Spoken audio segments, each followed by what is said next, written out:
Chapter 1 Pre-Marriage Shock. Break off an engagement? Guenjo stared at Suman in disbelief. The blood rushed up instantly. Guenjo felt his brain go blank, and his ears were buzzing. In 3 days, they will have their wedding.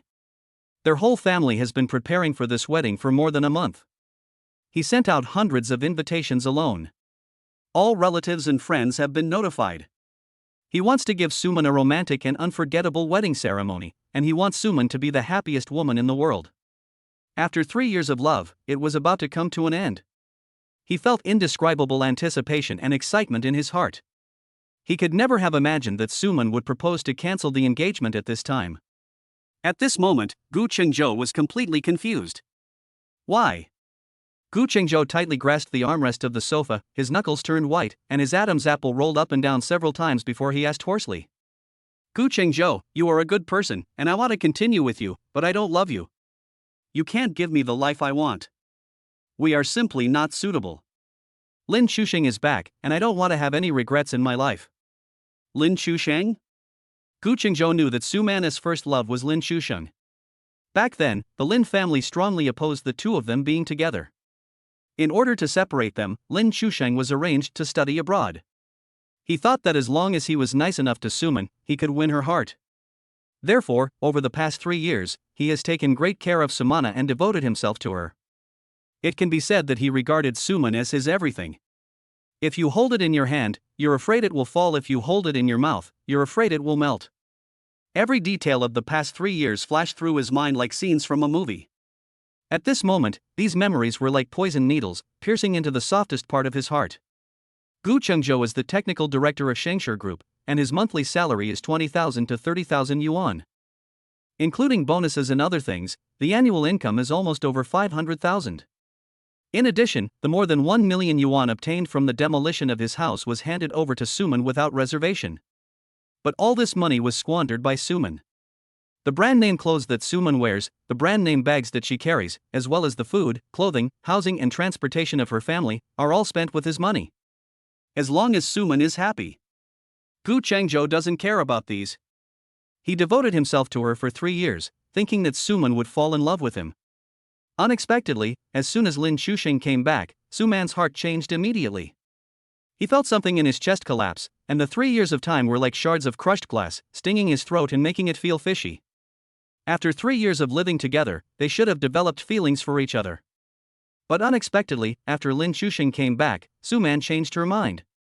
Guenjo, who was happy to get the good guy card, just stared at Suman blankly. Don't look at me like that. Chusheng is much better than you. In this life, I will only love Chusheng and will never love you. After hearing what Suman said, Guenjo completely gave up. 3 years of hard work are ultimately no match for the resentment I felt back then. Guenjo did not try to persuade her to stay. He knew that once a woman changed her mind, it would be impossible to keep her. But in Suman's eyes, his behavior meant that Guenjo couldn't bear the blow. She was afraid that Guenjo would pester her to death. Guenjo, I admit that you are very nice to me, but what's the use? Marriage is not a joke, and love cannot satisfy one's hunger. We are all adults, so we should be realistic. As soon as Lin Chusheng came back, he bought a single-family villa. A single-family house, can you afford it?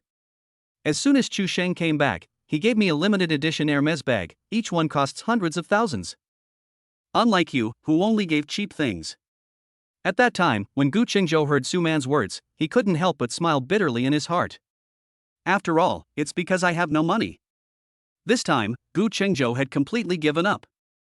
I originally wanted to say a few words to keep him, but gave up. You don't love Lin Chusheng, you love his villa and the Hermes that he gave you. Guenjo sneered a few times, then reached out and pulled off the diamond necklace from Suman's neck. Guenjo, what are you doing? Suman covered her neck and yelled at Guenjo in horror. This is a cheap thing I bought for you after working overtime for a month. Don't wear it. After saying that, he threw the necklace into the trash can. Then, in front of Suman, he blocked her number. Since we are going to separate, let's do it thoroughly. Then, Guenjo turned around and walked out without looking back. What are you going to do? Suman thought that Guenjo would cry and make a fuss, or even kneel down and hug his legs to beg her. She didn't expect Guenjo to just leave without even asking her for help. Hearing Suman's words, Guenjo stopped involuntarily. However, Guenjo still did not turn around and remain silent. This went on for about half a minute. The air in the room seemed to be frozen. Don't you have anything to say to me or ask me? Suman couldn't stand it anymore and asked Guenjo first. Do you want me to congratulate you? After leaving an angry word, Guenjo opened the door and walked out. Watching Guenjo walk out, Suman suddenly felt a sharp pain in her heart. His fingertips stroked the empty neck, where the force from when he pulled the necklace was still there. I should obviously hate him, but why is my heart beating faster than when I just mentioned breaking up? It was as if I had lost the most important thing in an instant. It was as if Guenjo was the one who wronged her first. Scumbag! She was so angry that she overturned the dining table. All the food on the table, as well as the birthday cake, were scattered on the floor. Okay, Guenjo, you actually dared to give me a cold look. For the past 3 years, Guenjo has been his bootlicker. That's 360 degrees, kneeling and licking yourself without any blind spots. I didn't expect that he would dare to look at me so coldly even though I just proposed to cancel the engagement today. You won't kneel down and beg yourself like others do. Even though it's impossible for you to agree, it doesn't mean you can't kneel down and beg me. Only by doing that can you be a qualified bootlicker. Now, what do you mean by just walking away like this? It's the opposite of Tiangang. That means you don't have yourself in your heart and don't love yourself. However, Suman knew that Guenjo would definitely come back to beg her. After all, their family has been preparing for this wedding for more than a month.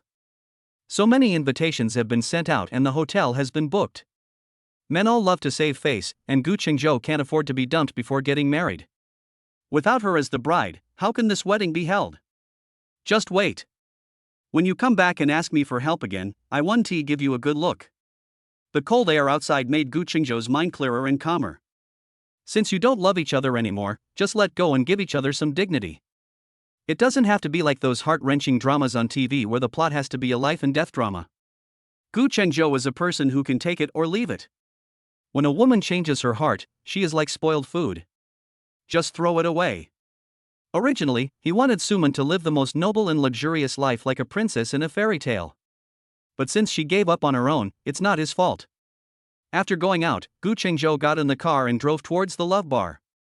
Although Guenjo is a person who can take things easy, what happened today was too much of a blow to him. He drank glass after glass of liquor, and soon his head became dizzy. Now, he just wants to numb himself with alcohol. Just at this moment, he saw several bodyguards in suits moving back and forth in the bar fiercely, as if they were looking for someone. Guenjo was a little drunk now and would not bother with such trivial matters. Guenjo, feeling dizzy, stumbled towards his car. I definitely can't go back today. There's no need to get a room so late. I'll just stay in the car for the night. Unexpectedly, as soon as Guenjo got into the car, he saw a woman open the door and rushed into the car. Chapter 2 Erotic Experience. Beauty, you are. Guenjo, with drunken eyes, looked at the woman who rushed into the car and asked vaguely. But before Guenjo could react, the woman suddenly pounced on him. In an instant, the woman hugged Guenjo. Guenjo knew that many women who came to the bar to drink would be picked up by others after getting drunk. But he is a man, a grown man. I really can't imagine that there would be a woman who picked up his body. Beauty, this is in the car, why don't we go to the hotel? Looking at the impatient woman, Guenjo spoke with his tongue sticking out. After all, it's more comfortable to do that kind of thing in bed. It's too late. Hearing Guenjo's words, the woman spoke vaguely. Then, Guenjo felt the woman's warm, fragrant and soft red lips covering his mouth. That restless little hand began to slide down along the abdominal muscles. Guenjo felt his desire being aroused in an instant like a volcano. He hugged the woman, turned over and pressed the woman under him. The car was suddenly filled with beautiful spring scenery. The next day, Guenjo was awakened by the alarm of his mobile phone. He rubbed his hazy eyes and finally saw that he was still in the car. He thought that everything that happened last night was just a dream he had after getting drunk. But when he looked up, he saw a sparkling necklace on the dashboard. Under the necklace, there was a note. I have something to do and I'm leaving first. Thank you for saving me. I will be responsible for you. The handwriting is beautiful and powerful. It seems that what happened last night was not a dream, it was real. Saved her? How come after a night of madness, I still saved her? Responsible for me? Seeing the words on the note, Guenjo couldn't help but smile bitterly.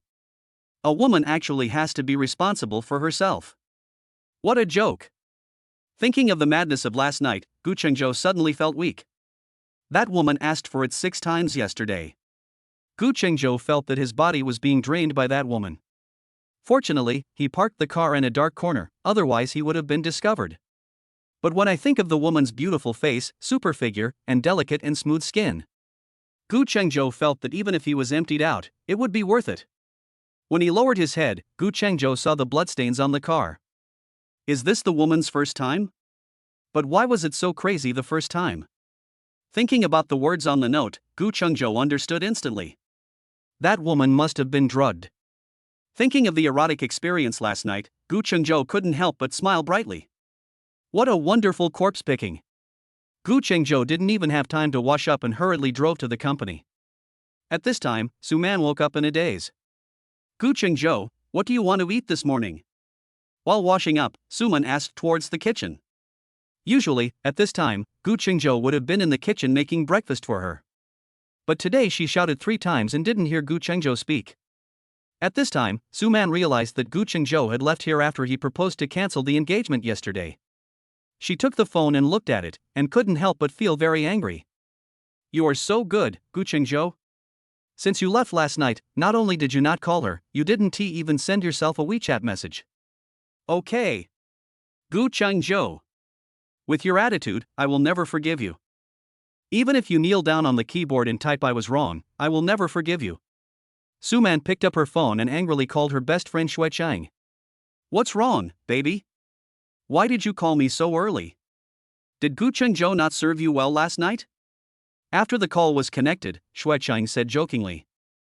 Bao, I asked Guenjo to break off the engagement, but he left without saying a word to try to stop me, and he didn't come back all night. He actually treated you like this, he is courting death. There was a sudden roar from the other end of the phone. Precious. After hearing Xuechang's words, Suman suddenly felt even more wronged. Don't be sad, he will definitely come to you for help again.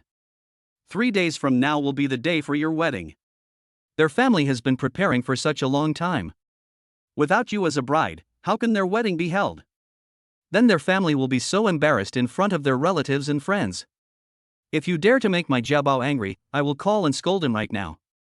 As soon as she finished speaking, Xuechang hung up the phone. Seeing her best friend being so thoughtful and righteous, Suman's mood improved. As soon as he arrived at the company, Guenjo's phone rang. Guenjo, are you still a man? Man has been with you for 3 years, and you just leave when you say so. Are you worthy of Man? As soon as the call was connected, Xuechang's angry voice was heard. Sister, please make it clear. It was Suman who proposed to break off the engagement. She was the one who abandoned me. Hearing Xuechang's angry voice, Guenjo couldn't help but smile bitterly. Humph, scumbag. Even if it was Man who proposed to cancel the engagement, as a grown man, can't you beg her, coax her, maybe you can save the relationship? You just left without saying a word, what is this? This is not just abandoning someone after having sex with them. Xuechang's roaring voice was heard again in the receiver. It's really unreasonable. She was the one who abandoned me, not me. After saying that, Guenjo hung up the phone. Then, he blocked Xuechang's phone number. They are really a pair of good friends, equally unreasonable. It was Suman who proposed to cancel the engagement, and it was also Suman who abandoned this relationship. But now, it seemed as if he was the one who was sorry to Suman and it was all his fault. Women are so unreasonable.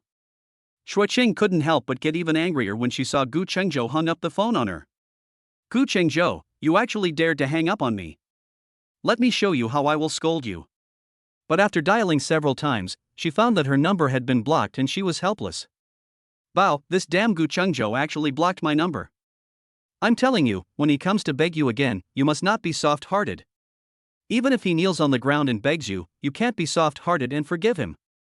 If you don't teach him a lesson, he won't be able to tell the difference between a great king and a small one. Unable to get through to Guenjo, Xuechang had no choice but to call Suman to vent her anger. Don't worry, I won't forgive him easily this time. Suman also said this with confidence on the phone. Suman ate a few bites of bread and then left the house. Before, Gu Chengzhou always drove her to work. But today, as she stood downstairs, she felt dazed. Today, Gu Chengzhou is not here. What should she do at work? You can't take the bus or subway. It's rush hour now, and the buses and subways are so crowded that people can be seen in photos.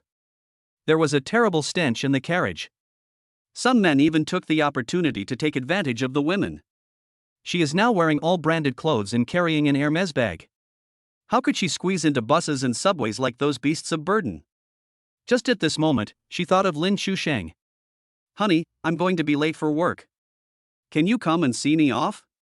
Chapter 3 Bride Replacement. Lin Chusheng was stunned when he heard Suman's call. Is this woman crazy? She actually asked him to take her to work. To him, Suman was just a plaything. Sending her to work, you're just dreaming. Baby, I want to give it to you too. But I have a very important meeting today and I simply can't spare the time. How about this, you take a taxi and I'll reimburse you for the fare. Suman has a sweet appearance and a great figure. Lin Chusheng didn't want to give up yet, so he could only say it perfunctorily. Suman wanted to get angry when she heard what Lin Chusheng said, but she thought that as a senior executive of Lin's company, Lin Chusheng must have a lot of meetings. He is a big shot and does big things. Naturally, I want to take these little things to heart. Okay. My dear, you are so good. I will make it up to you next time.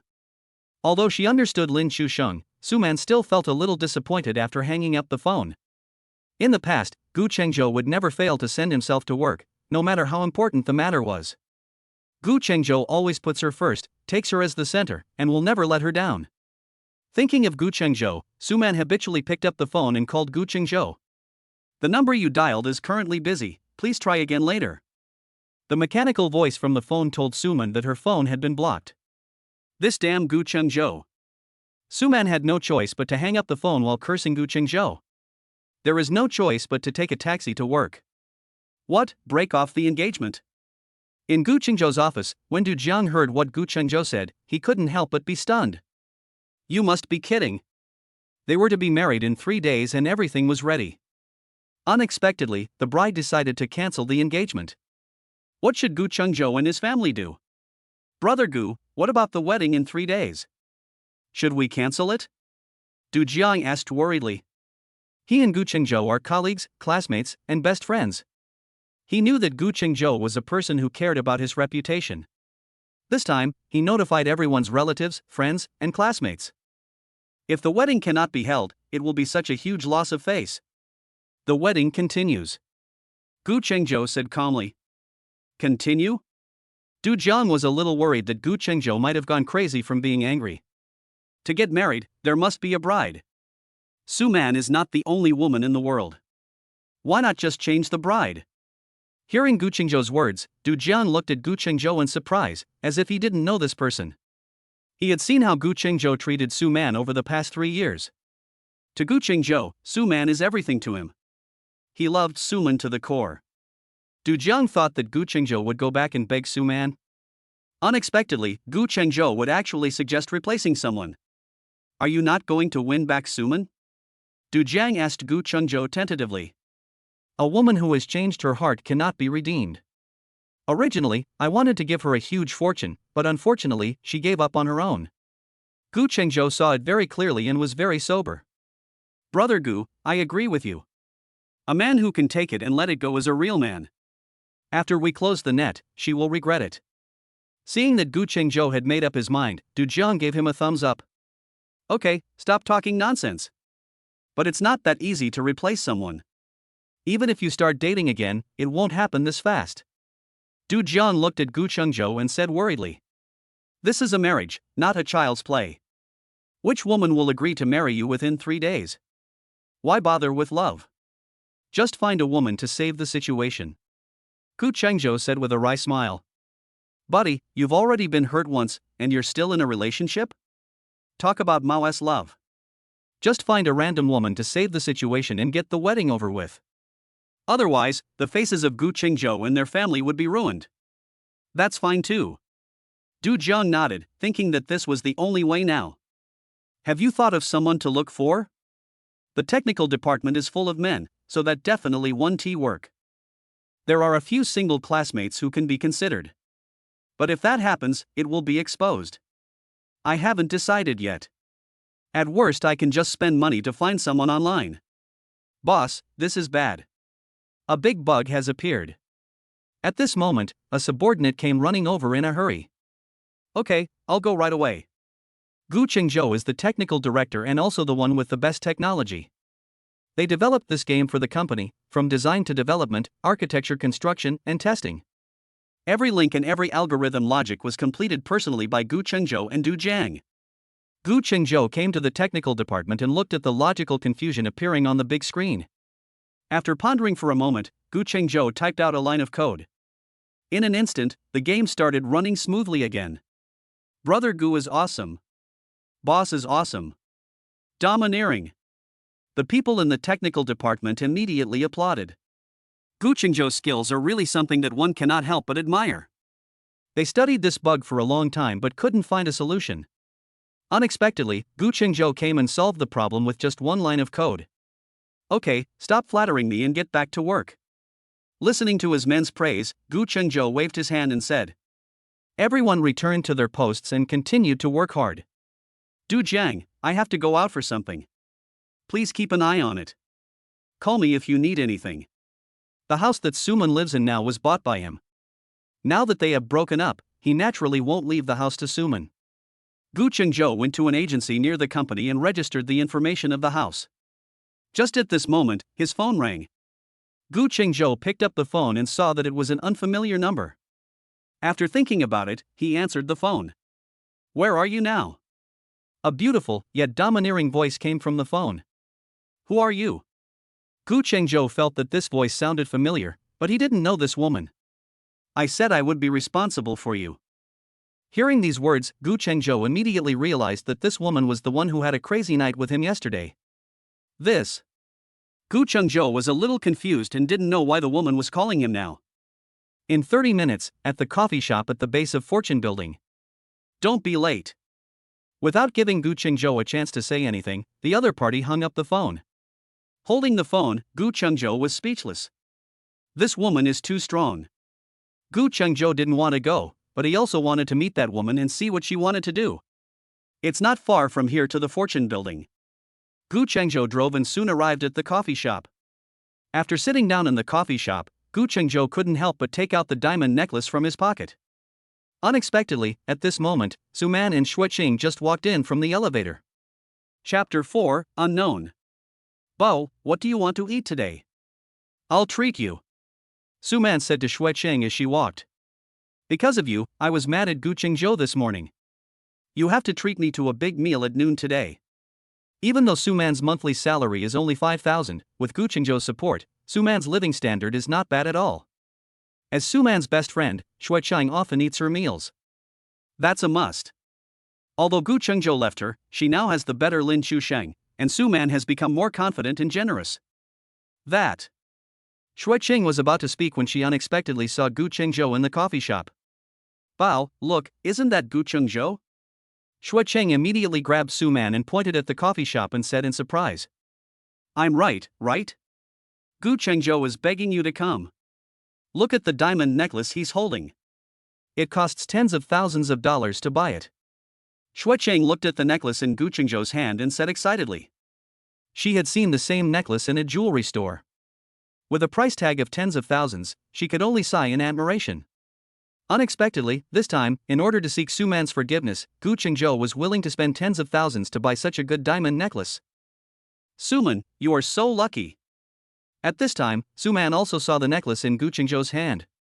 When Suman saw the sparkling diamond on the necklace, she was immediately overjoyed. It seems that Guenjo has spent a lot of money to ask for his forgiveness this time. In the past 3 years, he has never bought her such a nice necklace. For the sake of this necklace, I reluctantly forgave him. Bao, you must not forgive him so easily. Seeing Suman's expression, Xueqing immediately took Suman's hand and whispered. Why? Don't you think about it? This man just left yesterday and blocked your phone number. This is the opposite of Tian Gang. He doesn't even have you in his eyes. If you forgive him so easily just for a necklace, he will definitely go even further in the future. You have to be patient. He has to beg you desperately before you can reluctantly forgive him. Only in this way will you be more important in his heart and your position will be more stable. Suman thought about it and felt that Xueqing was right. This time, I must not forgive Guenjo easily, even if he bought such a beautiful diamond necklace for me. So, the two of them stood outside the elevator, waiting for Guenjo to come and apologize and beg Suman. But no matter how hard I wait, nothing comes. After waiting for several minutes, Guenjo still showed no intention of coming over. Suman and Xueqing were very puzzled. What happened to Guenjo? You bought such a nice diamond necklace and came to the fortune building where they work, wasn't it just to ask Suman for something? Why am I sitting in the coffee shop like a concrete pile, not even moving? What kind of apology is this? What kind of attitude is this in asking for help? People like you have no sincerity at all. After waiting for another 5 minutes, seeing that Guenjo was still sitting there without moving, Suman and Xueqing could not wait any longer. The lunch break time is limited, and if you go back late, you will be scolded by your supervisor. Well, how about we pretend to go get coffee and have a chance encounter with him? Suman asked Xueqing for advice. Well, this is fine too. Let's just give Guenjo some face. As they were talking, Suman and Xueqing walked towards the coffee shop. Unexpectedly, when I reached the door, I was stopped by the waiter of the coffee shop. What do you mean, why are you stopping us? Seeing that she was stopped by the waiter, Xueqing couldn't help but ask angrily. Ladies, I am so sorry. Someone has reserved the place today, so it is not open to the public. The waiter smiled politely. When Suman and Xueqing heard this, they were immediately very happy. It's really unexpected that Guenjo would apologize and ask for forgiveness. Not only did she buy a diamond necklace worth tens of thousands of dollars, she also booked the entire coffee shop. It seems that Guenjo is still very sincere. Of course, Guenjo must have been doing this for the sake of face, fearing that others would see him asking Suman for help. That's great. The guest he's waiting for is here. You can let us in. Xueqing pointed at Guenjo and said proudly. As they were talking, Xueqing and Suman were about to walk inside. I'm sorry, Mr. Xie didn't tell me that you two would be guests. Unexpectedly, the waiter still stood in front of the two of them and didn't let them in. What Mr. Xie? His last name is Gu. He's waiting for the two of us. Suman thought the waiter had made a mistake and explained with a smile. I'm sorry, today's event is hosted by General Manager Xie, and we don't know anyone with the surname Gu. Although the waiter still had a smile on his face, his tone was unquestionable. How is that possible? He is sitting in your store. Xueqing was a little unhappy and pointed at Guenjo in the store and spoke loudly. The noise here also startled Guenjo, who was in deep thought. He looked up and was stunned to find Suman and Xueqing standing at the door. Why are these two people here now? But then I thought, they work in this building, so it's normal for them to come here to drink coffee. However, from their conversation, Guenjo learned that the coffee shop was booked out today. No wonder no one came in for coffee in such a long time. Guenjo, how can you apologize like this? How can you beg for mercy like this? Hurry up and ask the waiter to move aside and let us in. Seeing Guenjo looking over, Xueqing immediately raised her voice and spoke loudly. Apologize? Ask for help? Guenjo was stunned for a moment. I came here to meet the mysterious woman at the invitation of that mysterious woman yesterday. Where does the apology and begging come from? Guenjo immediately understood. Suman and Xueqing must have thought that they came here to apologize to Suman and beg Suman. You guys are really overthinking it. Do you think I can't live without Suman? Apologies do not exist. It was Suman who cheated on her first love and betrayed herself. I also want to apologize myself and ask for Suman's forgiveness. That's impossible. It's impossible in this lifetime. Guenjo, what is your attitude? Seeing that Guenjo was still sitting there without moving, looking at them as if he was watching a show, Suman immediately shouted angrily. Miss, this is a public place, please don't make noise or cause trouble here. At this time, the manager of the coffee shop also came over and said bluntly. Their store is a luxurious coffee shop and they only entertain distinguished guests. How can you speak like that? Which eye of yours saw us making noise and causing trouble? That's our friend. Can't we go in and see our friend? Xueqing felt unhappy when she heard what the store manager said. Do you know them, sir? Guenjo was Mr. Xie's distinguished guest today, and the store manager did not dare to offend Gu Qingzhou, so he hurriedly asked Gu Qingzhou politely. I don't know him. Chapter 5. What do you want to do? Gu Qingzhou looked at Suman and Xue Chang and said softly. When Suman heard what Gu Qingzhou said, she got furious. Gu Qingzhou, you dare to say you don't know us? I'm telling you, I'm not done with you. Even if you bought the diamond necklace, it would be impossible for me to forgive you. Just give up on that idea. I can never forgive you. I will never forgive you in my entire life. Suman pointed at Gu Qingzhou and spoke loudly angrily. Only then did Gu Qingzhou finally understand. It turned out to be Suman and Xue Qing, who saw him holding a diamond necklace. I thought I bought it, so I apologized to Suman and asked for her forgiveness. As far as they were concerned, the wedding was going to take place in 3 days. Without Suman, the wedding would definitely not be able to take place, and I and my family would be embarrassed. Therefore, I can only beg Suman. He. Gu Qingzhou could only smile in response to their thoughts. Ladies, this gentleman says he doesn't know you, so you'd better stop messing around here. If you continue to cause trouble, I'll call security. Gu Qingzhou is Mr. Xie's distinguished guest. If he is disturbed by these two women, Mr. Xie will be unhappy. What do you mean, security guard? What do you mean, security guard? Since this place is reserved by Mr. Xie, why can he come in? Xue Qing pointed at Gu Qingzhou and loudly questioned the store manager. This gentleman is the distinguished guest invited by Mr. Xie, so he can come in naturally. The store manager stood aside and spoke politely with a smile on his face. But there was some disdain in his tone. It must be extraordinary to be treated as a distinguished guest by Mr. Xie. And you two seem to be just ordinary employees. What qualifications do you have to be compared with others? Suman and Xue Cheng naturally heard the disdain in the store manager's tone. However, that coffee shop is a global chain brand, and the store manager's salary is tens of thousands, which is not something they can afford to offend. They can only vent all their anger on Gu Qingzhou. Gu Qingzhou, you scumbag, get out of here. You left without saying goodbye yesterday and didn't come back all night.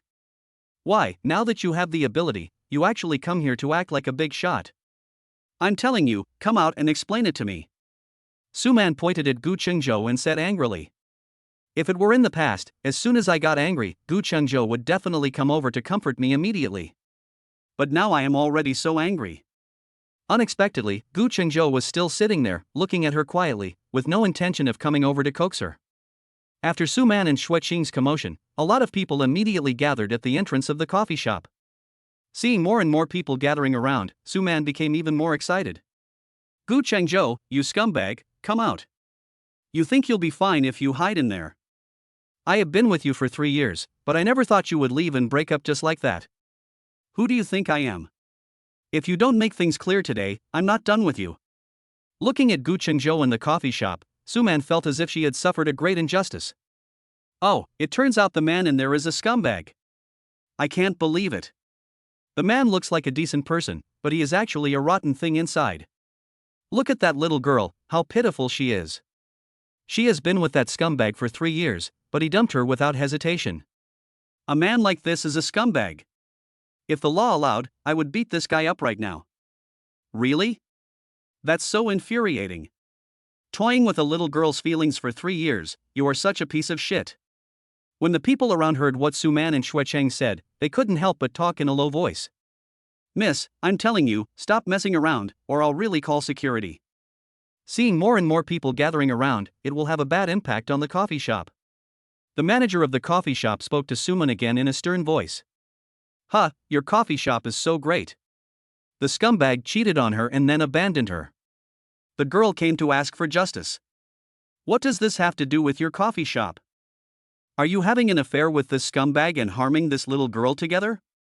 Seeing the coffee shop manager being so arrogant, the people around couldn't help but feel sympathy and all stood on Suman's side. Hearing what the people around him said, the coffee shop manager's face turned pale.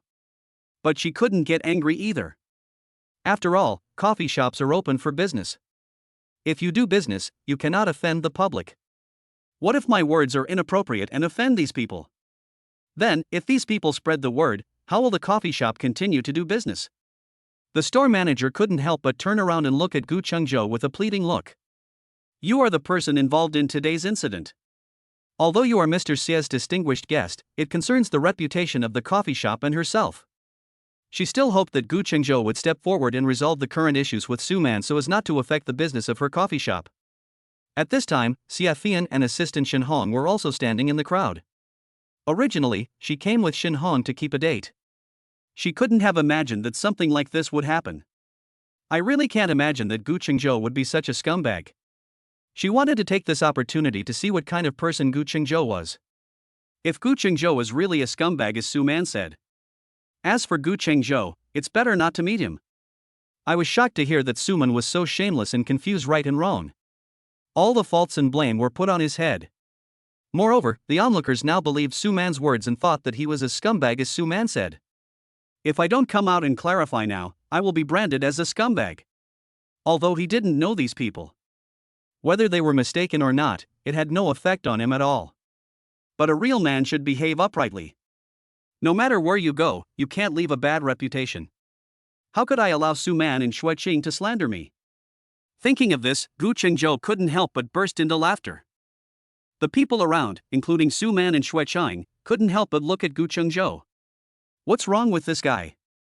Could it be that he couldn't stand it and went crazy just because I called him a scumbag? Gu Chengzhou laughed and walked towards Suman and Xueqing.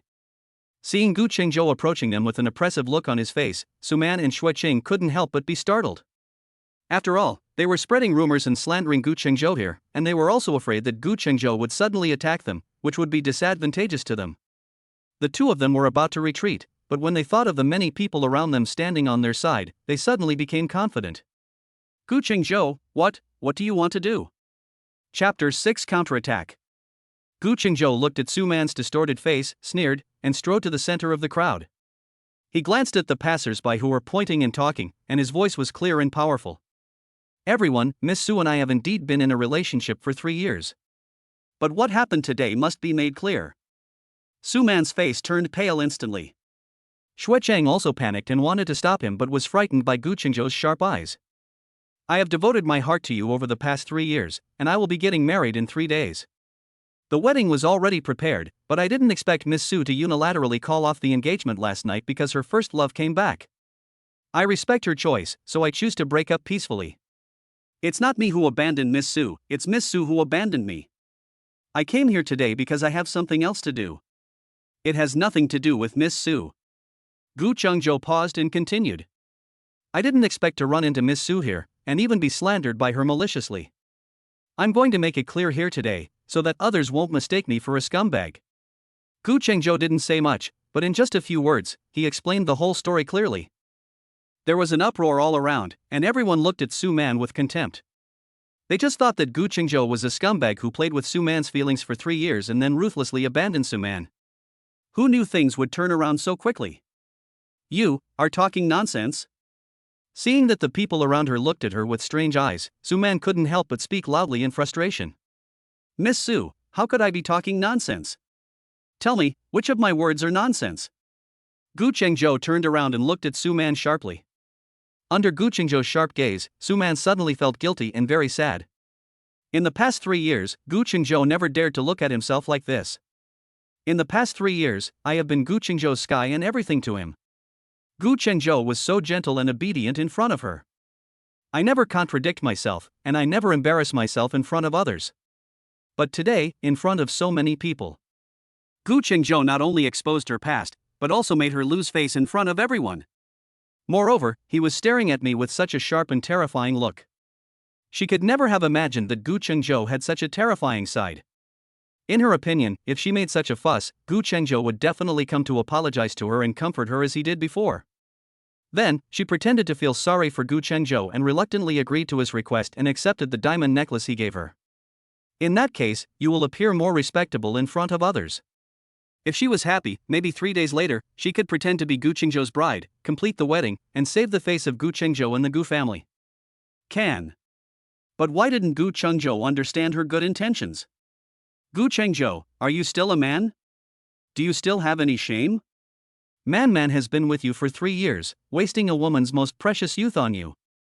Not only are you not grateful to Man, you even embarrassed her in front of everyone. As a grown man, don't you feel ashamed or shameless? Seeing her best friend in such pain, Shuicheng couldn't stand it anymore. She rushed to Gu Chengzhou and started attacking him. Huh, ashamed? Shameless? Are you talking about yourselves? Unexpectedly, at this moment, Suman suddenly rushed to Gu Chengzhou and slapped him hard. This slap stunned Gu Chengzhou and everyone else. It is hard to believe that Suman, who looks so sweet and weak, could be so violent. Gu Chengzhou, you are not a man. Originally, considering our 3 years of relationship, I wanted to give you a chance, but now you don't have a chance. After saying that, Suman pulled Shuicheng and rushed out as if they were escaping. The people around them hurriedly made way for the two of them. They also couldn't have imagined that they could eat such a big melon during lunch break. But now, all the parties involved are gone, and there is no way to continue watching the show. Soon, they all dispersed. Xiafian took Shen Hong and left with the crowd. Mr. Xia, you're not going to see Mr. Gu? Shen Hong asked Xiafian curiously. After something like this happened, how can we still meet in a coffee shop? Xiafian rolled her eyes at Shen Hong and spoke softly.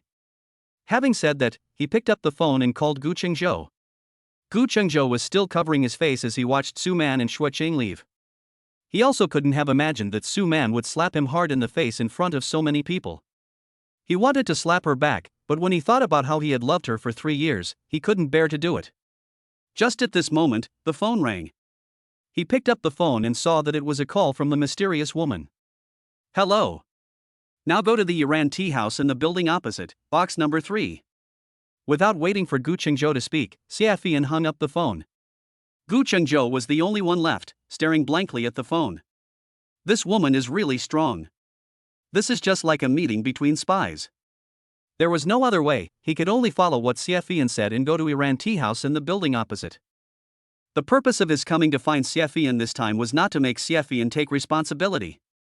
After all, as a grown man, how could he let a woman be responsible for such a thing? His main purpose was to return the diamond necklace to Xiafian. After all, it is very valuable. Soon, Gu Chengzhou arrived at Iran tea house. When Gu Chengzhou opened the door, the aroma of tea wafted in with a cool jasmine-like fragrance. Then, I saw a stunningly beautiful woman, sitting there elegantly and making tea. I saw that the woman had slender fingers and fair skin, and each finger looked like it was carved from white jade. Looking up, I saw that the woman had an oval face and skin as white as cream. Under the willow-shaped eyebrows, a pair of almond-shaped eyes are like the lake water in late autumn, with ripples in the clearness. When the eyelashes tremble slightly, they create ripples. The corners of her eyes are slightly raised, like a rising crescent moon. Her nose is straight and her charming lips look like rose petals quietly unfolding. The corners of his lips were naturally raised, as if he always had a faint smile on his face. The long black hair, tied up behind her head, looked so neat and capable. The professional suit was obviously custom-made and fit her body perfectly, showing off her graceful figure. Even though he was just sitting there, his aura was still powerful. Gu Chengzhou, who had just entered the door, immediately felt a sense of pressure. Come on, sit down. Chapter 7: Obtaining a certificate at the Civil Affairs Bureau. Hey! After hearing what Xiafian said, Gu Chengzhou sat down opposite Xiafian, just like a soldier hearing the general's order. He did not dare to disobey. Feeling Xiafian's powerful aura, Gu Chengzhou felt a little restrained sitting there, and didn't even know what to say. In fact, the moment Gu Chengzhou walked in, Xiafian's eyes were moving, and she was also looking at Gu Chengzhou. Gu Chengzhou was about 1.78 meters tall, not tall but not short either. He has a tall and straight figure like a pine tree, a handsome and resolute face, and his short black hair looks particularly neat. Her skin is the color of wheat and looks very healthy. The forehead is full, the chin is square, and the eyes are bright and lively. 2 sword-like eyebrows, thick and black as ink. The nose is like a hanging gallbladder, the teeth are white and the lips are red. Overall, he looks so handsome. That night in the car, the lights were dim and she couldn't see Gu Chengzhou clearly. Now it seems that my satisfaction with Gu Chengzhou has increased a bit. May I ask? Gu Chengzhou was silent for a moment before he opened his mouth to ask. Let me introduce myself. My name is Xiafian. I'm 25 years old and single. Gu Chengzhou was stunned. Such an introduction seemed a bit improper. How could they be introduced like this when they first met? They are not here for a blind date. Although that night, the two of them went crazy in the car all night. Is Mr. Gu satisfied with me? Before Gu Qingzhou could come to his senses, Xiafian asked him. Ah. Xiafian's words directly burned Gu Qingzhou's CPU. What is going on? Why did she ask herself that? Why, Mr. Gu is not satisfied with me. Although Xiafian was smiling, Gu Qingzhou felt the pressure coming. Satisfied. As long as you are satisfied, then we can go to the Civil Affairs Bureau to get the certificate. Thump. Xiafian's words startled Gu Qingzhou so much that he slid off the chair and fell to the ground. Civil Affairs Bureau, get the certificate. Gu Qingzhou understood every word of these 5 words. But when they were put together, he really didn't understand. This is too shocking. After sitting down, every word Xiafian said was more shocking than the last. Now, Gu Qingzhou seemed to be struck by thunder, burning on the outside and tender on the inside, and he was completely dumbfounded. After meeting, he wanted to get the certificate without saying a word? This. Gu Qingzhou thought he had heard it wrong. What did you just say? What do you mean? Gu Qingzhou got up from the ground, sat back in the chair, and asked stutteringly. Xiafian looked at his reddened ears and drooping eyelashes, and her eyebrows instantly curved into crescents. Her smile spread across the corners of her eyes, like a spring breeze blowing across the blooming crabapple trees. That's exactly what it means. Tomorrow at 9 o'clock, go to the Civil Affairs Bureau to get the certificate. Although she was smiling, Xiafian's gaze was still sharp and her aura was still extremely powerful. Miss Xia, this is the first time we've met.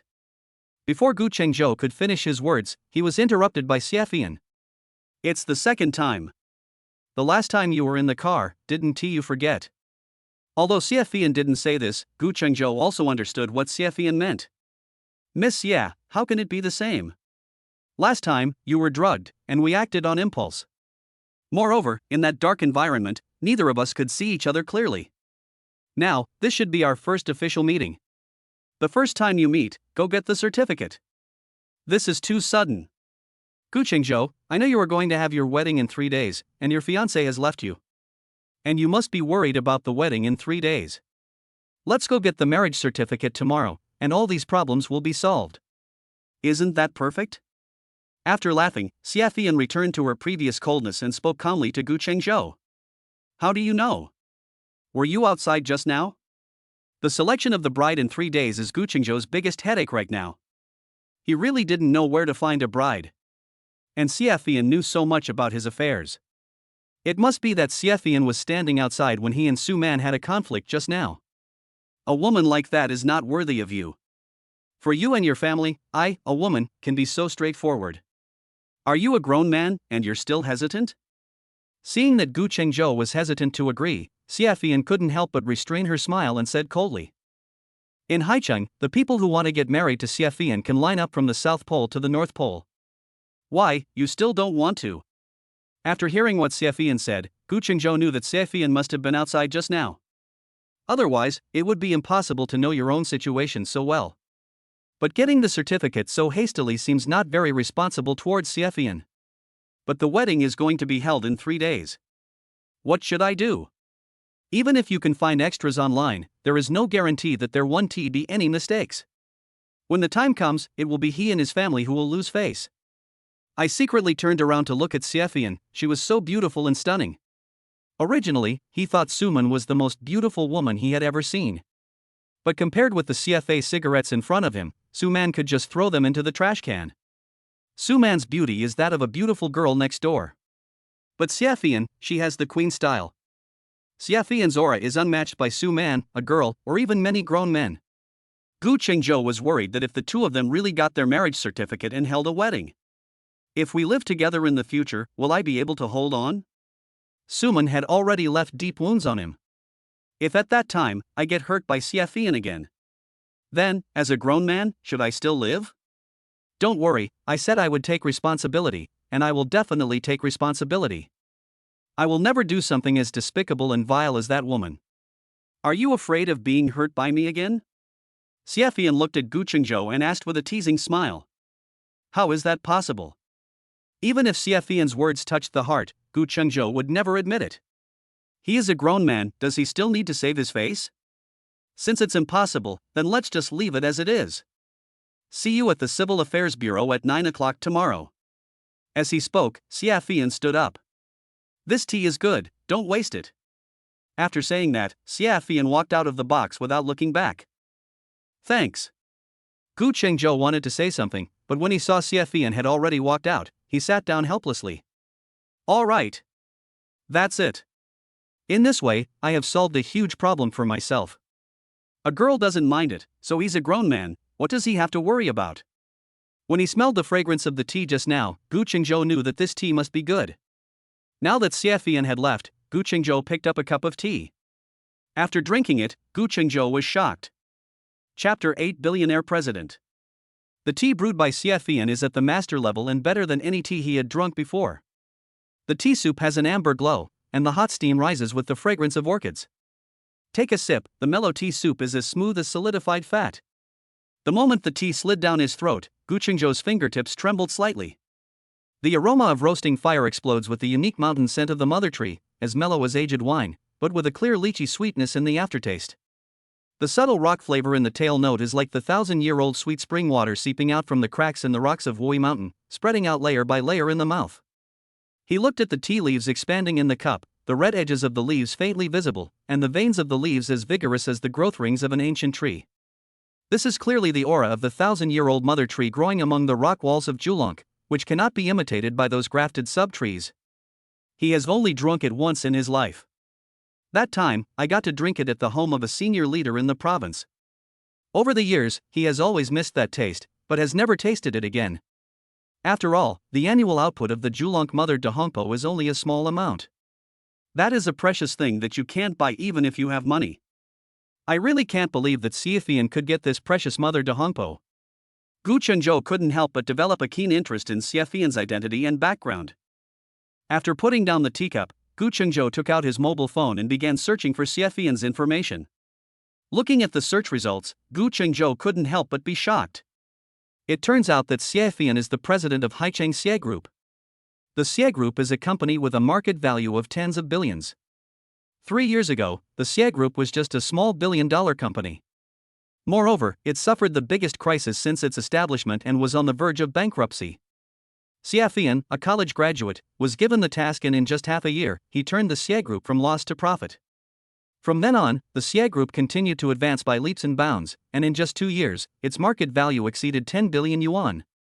Xiaofian is a rising star in Haicheng's business community.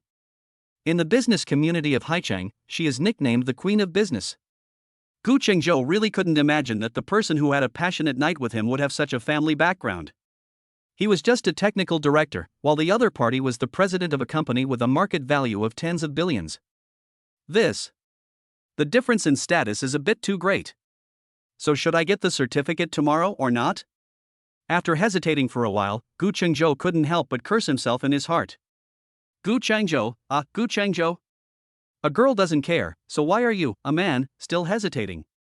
A female CEO with a market value of tens of billions, so what? Don't you have to get married and have children like everyone else?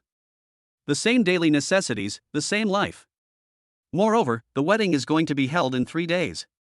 Without a bride, not only him, but also his parents and family members will be embarrassed. Thinking of this, Gu Chengzhou stood up as if he had made some kind of decision. It's just getting a certificate.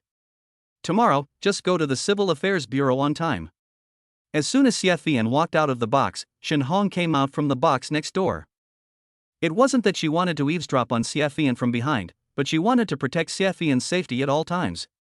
Shen Hong is not only Xiaofian's assistant, but also Xiaofian's bodyguard. Last night, because Shen Hong didn't stay with Xiaofian, Xiaofian was in danger. Therefore, Shen Hong secretly vowed that from now on, even when Xiaofian went to the toilet, she would follow her. Mr. Xia, have you thought it over? Do you really want to get married with him? After getting in the car, Shen Hong asked Xiaofian in confusion. Although Gu Chengzhou is quite handsome, he is not worthy of Xiaofian in terms of appearance and family background. When did you see me? You didn't keep your word. But although Shen Hong is only an assistant and bodyguard, she and Xiaofian get along like best friends. Therefore, Shen Hong considered Xiaofian and wanted to persuade Xiaofian. After all, getting a marriage certificate is a big deal. Once they get the certificate, she and Gu Chengzhou will be a legal couple. No problem. Its hardware is pretty good, and its software is okay. That's it. Speaking of hardware, Siafian couldn't help but blush when thinking of the madness of last night. Seeing Siafian speak so decisively, Shenhong knew that Siafian had made up her mind and it would be useless to persuade her. However, think about it, Gu Qingzhou's appearance is really pretty good. Moreover, the old man in the family has been urging me to get married. Moreover, he kept looking for people to go on blind dates with Siafian. None of those rich kids are good. How can they be worthy of Siafian? Compared with them, Gu Qingzhou is still good. After all, from the information they found, Gu Qingzhou graduated from a prestigious university, worked diligently, and was loyal to love. Cancel all my plans before 10 a.m. tomorrow and be at the Civil Affairs Bureau on time at 9 a.m. Okay. After agreeing, Shenhong stepped on the accelerator and the Porsche rushed out like a roaring beast. Suman and Xueqing returned to the company in a mess without even eating. As soon as they sat down at their workstations, they felt that their colleagues in the company seemed to be pointing fingers at them. After all, there were so many people downstairs watching what happened just now, and there must be colleagues from the company among them. In the company, the two people didn't dare to discuss it in front of their colleagues and could only send messages on WeChat. Bao, Gu Qingzhou went too far today. You must not forgive him easily. Don't worry, I won't forgive him easily. That's right. He made you so embarrassed today. When he comes to beg you, you must not forgive him easily. But, Bao, Gu Qingzhou is a little abnormal today. Is there another woman outside? Impossible. For the past 3 years, he has been at home all the time except for work. He has always been around me. It is impossible for him to have another woman. That's good. We'll see what they'll do without you as the bride at the wedding in 3 days. When he comes to you for help, you must offer a high price. Don't agree to it easily. That's for sure. Soon, it was time to get off work. At this time usually, Gu Qingzhou would have been waiting for him downstairs. But today, when Xueqing left, Suman was left alone, staring blankly in loneliness. No, let's call Lin Chusheng. Thinking of this, Suman called Lin Chusheng. What's the matter, dear? After the call was connected, Lin Chusheng's deep and magnetic voice came through. Honey, I'm off work, come and take me home. Suman spoke to Lin Chusheng in a coquettish manner. Honey, I'm very busy here. I have a meeting to attend and I don't have time to pick you up. How about this, you take a taxi here. After get off work, I'll take you to see our new home, how about that? Chapter 9, Dowry and Wedding House. Hearing Lin Chusheng's words, Suman felt as if cold water was poured over her head. Before, no matter what he said, Gu Qingzhou would execute it immediately and would never make excuses to shirk it.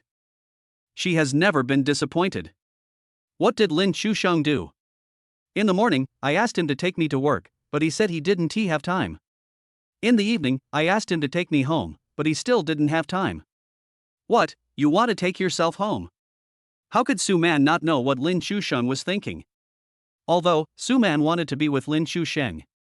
But she also knew that she must not let Lin Chusheng succeed easily. Otherwise, I would be worthless in Lin Chusheng's heart. After all, she is no longer the little girl with only love in her head. Even if I want to be with Lin Chusheng, I have to be cautious. Forget it. It will be too late when we get to your villa. After saying that, Suman hung up the phone in disappointment. Lin Chusheng suddenly felt a little disappointed. It seemed that Suman was also wary of him. However, Lin Chusheng understood women like Suman very well. He immediately sent Suman some photos of his villa. At the same time, there is a line of text below the photo. My dear, the villa is still waiting for its mistress to come. Suman, who was originally on guard, suddenly lit up after seeing the photos of the villa. Such a big and magnificent villa is much better than the 2-bedroom, 1-living-room apartment she lives in now. Especially Lin Chusheng's words, which touched Suman even more. The hostess of the villa, isn't that referring to me? It seems that Lin Chusheng really intends to marry me when he comes back this time. Even if it was at night, it wouldn't matter if Lin Chusheng took advantage of me. Thinking of this, Suman replied to Lin Chusheng on WeChat. Okay, I'll go to your company to find you now.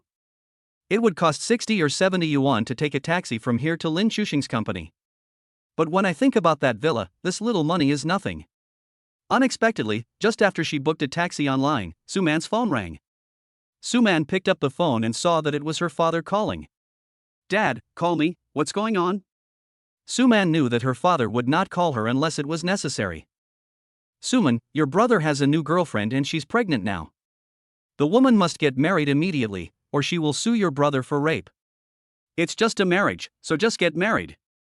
However, the woman asked for a dowry of 800,000 yuan, and also a wedding house. You should immediately prepare a betrothal gift of 800,000 yuan for your brother, and vacate your current apartment for your brother to use as his wedding house.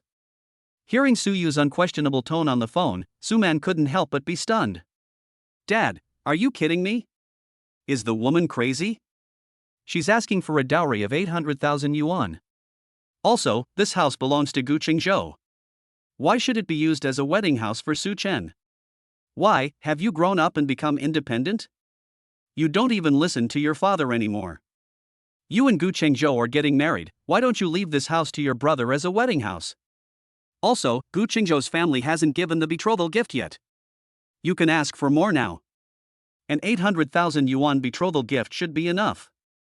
Dad, Guenjo and I have broken up. She hadn't had time to tell her family about her breakup with Guenjo. I didn't expect that home would call me asking for money. What, broke up with Guenjo? The voice of her mother Li Xiulan came from the phone. You unlucky spendthrift, you're getting married in 3 days, why are you breaking up now? If you break up, what about your brother's betrothal gift and wedding house? Do you want to watch people accuse your brother of rape and watch your brother go to jail? Li Xiulan's voice was simply deafening. Suman couldn't help but move the phone away from her ear, fearing that her eardrum would be ruptured. Even the driver in front couldn't help but be surprised. This woman has a really high voice. That's not true, Mom. Hearing Li Xiulan's roar on the other end of the phone, he couldn't help but say aggrievedly. Why does she, the elder sister, need to pay the bride price for her younger brother's marriage? That's good.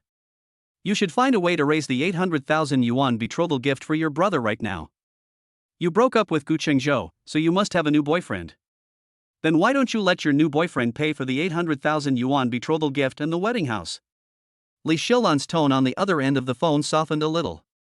After hearing Li Xiulan's words, even the taxi driver couldn't help but exclaim in his heart, I've never seen such a thing in my life. What kind of mother is this? Your son is getting married, why does he have to ask his daughter to pay the bride price and the wedding house? I just broke up with a boyfriend and I'm asking the new boyfriend to pay for it. You guys really dare to think like that? Mom, what are you thinking about? Chu Sheng and I haven't even started yet, how can I let others pay for this? Suman said unhappily. Besides, do you think Lin Chusheng would be as obedient as Guenjo? Chusheng? Is it Lin Chusheng? When Li Xiulan heard Suman mention Chusheng, she immediately asked Suman for confirmation. Yes. Her family knew about it when she was dating Lin Chusheng. Great. Isn't the Lin family very rich? Since you and Lin Chusheng are virgin girlfriends again, there will be no problem for the Lin family to pay for this. Mom, this is a bit inappropriate. What's inappropriate about this? You're his girlfriend, his future wife. It's only natural for a brother-in-law to give some help to his brother-in-law. This time, you must ask Lin Chusheng to buy your brother a big house in the city center, at least 200 square meters. I, your mother, really don't like Guenjo's shabby 2-bedroom apartment. Hearing Li Xiulan's shocking words, the taxi driver couldn't help but laugh. But Suman was sitting behind him, so he could only hold back his laughter and not laugh out loud. This family, what kind of logic is this? Oh, if someone is in love with your daughter, he will take control of your whole family. Even if the man's family has money, they can't spend it like this. A 2-bedroom, 1-living-room house has become a shabby house in your mouth, and you still don't even look down on it. How many dilapidated houses like that do you have in your family? He asked for a 200-square-meter house in the city center. He really dared to ask for that. Do you know how much a house over 200 square meters in the city center costs? Your daughter is pretty, but she is not worth that much money. What's more, the money is not spent on her, but on her future brother-in-law. Who would be willing to pay this kind of money? Okay, Mom, stop talking. I know what to do. After saying that, Suman hung up the phone. If I don't hang up the phone now, I don't know what shocking words Li Xiulan will say. After arriving at the place, Suman paid the fare and got out of the taxi as if escaping. The conversation I just had with my family was so embarrassing.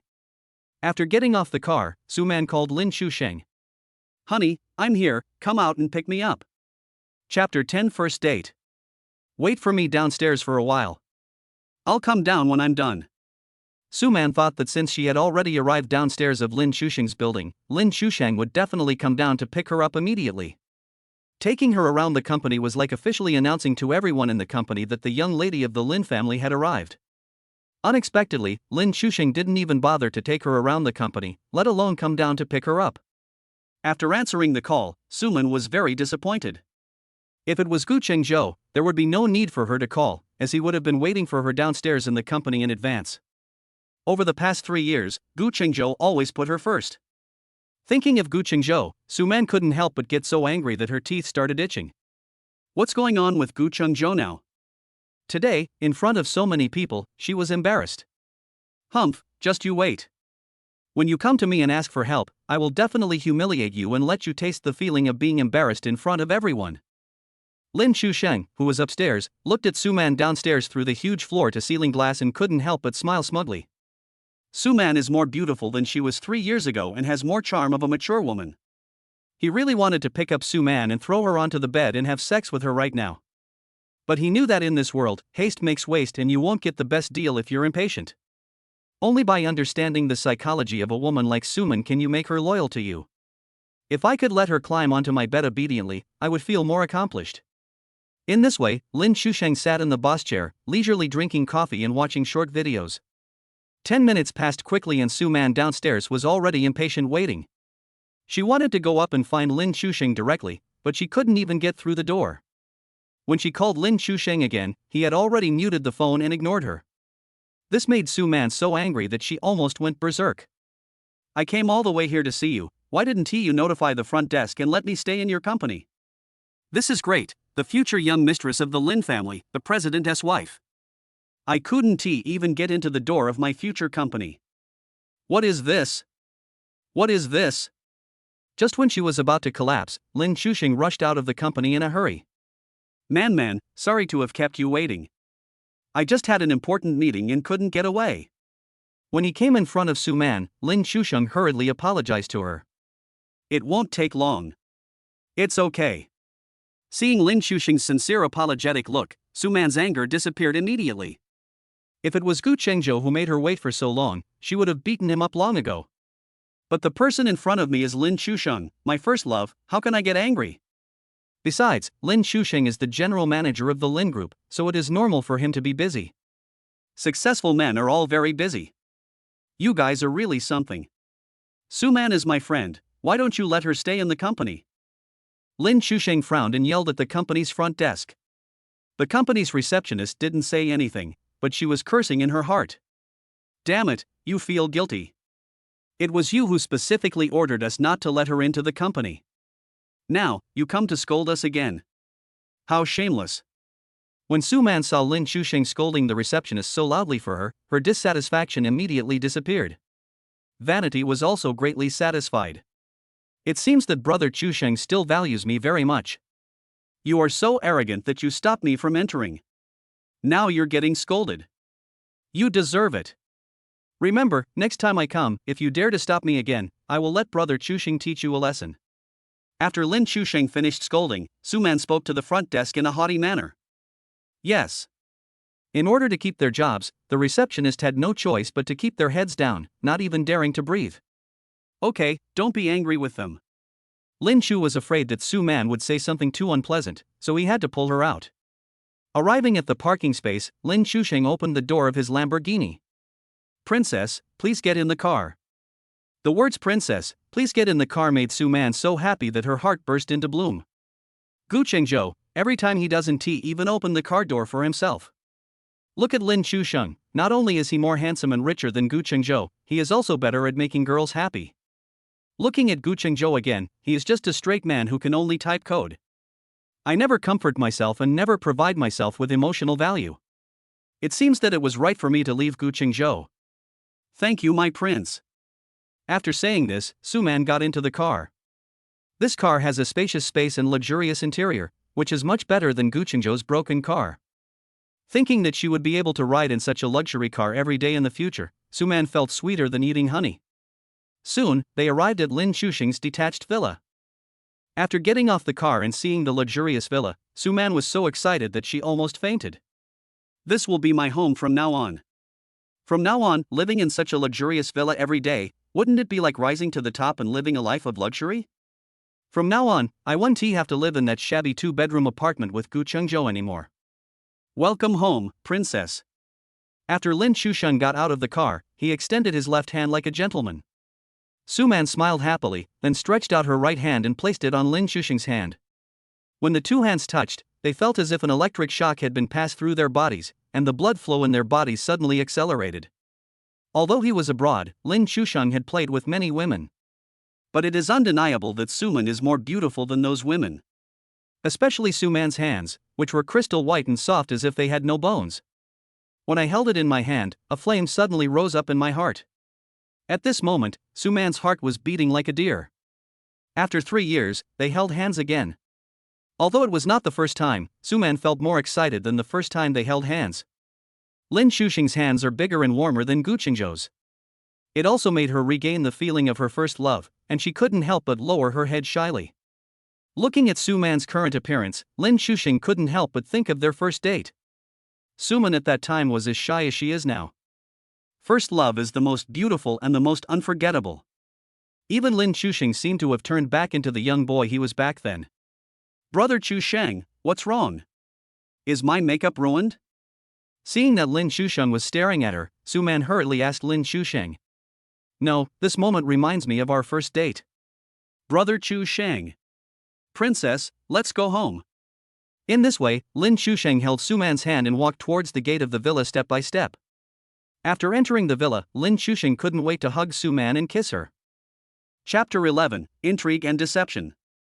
Suman also opened her mouth in response, and the two of them couldn't wait to kiss each other at the door. Suman knew that if she didn't give Lin Chusheng a little benefit, how could she possibly get 800,000 from Lin Chusheng? But when Lin Chusheng's hand reached into Suman's clothes, Suman unexpectedly pushed Lin Chusheng away. It's okay to give him some sweet treats, but before achieving the goal, Lin Chusheng must not be allowed to succeed easily. Otherwise, Lin Chusheng would look down on her and she would not be able to get the 800,000 yuan betrothal gift. My own younger brother is still waiting for the 800,000 yuan betrothal gift. Otherwise, if the other party really accuses my brother of rape, then my brother will be finished. Honey, what's wrong? Lin Chusheng looked at Suman in disbelief. He really couldn't imagine why Suman pushed him away when the atmosphere had become so tense. Mr. Chu, I am a traditional person. Are we developing too fast? Suman lowered her head pretending to be shy and said embarrassedly. My dear, you are the most beautiful woman in the world. Don't worry, I am sincere to you, I will definitely marry you. When Lin Chusheng saw Suman lowering her head shyly, he felt even more itchy in his heart. Suman is beautiful, and with this shy look, she is really lethal to men. In order to catch the prey that was about to be caught, Lin Chusheng naturally did not hesitate to use his words. Anyway, praise and promises don't cost a penny. Suman knew that what Lin Chusheng said was a little false, but it still made her very happy. Look at how good Lin Chusheng is at saying nice things and coaxing girls. Guenjo, that wooden lump, only knows how to wash clothes and cook, and has never said such nice words. Hey, why am I thinking about Guenjo at this time? Let us think about how to get 800,000 from Lin Chusheng. Thinking of this, Suman raised her head slightly and looked at Lin Chusheng. I have to say, Suman is really beautiful. Her eyebrows are curved like willow leaves, like dots of lacquer and ink. A pair of big watery eyes seems to be able to captivate people's souls. Delicate face and red lips. Seeing this, Lin Chusheng's heart beat faster and his blood flow increased several times. I played with so many foreign beauties while I was abroad. But no one can compare to Suman. Mr. Chu, I need 800,000 yuan for something now. Can you lend it to me first? Don't worry, I will definitely pay you back when I have money. Suman looked at Lin Chusheng lovingly, opened her red lips and spoke slowly. When Lin Chusheng heard Suman asking for money, he felt like a basin of cold water was poured on his head. This woman asked for 800,000 before she even started. Who do you think you are? Are you a fairy? Or are you inlaid with gold and diamonds? This is really a way to make money without any disguise. My dear, you know that I just returned home and I don't have that much money on hand. Don't worry, I'll go find my mom tomorrow. 800,000 won't be a problem. Seeing that Lin Shusheng agreed, Suman immediately smiled happily. Lin Shusheng took the opportunity to hug Suman again, then walked towards the bed. The goal had been achieved, so Suman followed Lin Shusheng step by step to the bedside. Seeing that Suman no longer resisted, Lin Shusheng became even more excited. He pushed Suman onto the bed and pressed on her. Afterwards, when Lin Shusheng saw the bloodstains on the bed sheets, he was really surprised. He didn't expect that this was Suman's first time. Honey. Lin Shusheng hugged Suman excitedly again. Suman spent a lot of money to repair this in the hospital. She knew that people from wealthy families cared about a woman's chastity. My dear, I have been waiting for your return for the past 3 years. At the beginning, our love was so unforgettable. After you went abroad, I kept thinking about you and kept waiting for you to come back. Lin Shusheng didn't believe a word of what Suman said. If you really can't forget me and have been waiting for me to come back, then what's going on with Guenjo? Guenjo has been pursuing me for the past 3 years, but I have never agreed to him. My first time must be saved for the one I love the most. Suman knew that men all loved to hear such words. Sure enough, as soon as Suman finished speaking, Lin Shusheng kissed her hard again. I love you so much, darling. Unexpectedly, at this moment, a fat woman rushed in aggressively. Lin Shusheng and Suman were so frightened that they quickly pulled the quilt over to cover their bodies. Well, Lin Shusheng, you actually dare to make trouble. Don't forget, you're going to get engaged to Miss Xie soon. If Miss Xie finds out, do you know how serious the consequences will be? The fat woman rushed in, pointed at Lin Shusheng and cursed angrily. Mom, can you knock on the door before you enter? Seeing the fat woman, Lin Shusheng couldn't help but said embarrassedly. Suman then understood that the fat woman was Lin Shusheng's mother. Engagement? What's going on? Lin Shusheng is getting engaged? How can he marry me then? This. Before she could think further, she saw Lin Shusheng's mother rushing over and grabbing Suman's hair. Then, he raised his hand and slapped her hard in the face. Get out of here right now, you little bitch. If you dare to seduce my son again, I will not forgive you. The fat woman was really strong. Suman felt waves of severe pain in her scalp. However, she held the sheet covering her body with both hands and did not dare to let go. At the same time, knowing that the woman in front of her was Lin Shusheng's mother, she did not dare to resist and could only helplessly shout Shusheng. Mom, what are you doing? Let go. Seeing that Suman was about to cry in pain, Lin Shusheng hurriedly shouted to his mother. Humph, you little slut, put on your clothes immediately and get out of here. After saying that, he let go of my hand and turned to go to another room. Suman hurriedly grabbed her clothes and put them on randomly. Your mother just said you were going to get engaged? While getting dressed, Suman did not forget to question Lin Shusheng. Now is not the time to talk about this, dear. I will explain it to you later. You better leave here now. Lin Shusheng had no idea what was going on in Suman's train of thought. It's already this time, and you still have to ask this question. After the two of them put on their clothes, Lin Shusheng supported and pushed Suman out of the villa. My dear, please go first. I will explain to you later. After saying this, Lin Shusheng slammed the door of the villa shut. Looking at the heavy door of the villa, Suman's heart was really confused. Lin Shusheng is getting engaged? So, Lin Shusheng is playing with himself? Then why did he abandon Guenjo, whom he was about to marry, and choose Lin Shusheng? Chapter 12 Sadness and Disappointment. Suman walked forward in despair. Suman was very sad and disappointed. She is so beautiful, but why is fate so cruel to her? When she was in school, she was the school belle. The boys chasing after her can form a reinforced group. Finally, after careful selection, she chose Lin Shusheng. It's nothing, it's just that Lin Shusheng's family is rich. Her family is just an ordinary family. My parents are ordinary workers and don't earn much money. It's a bit difficult to raise her alone, let alone having a younger brother. Since she was a child, Li Xiulan instilled a concept in her. You are so beautiful, you must marry into a wealthy family when you grow up. For this goal, she chose Lin Shusheng. Originally, the relationship between the two was developing very well, and she really had the hope of marrying into a wealthy family. But unexpectedly, Lin's parents firmly disagreed with the two of them being together. For this purpose, Lin Shusheng was arranged to study abroad. Having lost the chance to marry into a wealthy family, not only she but her whole family was filled with regret. However, Li Xiulan did not lose heart. My daughter is so beautiful. Even if Lin Chusheng is gone, she can still find another rich young man. But in the 6 months after graduating from university, she hadn't even met a rich young man. Once, when she was riding her bicycle home, she was hit by a car and fell heavily to the ground. Although he was not seriously injured, he sprained his ankle and had several scratches on his body. The car driver ignored her and drove away with his foot on the accelerator. The people around him were afraid of being blackmailed, so no one dared to come over to help him. At this time, Gu Chengzhou ran over, picked her up, and ran towards the nearby hospital. The doctor told her that it was fortunate that the patient was sent to the hospital in time. If it is any later, it may leave lifelong disability. In the hospital, Gu Chengzhou paid for her medical expenses and took good care of her. Gu Chengzhou was moved by her beauty and began to pursue her. Gu Chengzhou is sunny and handsome, warm, considerate and kind-hearted, which also touched her heart. The key point is that Gu Chengzhou is a technical guy and his monthly income is not low. Moreover, the house is going to be demolished soon and there will be a large sum of demolition compensation. Although he is not a rich man, he can live a life without worries about food and clothing. So she agreed to Gu Chengzhou. After 3 years of love, the two will hold their wedding in a few days. Unexpectedly, Lin Chusheng came back at this time. Lin Chusheng contacted her as soon as he came back, which rekindled her desire to marry into a wealthy family. Besides, first love is always the hardest to forget. She chose to be with Lin Chusheng at that time, although she had utilitarian motives. But, no matter what, she still has certain feelings for Lin Chusheng. She thought that 3 years ago, Lin Chusheng fell deeply in love with her and had not forgotten her for 3 years. So, she decisively gave up Gu Chengzhou and chose Lin Chusheng. Unexpected.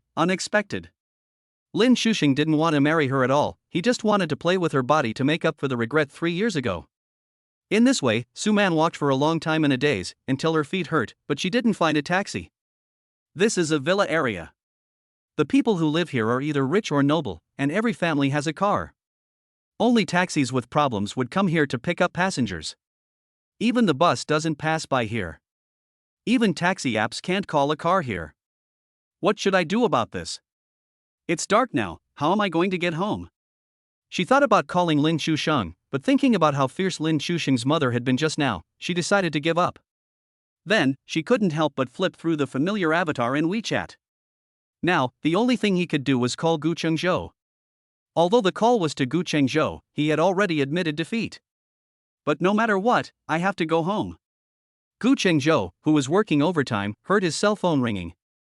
He picked it up and saw that it was Suman calling. I only blocked her phone number at the time, but not her WeChat. After hesitating for a while, Gu Chengzhou still answered Suman's voice call. After all, we have been together for 3 years and there is still affection between us. Seeing Gu Chengzhou answering the voice call, Suman couldn't help but feel happy. The fact that Gu Chengzhou could answer his voice call meant that he still cared about him. As long as he said a word, Gu Chengzhou would come back to him. Since Lin Chusheng is going to get engaged to someone else, he will never marry me. Then I will take this opportunity to reconcile with Gu Chengzhou and hold the wedding 2 days later. After all, Lin Chusheng is a technical guy and has great potential. Chengzhou, I'm in Yunlan Villa District now, come and pick me up. Suman recovered her composure and then spoke in the gentlest tone. After hearing this, Gu Chengzhou couldn't help but be shocked. He even suspected that he had heard it wrongly. Yunlan Villa District, ISNT, that where Suman's first love, that beast Chusheng, bought the villa? She ran to the Yunlan Villa District so late at night, she must have gone to look for that beast. You are dating your beast and you still want me to pick you up. Is this woman mentally ill? Let your beast pick you up, I'm busy. After saying that, Gu Chengzhou hung up the phone. Then, he blocked Suman's WeChat. Suman, who had just pretended to be smiling, suddenly saw her smile freeze on her face. We were talking just fine, but why did Gu Chengzhou just hang up his phone? In the past, Gu Chengzhou never dared to hang up her phone. Suman hurriedly called again, but it showed that the other party had not added you as a good friend, so the voice call was not possible. What is going on? Did Gu Chengzhou block me on WeChat as well? Unwilling to give in, Suman immediately sent a message to Gu Chengzhou. What are you doing? But after the message was sent, a red exclamation mark appeared. Okay, you damn Gu Chengzhou, you actually blocked my WeChat as well. Suman was so angry that she wanted to smash her phone. But thinking that it was a newly bought mobile phone, she held back. Damn you, Guenjo, you dare to do this to me, just wait. I will never forgive you. But after scolding, Suman felt a little disappointed. Now even Guenjo ignores her, what should she do? In this villa area, she can't even get a taxi, how should she get home? Unexpectedly, at this moment, the phone rang. Suman thought that the call was from Guenjo. Humph, I knew that you still have me in your heart. I won't forgive you if you don't apologize to me properly on the phone. You son of a bitch, you still remember to call me. As soon as the call was connected, Suman started cursing. You damn girl, have you grown up? Have you become so strong and bold that you even dare to scold me? Chapter 13, Using Daughter for Money. After answering the call, Li Xiulan on the other end of the phone was stunned at first, and then instantly became furious. When she heard Li Xiulan's voice on the other end of the phone, Suman realized that she had cursed the wrong person. Mom, how dare I scold you? I thought the call was from Guenjo, I was scolding him. Suman was frightened and hurriedly explained to Li Xiulan. For a daughter to scold her own mother is truly unfilial and she deserves to be struck by lightning. Huh, why are you still mentioning that damn thing? How is the progress between you and Lin Xusheng? Have you received your brother's betrothal money and wedding house? After hearing Suman's explanation, Li Xiulan's anger subsided, and she immediately asked Suman. The most important thing now is to quickly settle the betrothal gift and wedding house. Otherwise, if the girl accuses my son of rape, then my son will be finished. In Shanxi, there was a man who had sex with the woman in the bridal chamber after they got engaged. Afterwards, the woman regretted it and sued the man for rape, and he was sentenced to 3 years in prison. She doesn't want her precious son to go to jail. If that happens, my son's life will be over. Mom. Seeing Li Xiulan asking her for the bride price, Suman was immediately speechless and didn't know what to say.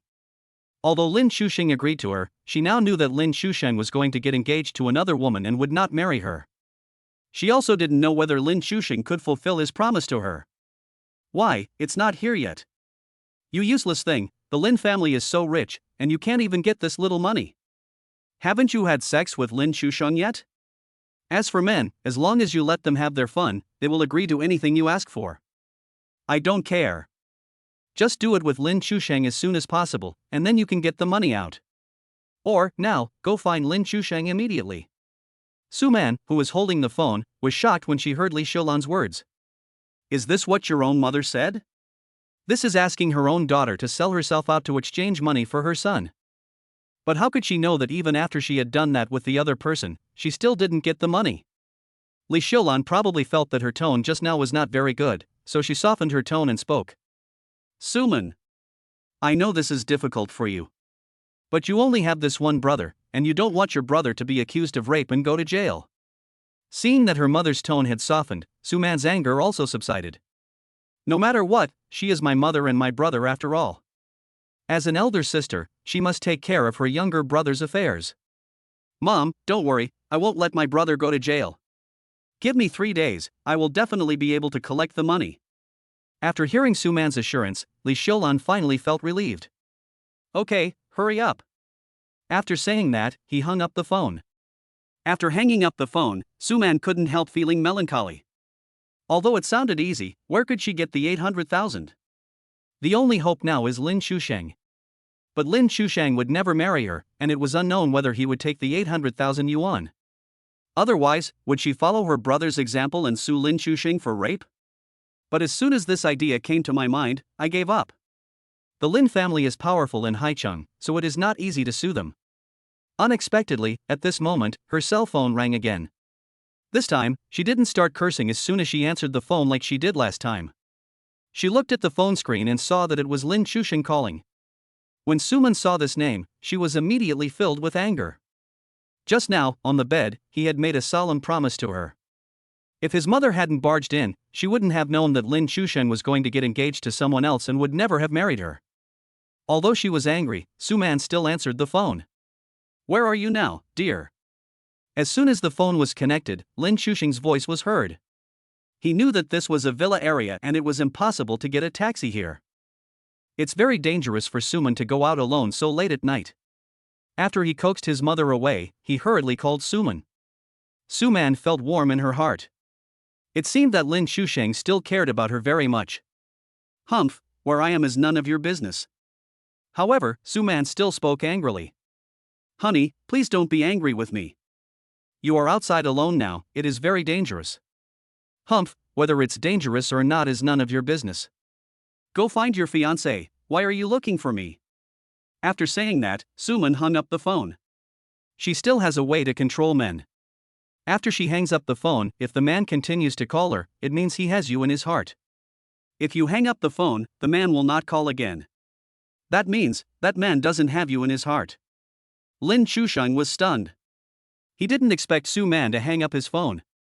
In my entire life, no woman has ever dared to hang up the phone on me. Lin Xusheng was so angry that he threw the phone hard on the bed and really didn't want to pay any attention to Suman anymore. But when I think about the fact that today is Suman's first time, the feeling is really wonderful. This is much better than those buses abroad. He also wants to have more fun before getting married. Thinking of this, he suppressed his anger and picked up the phone again. Suman waited outside the villa for almost a minute, but Lin Xusheng still didn't call again. I couldn't help but feel regretful. Did I mess it up this time? Could it be that the temper of this rich young man is different from that of ordinary men? If it was Guenjo, he would call her again and again regardless of the consequences. But why didn't Lin Xusheng call me anymore? Could it be that Lin Xusheng is really just playing with himself? Lin Xusheng doesn't have himself in his heart at all? If it wasn't me, then why did he call me just now? Just when Suman was feeling confused and having wild thoughts, her cell phone rang again. When she saw that it was Lin Xusheng calling, a smile immediately appeared on Suman's face. It seems that Lin Xusheng still has his own thoughts in his heart. But she just looked at the phone and didn't answer it. She knew that if she was too proactive, she would lose her weight in Lin Xusheng's heart. But Suman didn't answer the phone, and Lin Xusheng was very annoyed. What is this woman Suman trying to do? I called you and you didn't answer. Do you know, those women abroad, who dare to do this? Just when the phone was about to hang up automatically and Lin Xusheng was about to lose his patience, Suman answered the phone. Suman also knew that she could be a little strict with men, but not too strict. If it's too tight, it will break easily. Why did you even call me? As soon as the phone was connected, Suman pretended to be angry and said coldly. Baby, you know, you are the only one in my heart, and you are the only one I love. Humph, you're lying. What about that woman you're going to be engaged to? Chapter 14 Sugar-Coated Bullet. My dear, that's the one my family found for me to marry. I've never even seen her, let alone fall in love with her. You are the only one I love, and you will be the only one I will marry in my life. Baby, don't worry, I will try my best to convince my parents to cancel the marriage. Then, let your family accept you and marry you home. Under Lin Xusheng's bombardment of sugar-coated bullets, Suman became happy again. It turned out that Lin Xusheng did not break his original oath and really wanted to marry her. If that's the case, then I forgive you. Suman said to the phone with a smile. She thought that it would not be long before she would become the young lady of the Lin family and the daughter-in-law of a wealthy family. The corners of her mouth were now difficult to suppress even with an AK. Lin Xusheng, who was on the other side of the computer, was stunned when he heard Suman's words. Will you forgive me? What a joke. You don't really think that everything I say is true, do you? However, Lin Xusheng did not reveal it. Since you think it is true, then it is true. In this way, he wouldn't be lonely before he got engaged to the eldest daughter of the Xie family. Baby, where are you now? I'll go find you. Suman sent her location and Lin Xusheng found her quickly. Baby, it's so late, don't go home. Not satisfied once, Lin Xusheng wanted to do it a few more times. Forget it.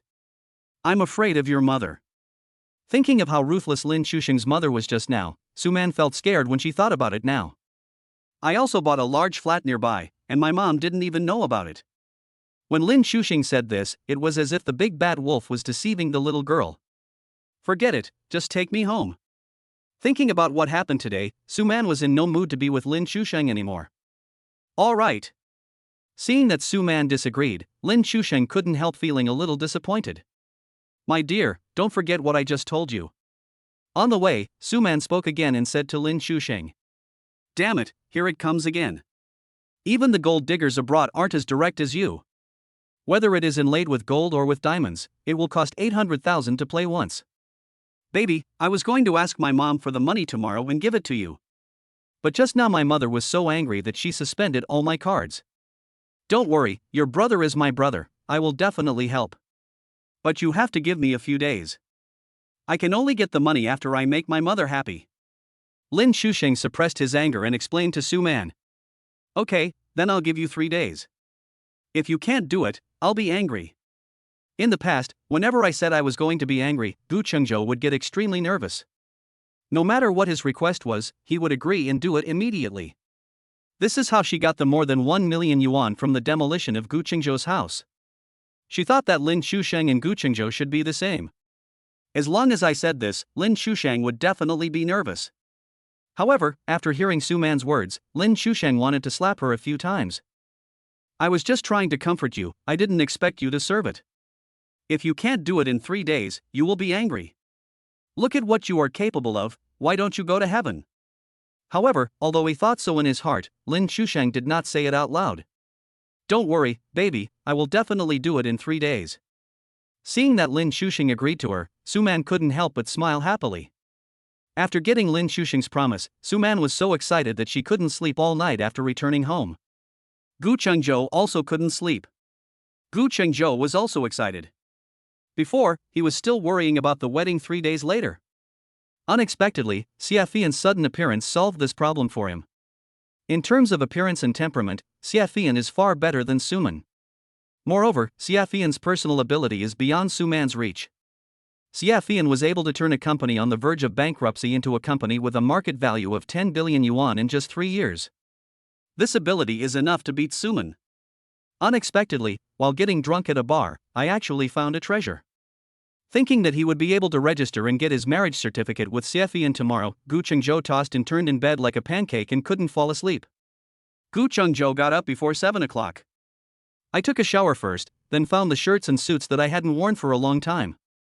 After I cleaned up, I looked at the time and it was already 8 o'clock. It was only half an hour's journey to the Civil Affairs Bureau, but in order not to be late, Guenjo set off in a hurry. He and Xiafian are getting their marriage certificate today, so he can't be late. Although there was some traffic jam on the road, it was only 8:40 when Guenjo arrived at the Civil Affairs Bureau. Guenjo still found it a little unbelievable that he parked his car in the parking space in front of the Civil Affairs Bureau. Today, he was going to get his marriage certificate with the eldest daughter of the Xie family, the president of the Xie group. This world is really magical. At 8:55, a Porsche drove over. After the car stopped, the first thing that got out was a pair of long legs. I saw her fair skin, set against white stockings, gleaming with a soft glow like mother of pearl. The lines are graceful, just like a work of art carved from ivory by a master. Immediately afterwards, Xiafian got out of the car. She was wearing a pearl white silk dress with hand-sewn diamonds on the neckline that shone like stars. The hem of the skirt swirls gently with every step, and is paired with high heels in the same color. An emerald bracelet on the wrist exudes a warm luster, contrasting with the fair skin. The whole person looked like he had walked out of a painting, and every move he made was dignified. Looking at Xiafian getting off the car, Guenjo was completely stunned. Such a clear temperament and such a beautiful face. This doesn't look like a woman from the human world at all. It's clearly Chang leaving Guanhan. Xiafian was stunned when she didn't see Guenjo at the entrance of the Civil Affairs Bureau. This man, is he going to be late even though he is here to get the marriage certificate? When Guenjo saw Xiafian's look, he knew that she must be looking for him. I'm here. Guenjo hurriedly opened the car door and greeted Xiafian. I can't let Xiafian feel that I am an unreliable man who was late even for getting the marriage certificate. Sorry to have kept you waiting. When Xiafian saw where Guenjo parked his car, she knew that Guenjo must have arrived a long time ago. No, I just got here a while ago. Guenjo said hurriedly with a smile. Seeing Xiafian being so considerate, Guenjo was very happy. In the past, when he went to pick up Suman, no matter how long he had to wait, Suman always took it for granted and never gave him a good look. Well, let's go in. After saying that, the two of them walked into the Civil Affairs Bureau side by side. At this moment, a Mercedes-Benz car suddenly braked in front of the Civil Affairs Bureau. The car window was rolled down, Xiahui stuck his head out of the car, and looked at the backs of Xiafian and Guenjo in surprise. Chapter 15 Getting the Certificate. Xiahui thought he had seen it wrong, so he rubbed his eyes quickly and looked again carefully. That's right, it's Sheffield cigarettes. But who is that man? Are they going to get the certificate? Xiahui immediately shook his head. How is this possible? Who is Xia Fian? She is the eldest daughter of the Xia family and the president of the Xia group. How could she just go to the Civil Affairs Bureau to get a marriage certificate with another man? But a man and a woman came to the Civil Affairs Bureau. Besides getting the certificate, what else can you do? Is it tourism? This is even more impossible. Xiahui hurriedly took out his cell phone and called his mother Guajaime. Mom, something happened, something serious. As soon as the phone was connected, Xiahui spoke anxiously without waiting for Guajaime to speak. Son, what happened? Seeing Xiahui so anxious, Guajaime asked Xiahui hurriedly. His beloved son was the only male in 3 generations of the Xia family and the future heir of the Xia family. The big thing he talked about must be something big. Mom, I saw Xia Fian and a man going to the Civil Affairs Bureau. They seemed to be registering. Xiahui hurriedly and briefly told Guajaime what was happening. What? Impossible, this is impossible? I haven't even arranged for Xia Fian and Lin Chuxing to meet yet, how come they registered? After hearing what Xiahui said, Guajaime said calmly. The Lin family wanted to form an alliance with the Xia family, so they asked her to be the matchmaker. How come they registered before she, the matchmaker, even made any connections? This is simply impossible. It's not Lin Chuxing, it's a strange man. Seeing that Guajaime had misunderstood, Xiahui hurriedly continued. If it's not Lin Chuxing, then who could it be? After hearing this, Guajaime was shocked. The Lin family spent a lot of money to get her, their aunt, to act as a matchmaker.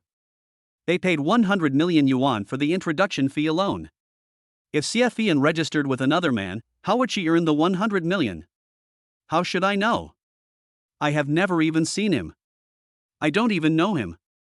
Xiahui rolled his eyes and said helplessly. Son, you have to keep a close eye on that place and find out exactly what's going on. If Xia Fian really registered with a stranger without telling anyone, this might not be a bad thing. Guajaime's mind worked like lightning, and then she sneered, hee hee. 3 years ago, the Xia group was on the verge of bankruptcy, but it was Xia Fian who turned the tide and saved the Xia group. Therefore, over the past 3 years, Xia Fian has been firmly holding the power of the Xia family. Even the eldest branch of their family couldn't gain any personal benefits from the Xia family. Without the consent of her family, Xia Fian would have registered with another man. That would be a great opportunity for their eldest wife to take back power in the Xia family. By then, the entire Xia family will become the eldest wife, and that 100 million will be nothing.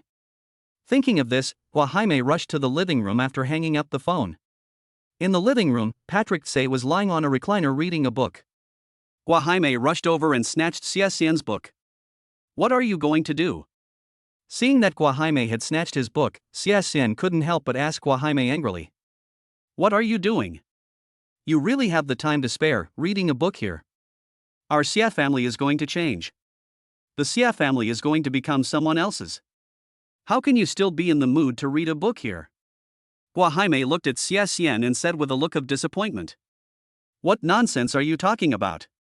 The Xia family is thriving now, how could it possibly become someone else's? Xia Xian lay on the recliner and spoke leisurely.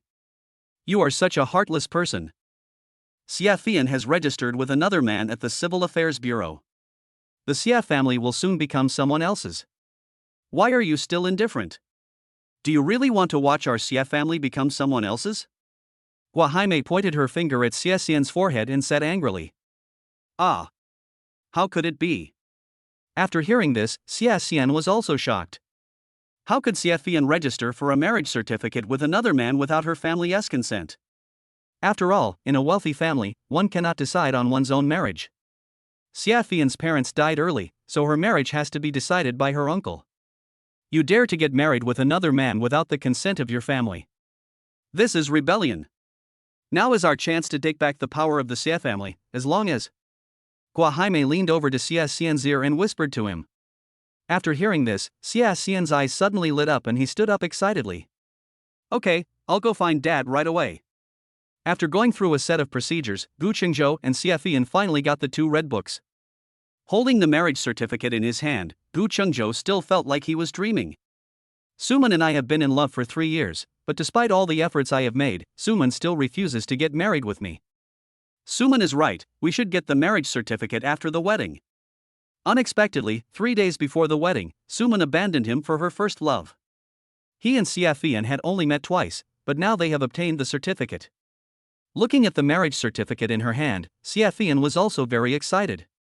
Now, the family is urging her to get married, and her aunt often brings those playboys to go on blind dates with her. I feel annoyed when I see a dandy boy like that. Now that I'm married, I wonder how my family will urge me to get married and how they will find those playboys to go on blind dates with me. Soon, Xiahui saw Xiafian and Guenjo walking out of the Civil Affairs Bureau. The two of them became closer than before. He immediately picked up his phone and took a photo. Then, he stepped on the accelerator and left. I'm going to work now, call me if you need anything. There are still many things to deal with in the company, and Xiafian has no time to waste. Okay, go get busy first. Although Xiafian didn't say it, Guenjo knew that the president of Xia Group must be very busy with all kinds of things to do. At this time, Shenhong also got out of the car. Let me introduce you. This is my special assistant and best friend Shenhong, and this is my husband Guenjo. Xiafian smiled and introduced the two people. Hello, Mr. Gu. Hello, Miss Shen. After Guenjo and Shenhong greeted each other politely, Shenhong and Xiafian got in the car. Then, he stepped on the accelerator and drove towards the Xia Group. Guenjo went to the jewelry store alone and picked out a pair of the best diamond rings in the store. Xiafian married him as the eldest daughter of the Xia family, so he must give her the best. As soon as he walked out of the jewelry store, he saw Xuecheng appearing from a corner. She hurriedly took out her phone and called Suman. Baby, your dog bought the best diamond ring in the jewelry store. It looks like he's going to make a move this time. Chapter 16, Property Inspection by Agent. Xuecheng also came to buy jewelry today, and unexpectedly met Guenjo here. When Suman heard from Xuecheng that Guenjo bought the best diamond ring in the jewelry store, her eyes suddenly lit up. It seems that Guenjo still cares about himself very much. Last time, I embarrassed myself in the coffee shop. This time, I bought the best diamond ring to apologize to myself. Do you accept it? Still don't accept? If Guenjo came with a diamond ring and a betrothal gift to sincerely apologize to me, then I accepted it reluctantly. After all, she felt that Lin Xushun was still a little unreliable. But she didn't want to give up. She accepted Guenjo's apology and was willing to hold a wedding with Guenjo. But, isn't it okay not to get the marriage certificate with Guenjo? Once Lin Xusheng convinces his parents, she can marry into the Lin family and become a wealthy lady. As for Guenjo, we'll talk about it when the time comes. Right now, my brother's sister-in-law is making a big fuss, so I should deal with her first. Suman knew that the wedding would be held in 2 days. Without wasting too much time, Guenjo will definitely come to apologize to me today. Therefore, in order to win over Guenjo, she dressed up carefully. As soon as he walked out of the jewelry store, Guenjo received a call from the agent. He said someone had taken a fancy to his house and asked if I had time to come and see it today. Guenjo nodded and agreed, then drove over. When he arrived, the agent and the client also arrived. Guenjo brought the agent and the customer to the door of the house. Looking at the familiar gate in front of him, Guenjo felt very emotional. He and Suman lived here for more than 2 years. Moreover, I plan to use this place as my wedding house. Unexpectedly, I have to sell the house now. When Guenjo took out the key to open the door, Suman in the house heard the noise and knew that it must be Guenjo. Because besides her, Guenjo is the only one who has the key to this house. Suman felt particularly relieved when she thought that Guenjo bought the best diamond ring to apologize to her. But she still pretended not to know about it and sat on the sofa calmly. Humph, if you don't satisfy me today, I will not forgive you, let alone agree to hold a wedding with you. After Guenjo opened the door, he was surprised to see Suman was still at home. Today is not a day off, doesn't Suman go to work? Why are you at home? Guenjo asked Suman in surprise. Hearing Guenjo's words, Suman immediately became angry. Okay, you come to apologize to me, but you still question me like this. Are you stupid? Are you sick? This is my home, why can't I be here? Why, is this how you come to apologize? After hearing Suman's words, Guenjo was also confused. Apologize? When did you say you were here to apologize? Xiafian and I have already obtained our marriage certificate, why should I come here to apologize to you? Is this woman sick again? You. Suman wanted to continue scolding Guenjo, but unexpectedly several agents and house viewing clients came in from outside. What are you going to do? Seeing so many people coming into the house, Suman couldn't help but ask angrily. Mr. Gu, this. Facing Suman's questioning, the agent spoke to Guenjo in confusion. It's okay, don't worry about her. Then, Guenjo turned and looked at Suman. Suman, I am officially informing you now that I am going to sell this house. You should move out as soon as possible. What? Hearing Guenjo's words, Suman suddenly got furious. I have lived here for more than 2 years and have long regarded this place as my home. Okay. Now, you can sell it just like that. Why? Guenjo, this is our wedding room. Besides, you promised me to give me this house. Now, you want to sell my house. Why?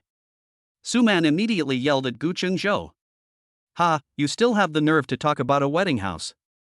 We are not getting married anymore, so where can we get a wedding house? I bought this house.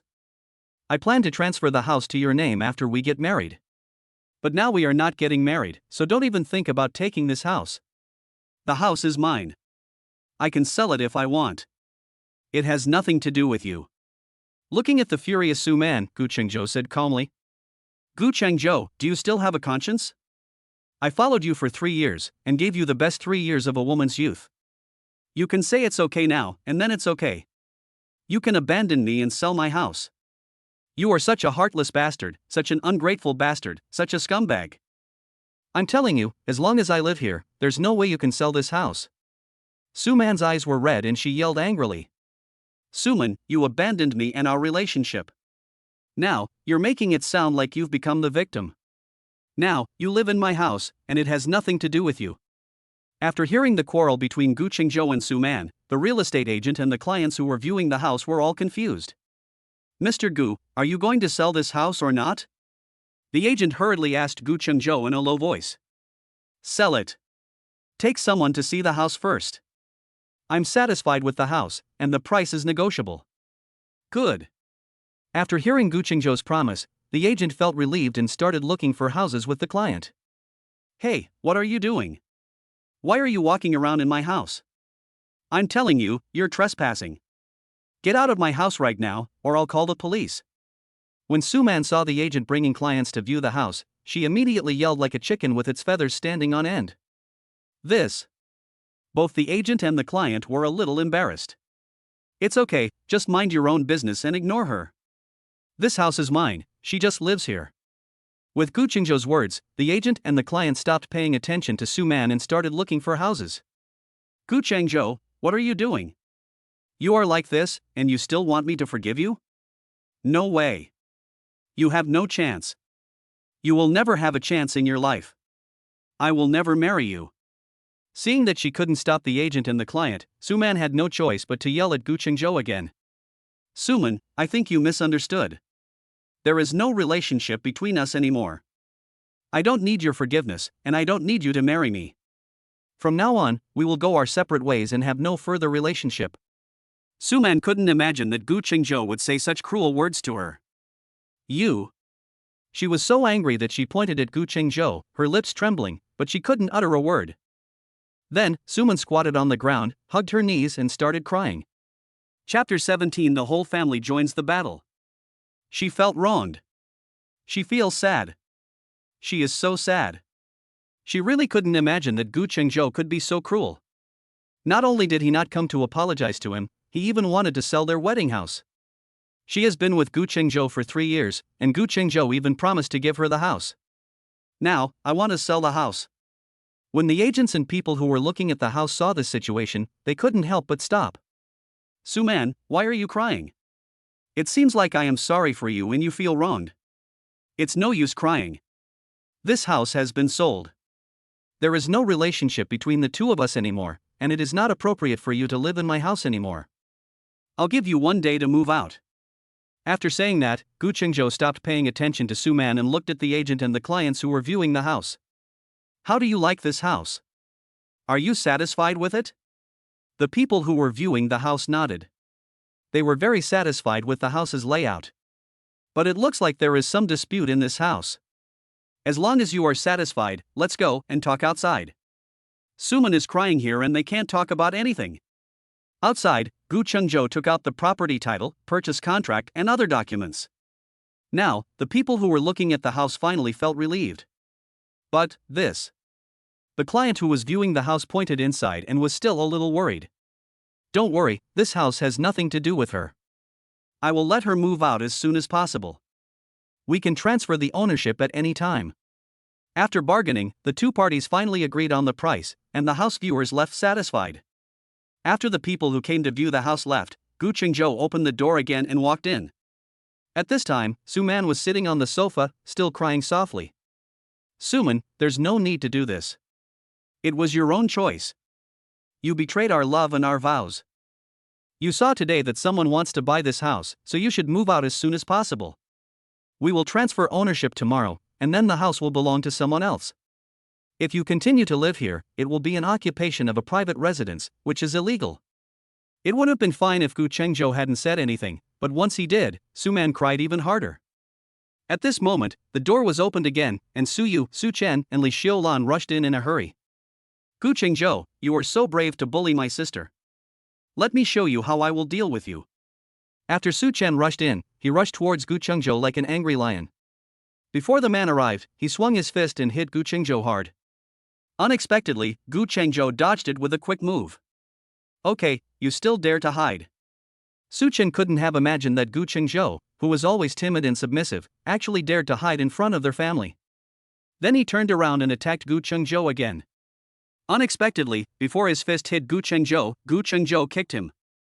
Suchen took several steps back and then fell heavily to the ground. Son, what's wrong with you? Seeing her precious son being kicked down by Guenjo, Li Xiaolan was so distressed that she rushed over quickly. Fuck you, you little bastard, how dare you hit someone? Suyu also roared and rushed towards Guenjo with his teeth and claws bared. Guenjo did not fight back against Suyu, but dodged to the side. But after all, Suyu was a little older, and he lost his balance and stumbled onto the sofa. Guenjo, do you still have a conscience? How dare you hit my dad? Seeing Suyu fall, Suman couldn't help but yell at Guenjo angrily. You son of a bitch, you hit my dad, I'm going to fight you. Suchen stood up from the ground, without even bothering to brush off the footprints on his body, and pounced on Guenjo again in anger. As his sister's bootlicker, Guenjo has always been timid in front of their family over the past 3 years. Besides, he is just a programmer who can only type code. Can't I deal with him? Just now, I was just careless and was ambushed by him. Unexpectedly, Suchen just rushed in front of Guenjo. Guenjo snorted coldly. This time he didn't use his feet. Instead, he gently pushed Suchen with his hand, and Suchen fell to the ground again. Guenjo is not a weak scholar who can only type code. His father taught him martial arts when he was a child. When I grew up, I practiced it often, but I just never used it. Son, did you fall anywhere? Seeing her son fall again, Li Xiaolan rushed over again out of heartache. Mom, this kid is so bad, we must not let him go. Suchen lay on the ground and said aggrievely. How could I, a young man with great ambitions in society, be bullied by a programmer? Don't worry, son. Mom won't let him go. As she spoke, Li Xiaolan stood up and rushed towards Guenjo like a 1,000-year-old demon. When he saw Li Xiaolan, Guenjo became furious. I had been in a relationship with Suman for 3 years, and I had been bullied by Li Xiaolan for 3 years. Not only did he suffer from bullying, but Li Xiaolan also demanded excessive amounts from him. Most of his income over the years was exploited by Li Xiaolan. Seeing Li Xiaolan rushing towards him, Guenjo wanted to kick her away. But think about it, no matter what, Li Xiaolan is an elder after all. Although I am separated from Suman, I can't hit my elders under any circumstances. Thinking of this, Guenjo did not move his feet, but just turned sideways to avoid it. But Li Xiaolan didn't stand firmly and fell straight onto the sofa, colliding with Suyu. Suman. Look at the kind of boyfriend you have. He even dares to hit his elders. What sin did I commit to give birth to a daughter like you? You can't even control your boyfriend, and yet you come to bully your parents. Lying on the sofa, Li Xiaolan started howling with snot and tears. Guenjo thought it was ridiculous. He didn't do anything, but they were the ones who took action and wanted to teach him a lesson. Now, I have become disrespectful and even bullied my elders. When Suman heard Li Xiaolan's words, her heart suddenly ached as if it was being cut by a knife. She really couldn't imagine that Gu Qingzhou, who had been flattering her for the past 3 years and never dared to disobey her in anything, would actually dare to hit her parents. Just now, when Suman saw Su Chen fall, she was filled with anger. Gu Qingzhou, you are too outrageous. No matter what, Su Chen has been calling you brother-in-law for the past 3 years. Even if we broke up, you can't treat Su Chen like this. But what was even more shocking was that both his parents were bullied by Gu Qingzhou.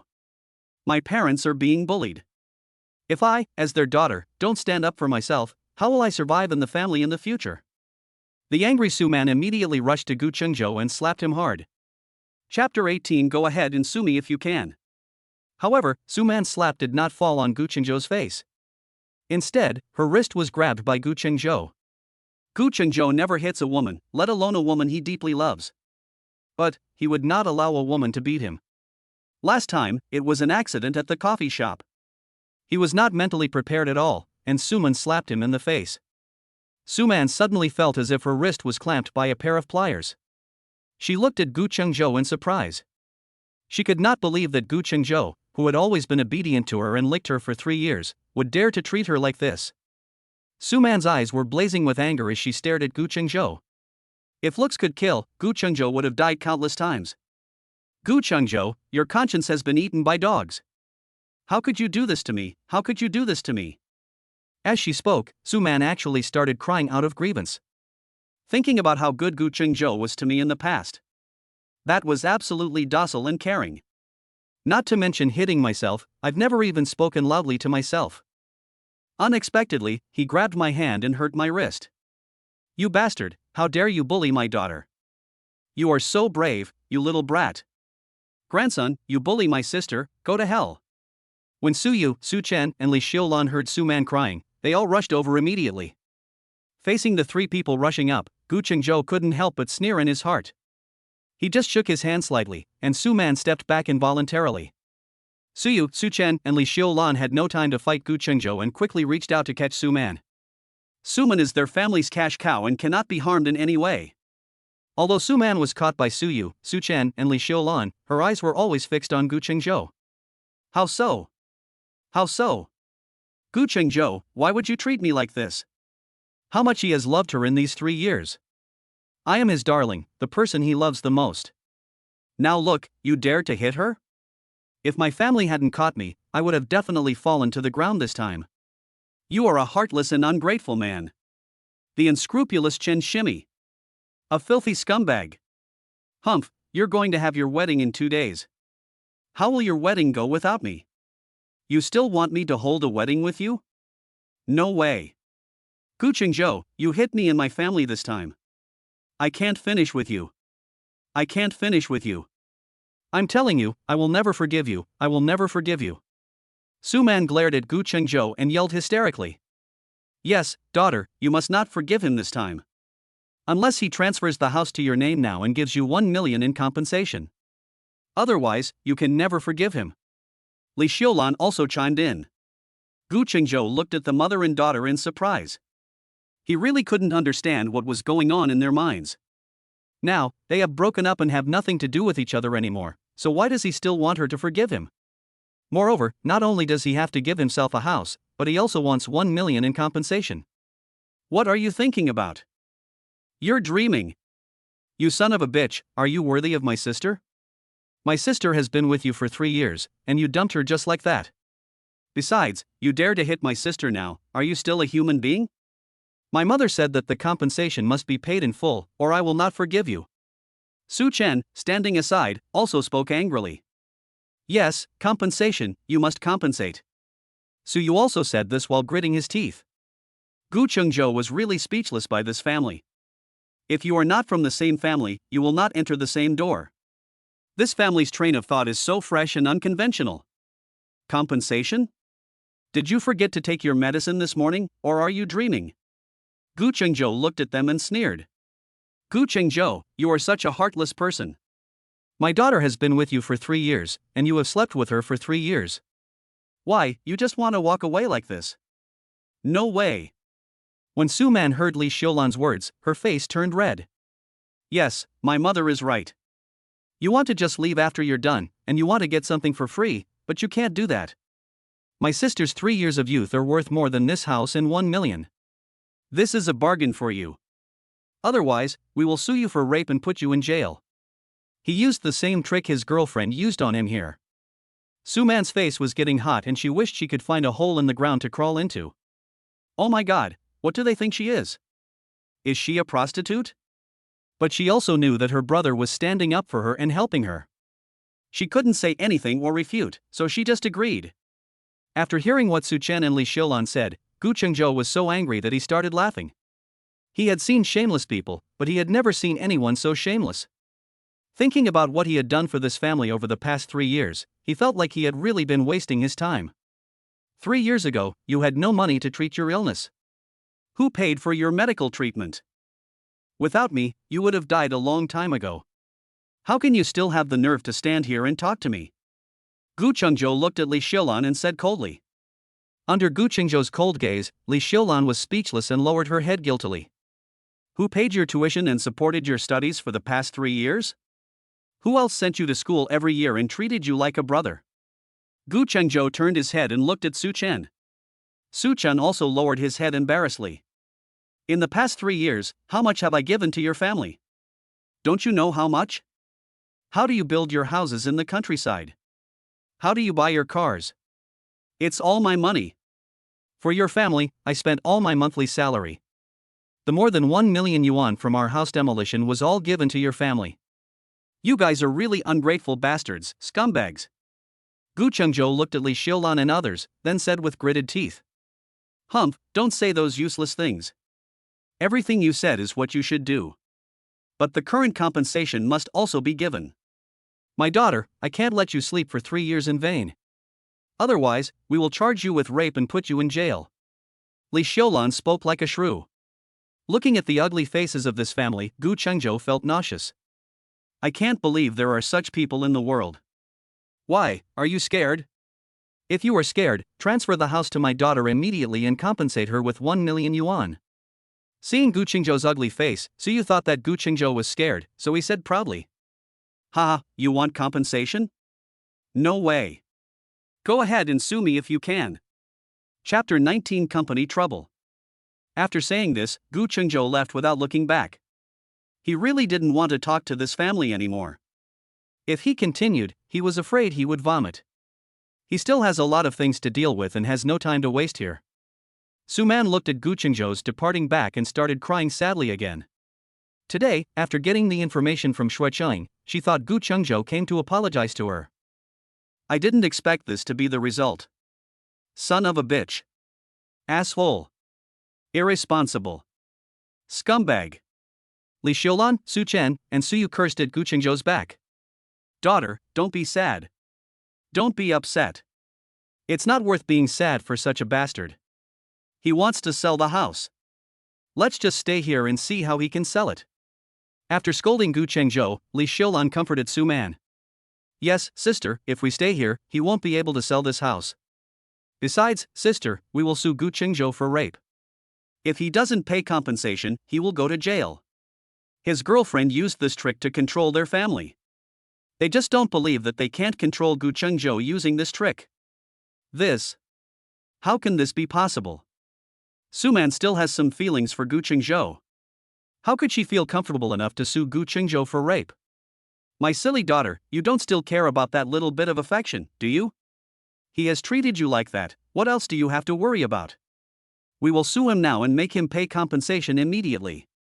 Otherwise, your brother will be sued. When Suman heard Li Xiulan's words, she suddenly felt lost. She thought that her family was standing up for her. Unexpectedly, after all, it was all for her younger brother. She and Guenjo were in a relationship that was consensual, what could she sue for? Besides, she is not a person without any conscience. She also remembered all the kindness Guenjo had shown her over the past 3 years. Seeing that Suman didn't nod, Li Xiulan became a little unhappy. Daughter, what do you think? Don't sue Guenjo now, let him pay compensation. Then you can just ask Lin Shusheng for the money. I understand. You don't have to worry about it. Speaking of Lin Shusheng, Suman now felt even more confused. In the villa, they were caught red-handed by Lin's mother.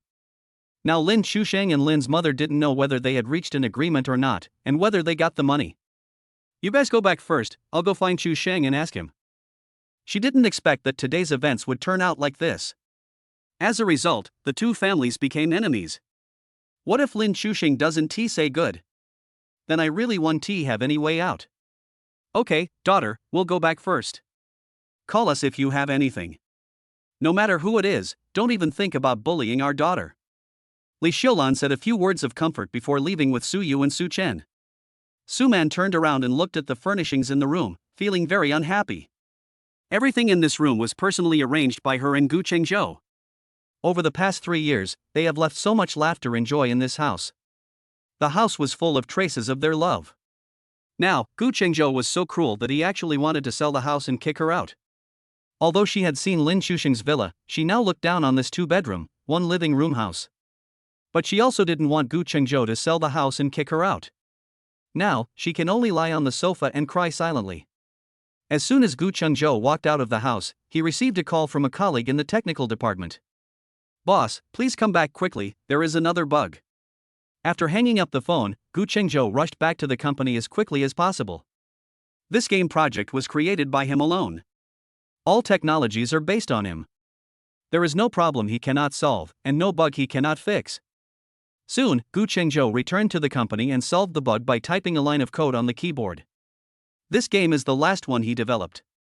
After launching this game, he will leave the company, and he has already prepared his resignation letter. Unexpectedly, at this time, 3 people came to the company gate. These 3 are none other than Su Yu, Su Chen, and Li Xiulan. After the 3 of them went out, they discussed it for a while and decided that they couldn't let Gu Chengzhou get away with it so easily. Gu Chengzhou bullied their daughter and beat up the 3 of them. They are not done with Gu Chengzhou. Since you are so ruthless, don't blame us for being cruel. If you dare to sell your house, you will be out of work. So, the 3 of them drove to Shengshur Group as if they were injected with chicken blood. Let that heartless bastard get out of here. Goddamn scumbag, get out of here. Su Yu and Su Chen shouted angrily at the company gate. Oh, I can't live anymore. I can't live anymore. This damn, heartless Gu Chengzhou, a heartless man, played with my daughter's feelings and dared to bully our family. It's so unfair. It's so inhumane and heartless. Li Xiulan arrived at the company entrance, sat on the ground, and started rolling around. When the people in the company heard the noise at the door, they didn't know what was going on and rushed over to see what was going on. Please judge for yourself. Does this guy Gu Chengzhou still have any humanity or conscience? My daughter dated him for 3 years and lived with him for 3 years. I never thought that this heartless guy would not only abandon my daughter, but also sell her house. They beat and kicked us, and didn't treat us as human beings at all. Tell me, is this guy a beast? Does he still have any conscience? Seeing so many people coming, Li Xiulan suddenly became dramatic and started crying and making a fuss on the ground. It was as if she had suffered a great injustice. The people around were all surprised. They heard that Gu Chengzhou was going to have his wedding in 2 days. Why did my mother-in-law, father-in-law, and brother-in-law come to the company to make trouble? Why did he abandon his daughter and sell the house? What is going on? It seems that today's melon is quite big. Some people in the company couldn't help but gloat over the other's misfortune. As the technical director and person in charge of the game project, Gu Chengzhou is a favorite of the boss. This also caused many people in the company to be extremely jealous of him. Now, my mother-in-law, father-in-law, and brother-in-law have all come to the company to make trouble. Let us see how you will end up. Wang Peng, who was receiving Lin Chusheng in the office, was also alarmed. Shengshur Group is a subsidiary of Lin Group. Today, Lin Chusheng happened to come to the company to inspect the work. Wang Peng had arranged everything and had also instructed long ago that nothing could go wrong. Unexpectedly, trouble still arose. Boss Wang, why is the company so noisy during work hours? Chapter 20, Confusion of Right and Wrong. Seeing Lin Chusheng's ugly face, Wang Peng instantly broke out in a cold sweat. If I leave a bad impression on Lin Chusheng, it would be hard to say whether I can keep my position as general manager. Boss Lin, I'll go out and take a look right now. I'll go out and take a look right now. Wang Peng quickly stood up, opened the office door and tried to go out. Unexpectedly, at this moment, the secretary rushed in a panic and wanted to report to him. What happened? Why is the company so chaotic? When he saw the secretary, Wang Peng immediately frowned and asked angrily in a low voice. You guys are really something. Didn't I tell you long ago that today is an important day and no mistakes can be made? This is great. Now it has become like this in front of Lin Shusheng. Isn't this a slap in the face of him as the general manager? Boss Wang, Gu Qingzhou's mother-in-law and father-in-law came to the company to cause trouble. The secretary also knew the importance of the matter and whispered to Wang Peng. Gu Qingzhou's mother-in-law is here to cause trouble. Why don't you let Gu Qingzhou get rid of her? Yes. The secretary was about to leave when Lin Shusheng unexpectedly walked out of the office. Whose mother-in-law do you think is causing trouble? Lin Shusheng was shocked when he heard the name Gu Qingzhou just now. He knew that Suman's boyfriend was called Gu Qingzhou. Is it such a coincidence that Gu Qingzhou actually works in his own company? So he hurried over to get things sorted out. To reply to Mr. Lin, it's Gu Qingzhou's mother-in-law. Gu Qingzhou is the company's technical director. I'll ask him to take the person away now. Seeing Lin Shusheng coming out, Wang Peng hurriedly said with a smile. No, I want to see what happened. Ah. This scared Wang Peng. Why did Lin Shusheng like to join in such fun? But he couldn't stop it, so he could only accompany Lin Shusheng to the second-floor railing and look down from above. Now, a large group of people have gathered in front of the company. Not only people from their company, but even people from the neighboring company came over to watch the fun. The noise at the door also alarmed the people in the technical department. Du Jiang ran out to see what was going on. When he heard that it was Gu Qingzhou's mother-in-law who came to cause trouble, he hurried back to the technical department. Boss, it's bad. Your mother-in-law came to the company to cause trouble. Gu Qingzhou, who was dealing with a game bug, was stunned when he heard this, and then he felt a headache. This Li Xiulan is really not an easy person to deal with. Not only did he make a scene at home, he even came to the company to cause trouble. Gu Qingzhou had to put down the work at hand and follow Du Jiang out. Li Xiulan and the other three are here for him, so he has to show up. It goes without saying that Li Xiulan will definitely not say anything nice. My reputation as a modern-day Qin shimmy and a scumbag has probably spread among the crowd. Lin Shusheng stood at the railing on the second floor and looked down from a distance. It was indeed Suman's parents and brothers. Lin Shusheng couldn't help but sigh, this world is really full of coincidences. Suman's boyfriend actually works in their company. At this time, Li Xiulan was crying and accusing Gu Qingzhou of all his evil deeds. Those people around who didn't know the situation couldn't help but look at Gu Qingzhou with disgust after hearing it. I really can't imagine that Gu Qingzhou would be such a person. Seeing so many people gathered at the company's gate, Wang Peng thought it would have a bad impact and asked his secretary to drive them away. Unexpectedly, he was stopped by Lin Shusheng. Mr. Lin. Wang Peng looked at Lin Shusheng in confusion, not knowing what Lin Shusheng meant. Lin Shusheng didn't say anything, but just continued watching Li Xiulan and the other three performing there. Seeing that his prince actually liked to watch this kind of fun, Wang Peng had no choice but to stay by his side and continue watching the fun. At this time, Gu Qingzhou, Du Jiang, and some people from the technical department also came to the company's gate. When Su Yu and Su Chen saw Gu Qingzhou, they rushed over aggressively. You son of a bitch, I thought you were hiding and didn't dare to come out.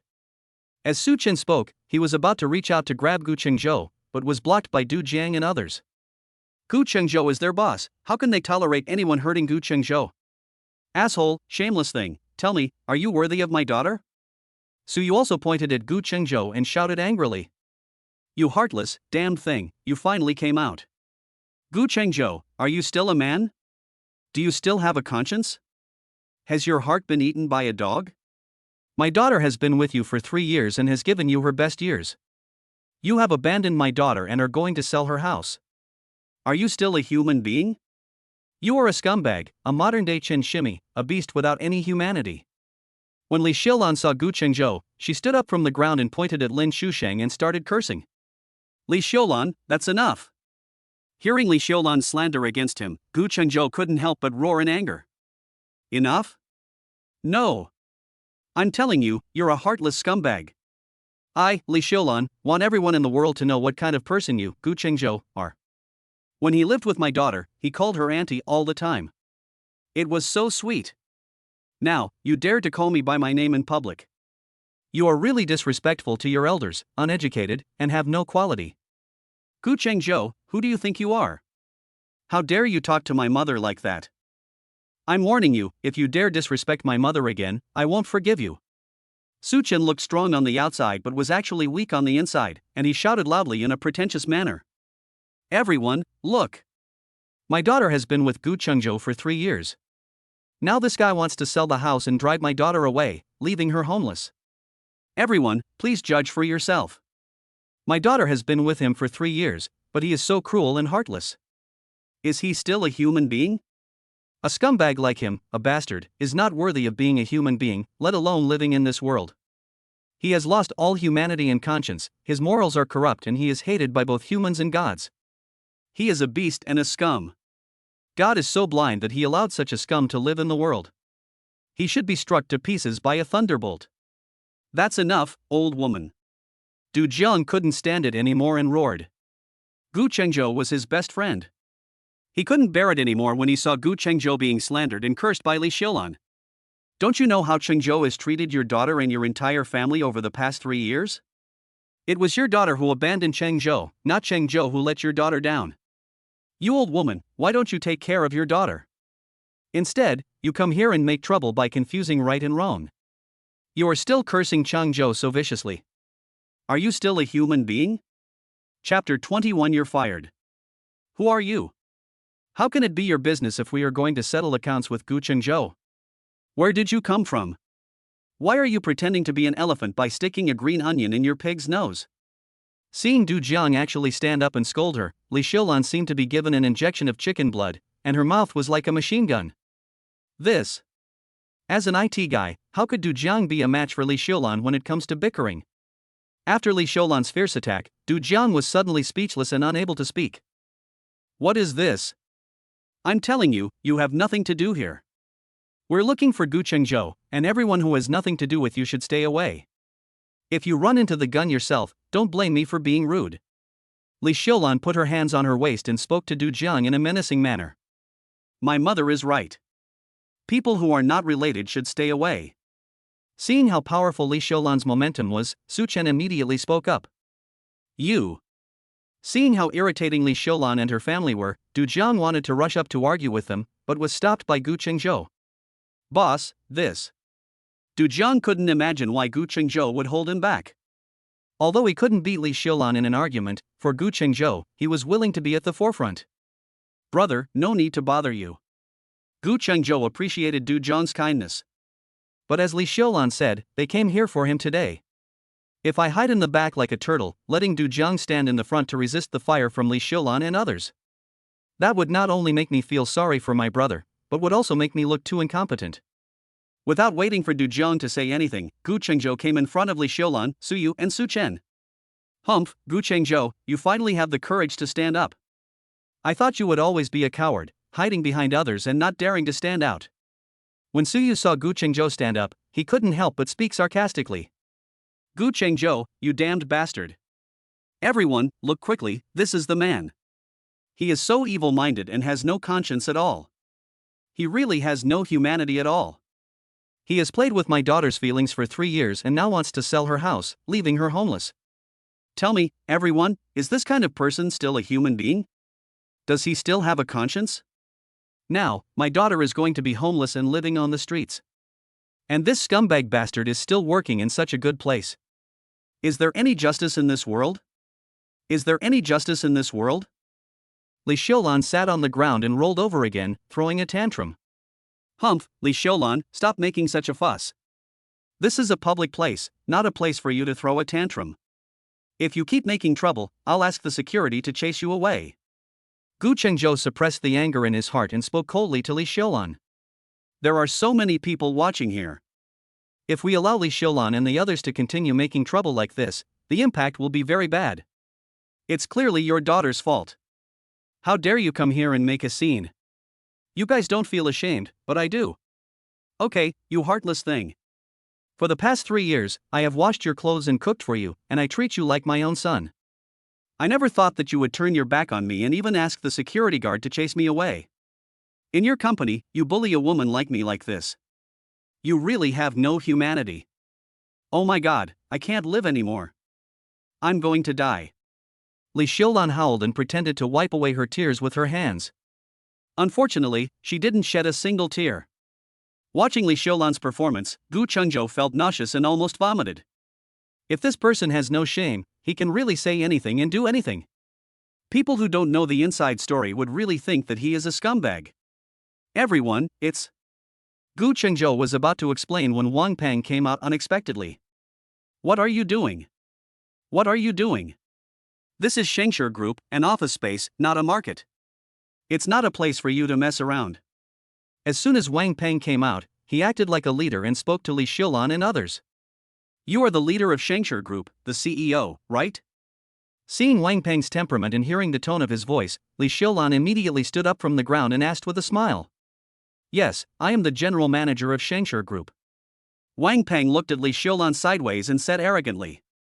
Leader, you finally came out. We are a powerless family, and we are being bullied by Guenjo. We are waiting for a big leader like you to make the decision for us.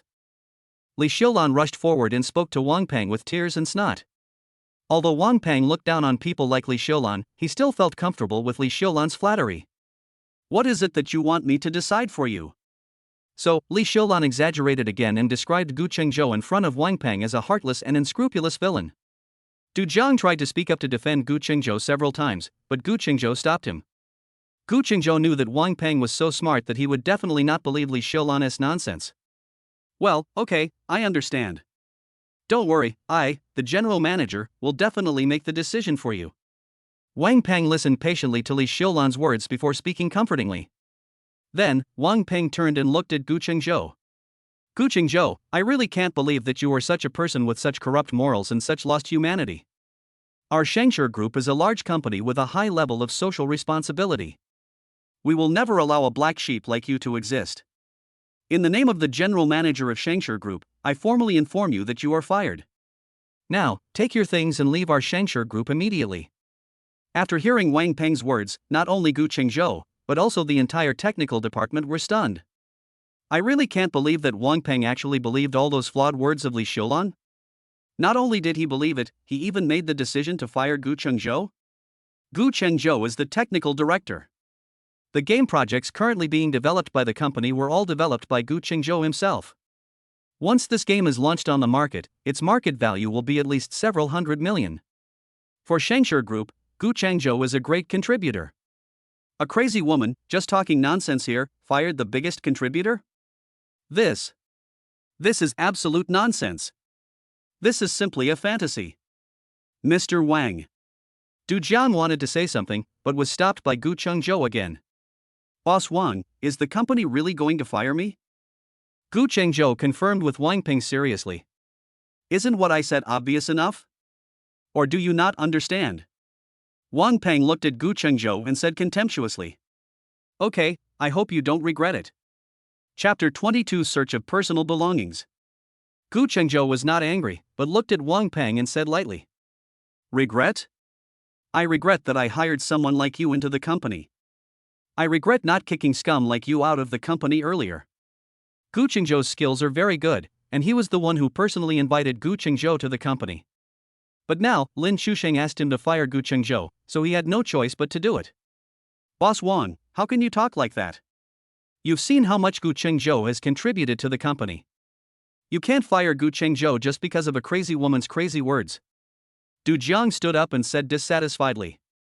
We at Shengshi Group don't need people with such bad character. You. Du Jiang wanted to argue, but was stopped by Guenjo. Forget it, no need to argue. Guenjo had wanted to leave anyway, so he took this opportunity to leave without even submitting a letter of resignation. Boss, I'm going with you. Du Jiang glanced at Guenjo and said with a smile. Why, you want to resign too? Right. Du Jiang glared at Wang Peng and said angrily. Then you guys go together.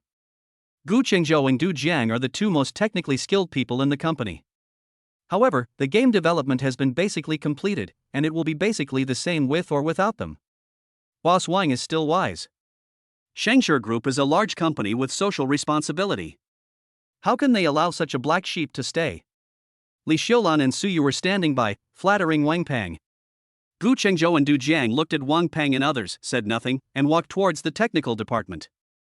You two have been fired, why are you still working in the company? Wang Peng curled his lips and spoke loudly. We have to pack up our personal belongings. Seeing Wang Peng's disgusting face, Du Jiang wanted to punch him. Where are the security guards? Watch them and don't let them take anything from the company. Wang Peng, you're going too far. Gu Chengzhou couldn't imagine that Wang Peng would do this. This is simply an insult to both of them, an insult to their personality. Ha, you are no longer employees of the company, and I don't trust your character. If you don't keep an eye on it, what will happen if the company's things are lost? Ha, how can anyone trust someone with such bad character? Boss Wang is right.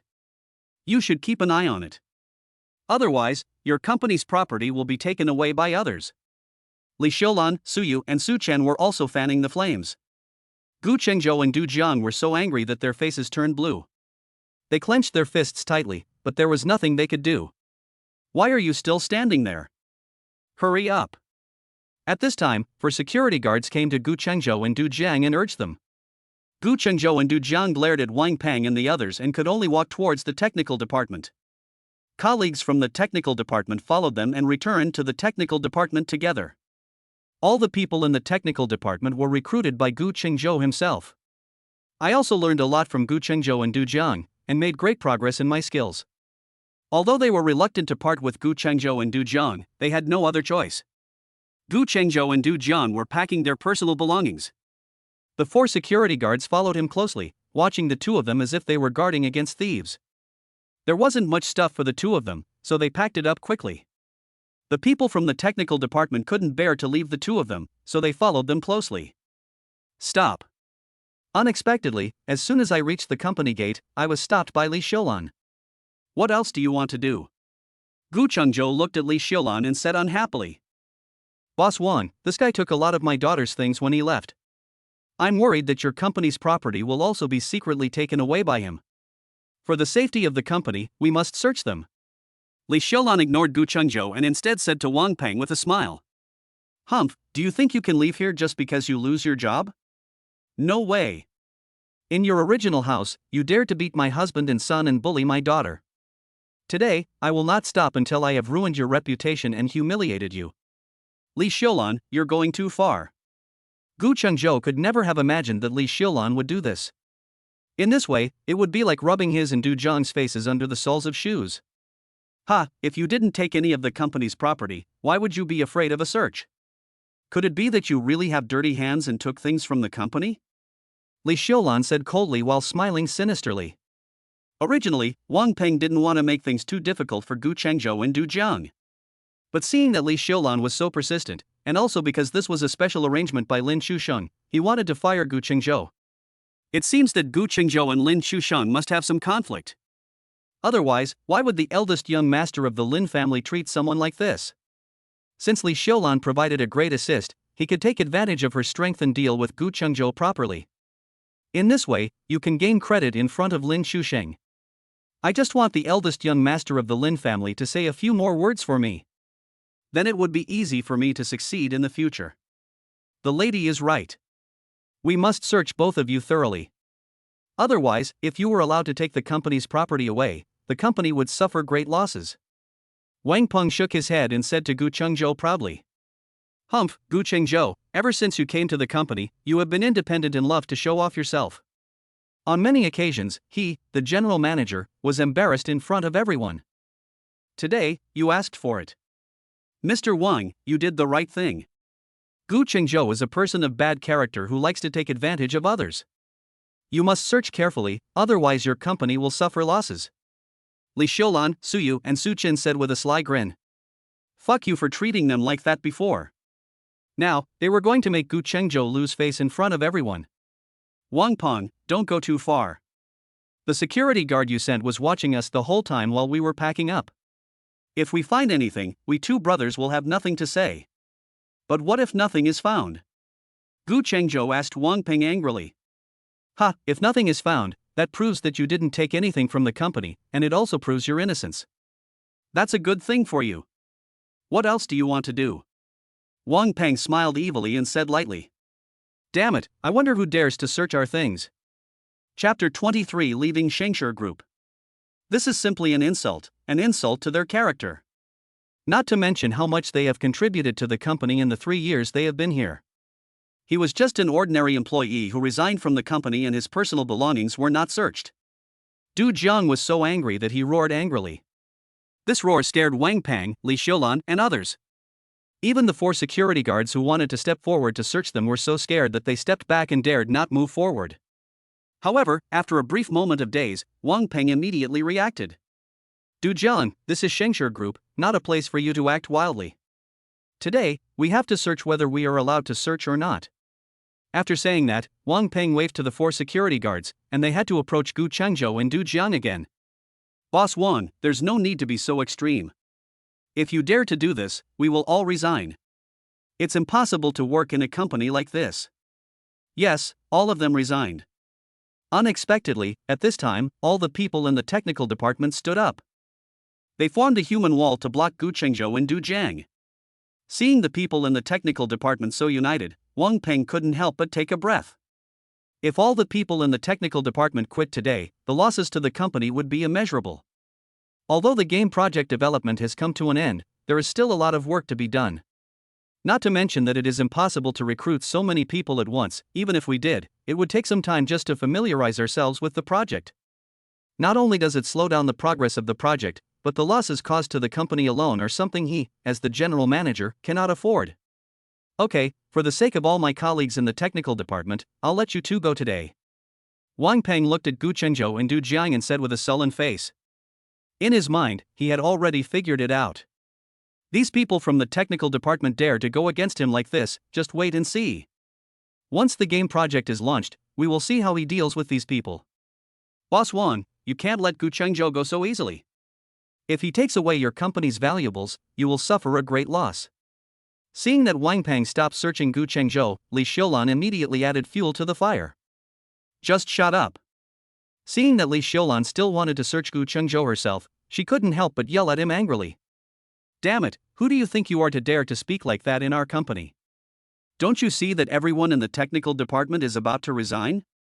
If you dare to talk nonsense again, I'll show you how I'll deal with you. Seeing Wang Peng getting angry and meeting his cold eyes, Li Xiulan was so scared that she immediately dared not say anything. Although they could not continue to insult Gu Chengzhou, they were satisfied that they could make Gu Chengzhou lose his job. Thank you very much. I'll buy you a drink later. Gu Chengzhou and Du Jiang expressed their gratitude to the people from the technical department. After saying this, Gu Chengzhou and Du Jiang glared fiercely at Wang Peng, Li Xiulan, and others. Then, with a cold snort, he strode out. Boss, I really can't believe that Suman's family is so bad. You have been so good to their family in the past 3 years.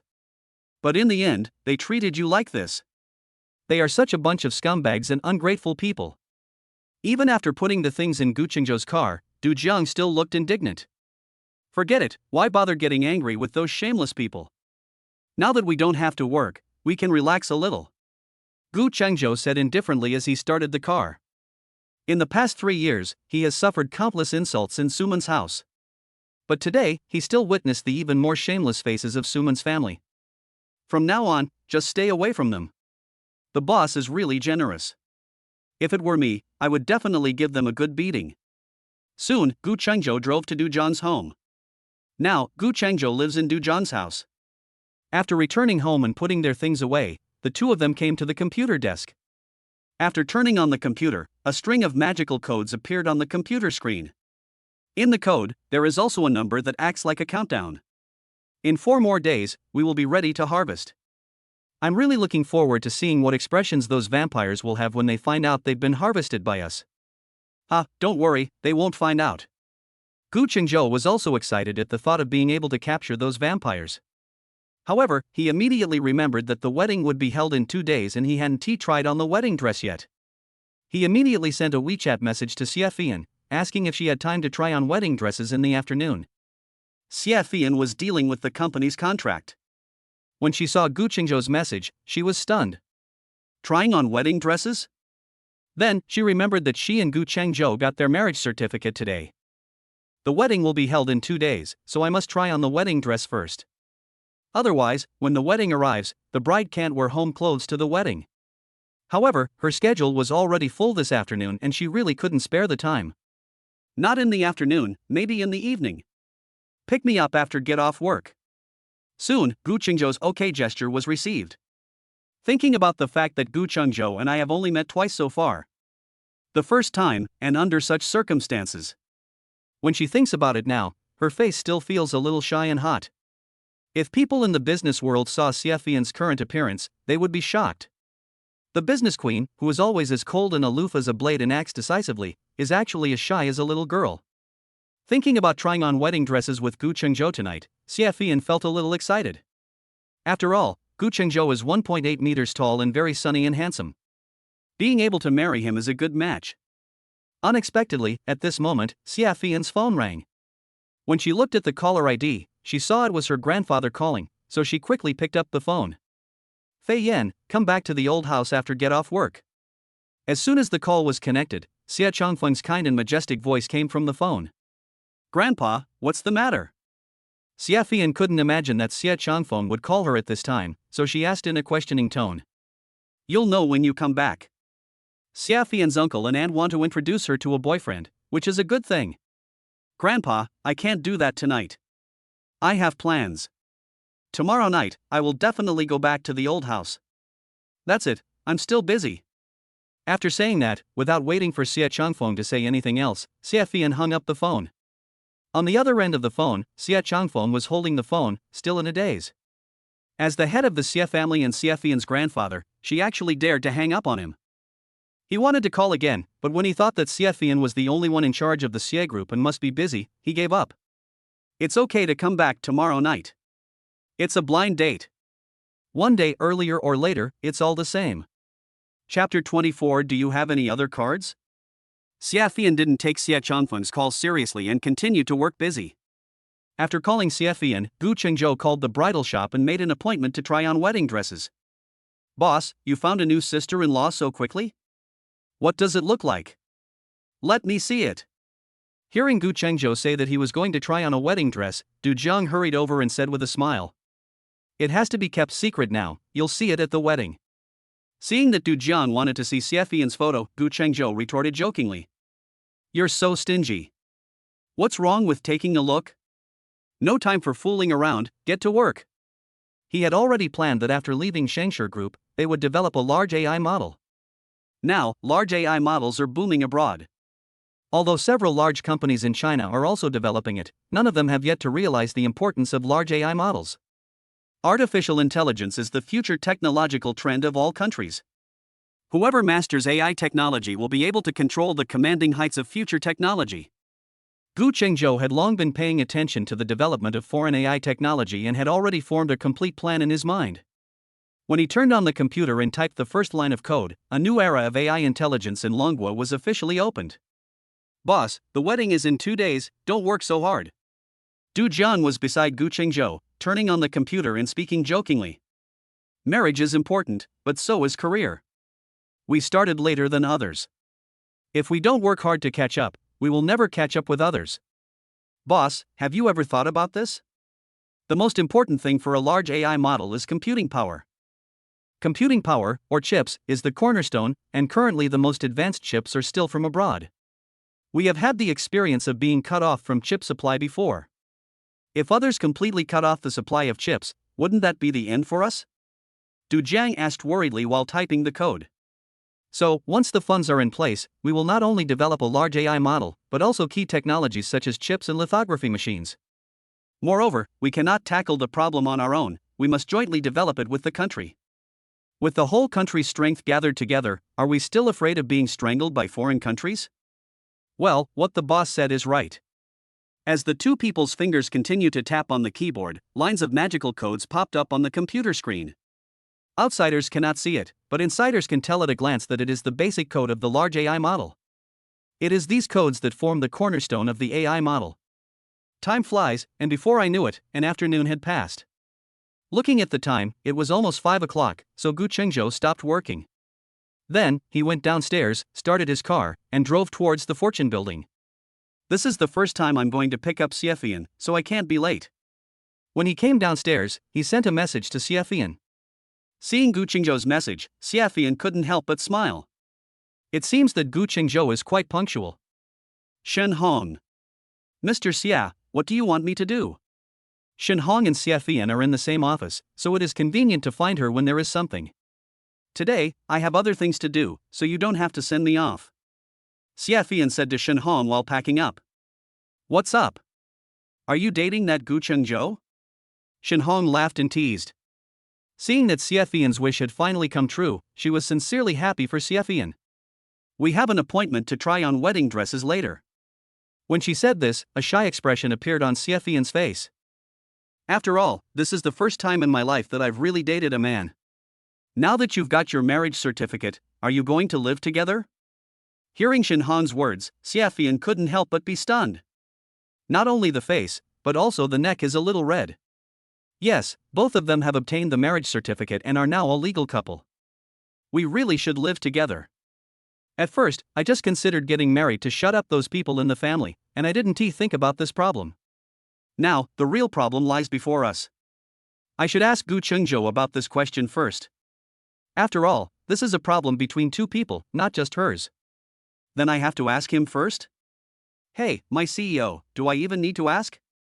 He'd be happy to agree. I won't talk to you anymore. Seeing that Shen Hong was still teasing her, Xia Fian couldn't help but rush out quickly. Shen Hong wanted to laugh when she saw that the president, who was known as the queen of business and decisive in business, was so shy when talking about the issue of love. However, joking aside, Shen Hong still followed Xia Fian out of the company. She may not be by Xia Fian's side, but she still has to protect Xia Fian from a distance. She was still frightened by the danger she had experienced last time. Seeing Xia Fian walking out of the fortune building, Guenjo hurriedly got out of the car and opened the door for Xia Fian. Seeing Guenjo being so gentlemanly, Xia Fian was even more satisfied. Sorry to have kept you waiting. It doesn't matter, I just got here too. Thinking of Suman, every time he went to pick her up, she would always drag her feet and would not come down until he had waited for half an hour. Moreover, after getting on the car, she still complained to him. Complaining about this and that, it never ends. I just waited for Xia Fian for a few minutes, and he was still so polite. The gap between people is really too big. As the eldest daughter of the Xia family and the female president of a 10 billion yuan group, she is still so humble and polite. I really found a treasure this time. After getting in the car, Guenjo stepped on the accelerator and the car drove towards the bridal shop. At this time, Suman was in the shopping mall where the wedding shop was located, going on a shopping spree.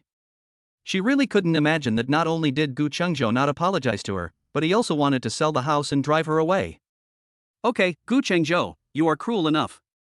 I really can't believe that after following you and living with you for 3 years, you would treat me like this. Actually, I have been polite enough to you. But you are pushing your luck further in treating me like this, so don't blame me for being rude. Guenjo's salary card and credit card are still with her. Since she broke up with Guenjo, she didn't spend a penny of his money in the past 2 days. Since you treat me like this, I'm going to go on a shopping spree today and spend all your money. So Suman came to the mall and started shopping like crazy. The salesmen were delighted to see Suman buy so many things at once.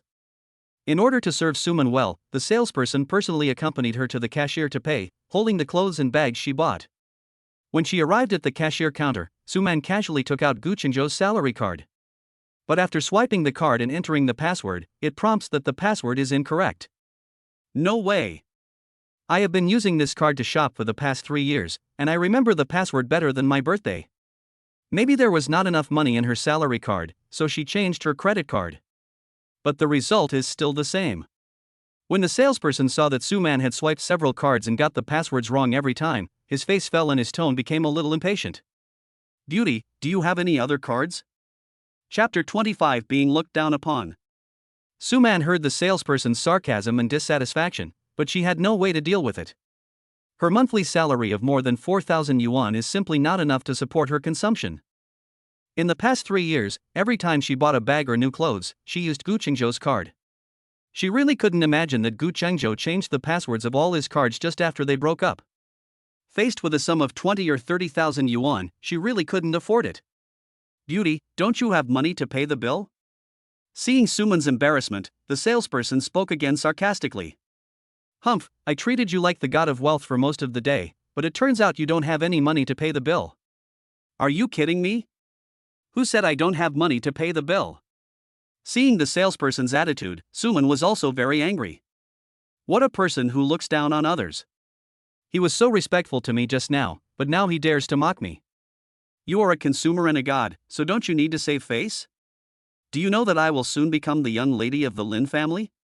This little money is nothing. Then you swipe the card. The salesperson, holding clothes and bags, looked at Suman with a sidelong glance and said in a cold tone. She finally realized that Suman had no money at all. Wait a minute, I'll call my boyfriend to get married. Suman simply doesn't have that much money on hand now, so she can only call Lin Shusheng and ask him to settle the bill. The salesman's expression eased a little when he heard that Suman was going to call her boyfriend. Just because she doesn't have money doesn't mean her boyfriend doesn't have money. Suman is so beautiful, maybe her boyfriend is a rich man from some family. As a small salesperson, she couldn't afford to offend such a person. Suman took out her phone and called Lin Shusheng. However, after 3 calls, Lin Shusheng did not answer. Suman was so anxious that she was like an ant on a hot pan, running around in circles. But when the 4th call was made, Lin Shusheng still didn't answer. Why, the phone call can't get through. Seeing Suman like this, the salesperson's face turned cold again. Huh, what's your attitude? Customers are God. How can you talk to customers like that? Suman, who couldn't get through on the phone, couldn't help but speak angrily when she saw the salesperson's bad attitude. Yes, the customer is king, but that's the customer who can pay. As for customers like you who can't pay their bills, tell me yourself, are you qualified to be God? The salesperson retorted bluntly. She was busy today and served Suman for such a long time. She was counting on Suman to buy those things so that she could get more commission.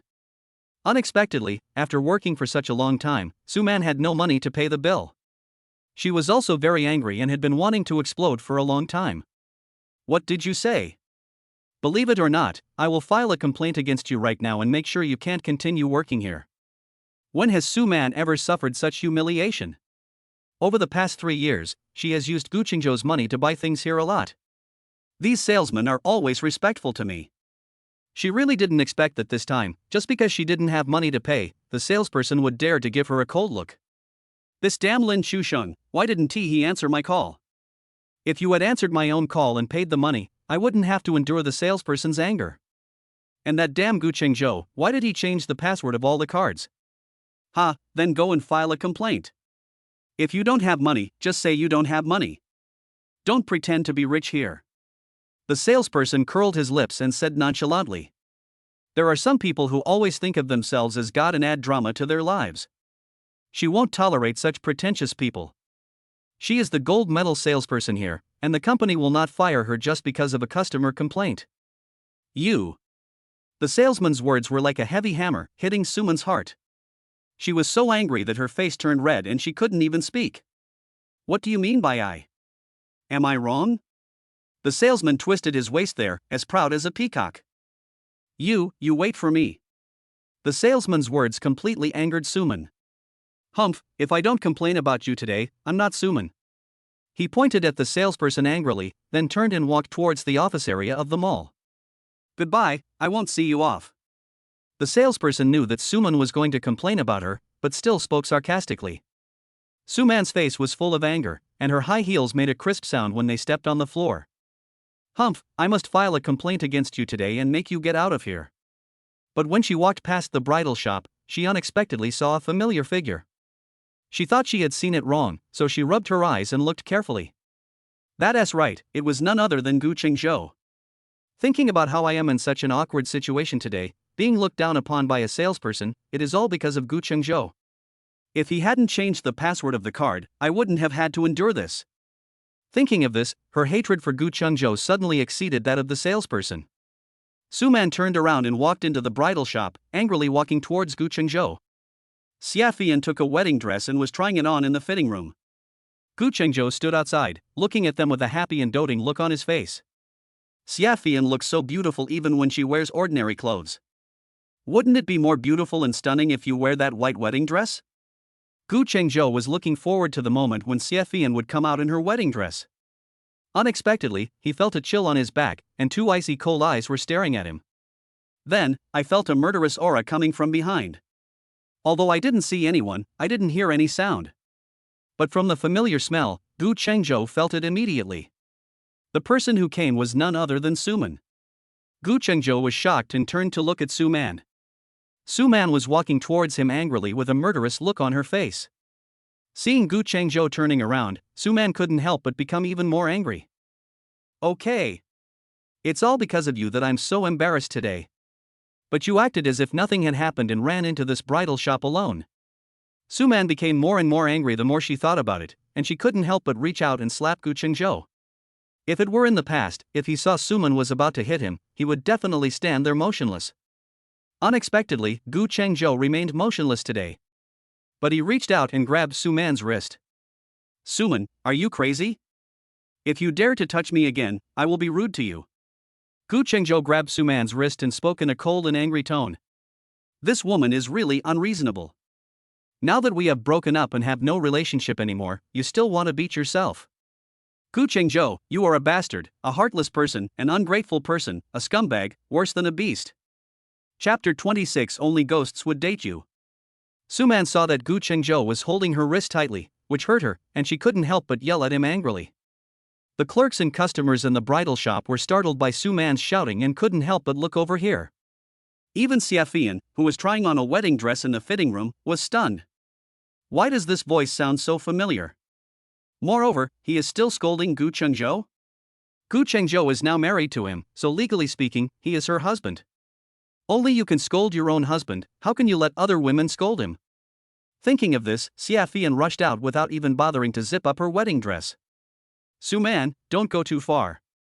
This afternoon, you asked your family to come to the company to cause trouble, and I even lost my job. Why, my wife and I are here to try on wedding dresses, and you want to make trouble too? Suman, don't forget that we have broken up and there is no relationship between us now. Guenjo looked at the furious Suman and couldn't help but shout loudly. Suman was stunned when she heard what Guenjo said. What? I asked my family to go to your company to cause trouble? Didn't I ever let them go? I think it was her parents and brothers who saw her being bullied by Guenjo, so they went to stand up for her. Deep down, she did not blame Li Xiaolan and the other two. Instead, she felt very relieved. Look, they are still family after all. When nothing is wrong, you can't tell. But once something happens, you can tell how far it is. Well, you deserve it. It's because you bullied me that my family went to make trouble. If you didn't sell the house, why would my family bother you? Suman curled her lips and said as a matter of course. You lost your job, that's great, that's your karma. Who told you not only to sell the house but also to change the passwords of all your cards? As a result, she was ridiculed and despised by the salesperson. After hearing Suman's words, Guenjo was speechless. Please, that house is mine and has nothing to do with your family. I can do whatever I want with you, what does your family have to do with it? Chengzhou, this is your ex-girlfriend, right? At this time, Xiaofian came out of the fitting room. Seeing that Guenjo was at a disadvantage in front of Suman, she couldn't help but speak. Xiaofian's words immediately attracted Suman's attention. When she looked at Xiaofian, she couldn't help feeling frustrated. Suman is very beautiful. Even those movie stars are not as beautiful as Suman. Otherwise, how could she become the school belle and Guenjo willingly licked her for 3 years? Since she was a child, she has always been very confident and proud of her appearance. But in front of Xiaofian, she was so confident and proud. It was like snowflakes encountering the scorching June sun and disappearing in an instant. Whether in terms of skin, appearance or figure, Xiaofian perfectly crushes Suman. Especially Xiaofian's temperament. When she looked at Suman, it was like a queen looking at her maid. The aura emanating from inside out was so strong that Suman didn't even dare to look directly at Xiaofian. But as a campus beauty, especially in front of Guenjo, Suman must not let Xiaofian look down on her. Suman forced herself to be brave, held her chest high, and stared at Xiaofian like a proud peacock. Guenjo also followed Suman's gaze and looked at Xiaofian. I saw Xiaofian, wearing a white wedding dress, walking slowly towards me. Xiaofian's skin was originally very fair, and against the backdrop of the white wedding dress, it glowed like jade. The pure white wedding dress was like a flowing galaxy, draped over her body, making her look like a dream. She seemed like a goddess from the heavens, noble and holy. Every step she took seemed to be on the clouds, light and graceful. She exudes an otherworldly and noble aura that makes people fall in love with her. It seemed as if time had stopped at this moment, just to appreciate her peerless grace. Gu Chengzhou was stunned instantly, his eyes shining as he stared straight at Xie who was slowly walking towards him. Oh my god! Beautiful! So beautiful! So beautiful! This girl should only exist in heaven, a fairy from the ninth heaven descended to the mortal world. Did I save the entire galaxy in my previous life? Otherwise, how could I marry such a beautiful and elegant wife in this life? Gu Chengzhou felt dizzy and his feet seemed to be soft, as if he was stepping on clouds. It also seemed like I was dreaming, as if I was no longer in reality. He didn't wake up until Xie came over and took his arm. Seeing the noble and holy Xie actually holding Gu Chengzhou's arm, Suman's eyes suddenly burst into rage. It was as if his most beloved and precious thing had been taken away by Xie. Even Gu Chengzhou felt it was a little unreal. Although he and Xie got married, they have only met a few times so far. Not to mention any feelings, were not even familiar with each other. He really couldn't imagine that Xie, who was like a fairy from heaven, would take the initiative to hold his arm. Chengzhou, you made a date with your ex-girlfriend, why didn't you tell me in advance? Xie said to Gu Chengzhou in a coquettish and blaming tone. After hearing this, Gu Chengzhou was shocked and felt a chill on his neck. It's over, Xie misunderstood. If Xie thought that it was him who asked Suman out, then he would be finished. No, I didn't make an appointment with this Ms. Su. I just met her here by chance. Gu Chengzhou hurriedly explained to Xie nervously. Feeling that Gu Chengzhou suddenly tensed up and became so nervous, Xie couldn't help but want to laugh. Look at that silly look on your face. I didn't misunderstand you, why are you so nervous? Suman almost went berserk when she heard Gu Chengzhou call her Ms. Su. In the past 3 years, Gu Chengzhou, as her bootlicker, has always treated her like a queen. Unexpectedly, in Gu Chengzhou's eyes, I have become Ms. Su. This name instantly widened the distance between the two people and also made Suman feel a little scared. Does it mean that I no longer have any status in Gu Chengzhou's heart? No way. Absolutely not. For 3 years, Gu Chengzhou loved her so much. She had been treated like a queen by Gu Chengzhou for 3 years. Gu Chengzhou must still love himself. However, he didn't dare to admit it in front of Xie. Thinking of this, Suman unexpectedly took Gu Chengzhou's other arm. Ma'am, you are right. I was invited by Chengzhou. Gu Chengzhou was really shocked when Suman took his arm. However, what is even more terrifying is what Suman said. Oh my god. This woman is crazy. Crazy. We have broken up and have no relationship anymore. I want to date you? Only a ghost would date you. Chapter 27 Sour Grapes.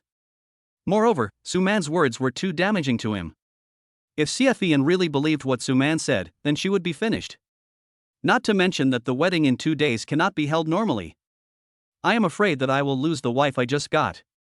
Thinking of the possible consequences, Gu Chengzhou was so scared that he quickly pulled his arm out of Suman's arms. Miss Su, we don't have any relationship, please respect yourself. I didn't ask you out, please don't talk nonsense.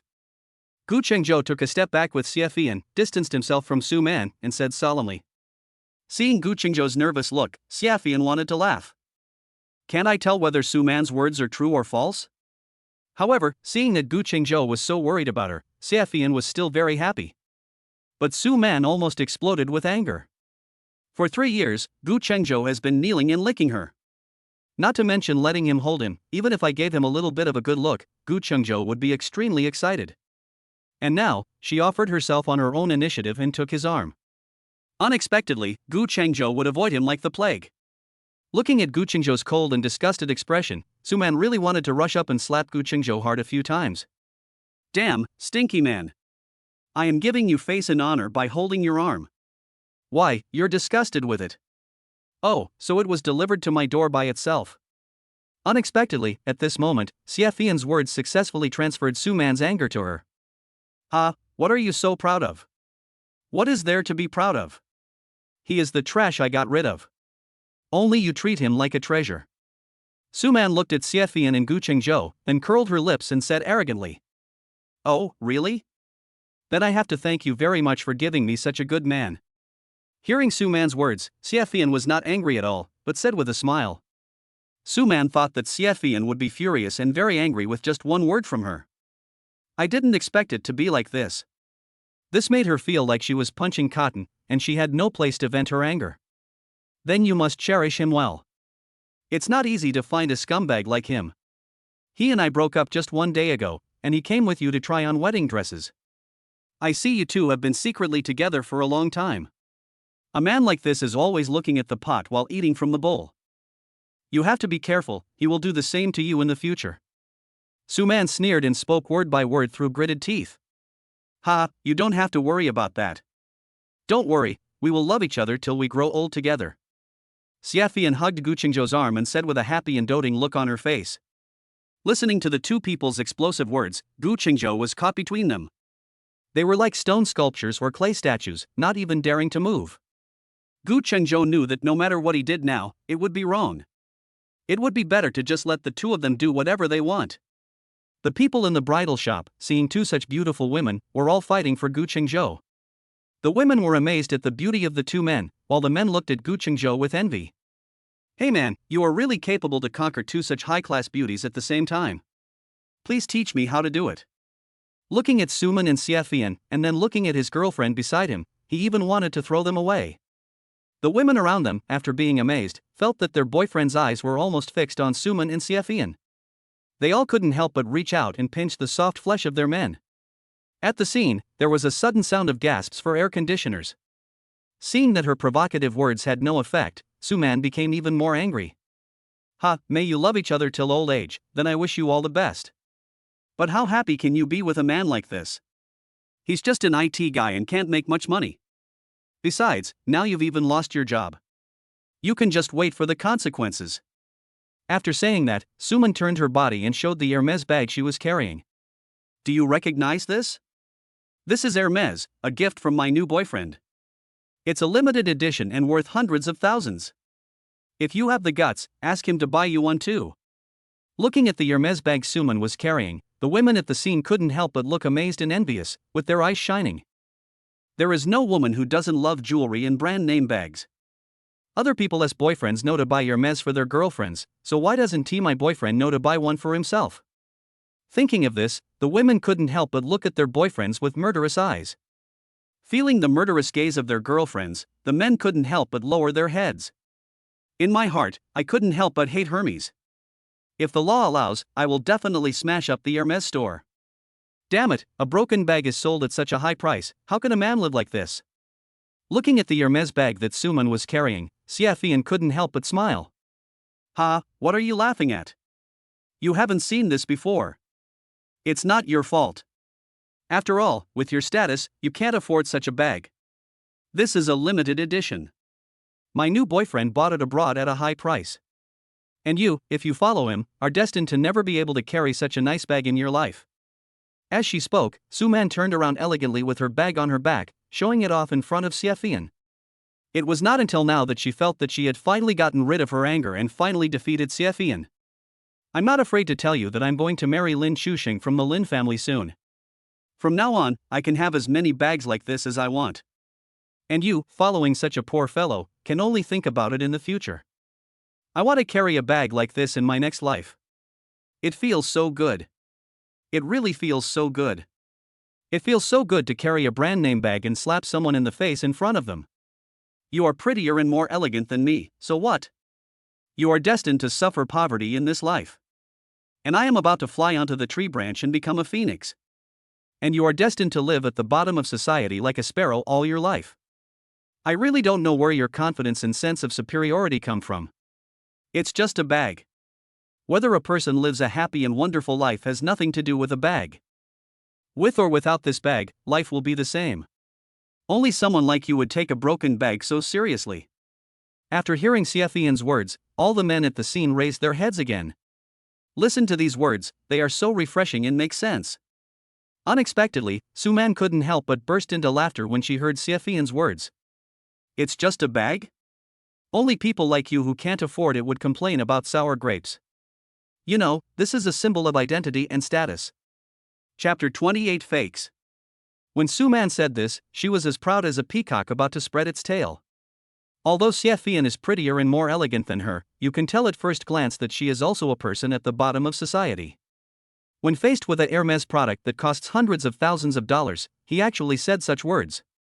In her life, she has probably never even seen one, let alone carrying Hermes.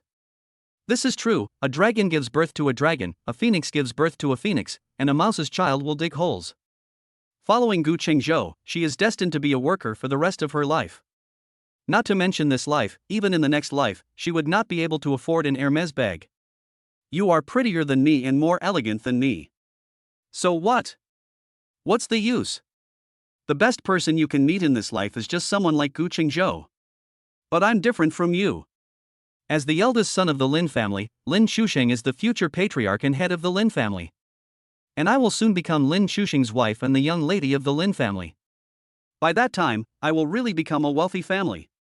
You want to compete with me, but you are not even qualified to do so. You are born to be at the bottom of society, the inferior people. This is how you will be in this life.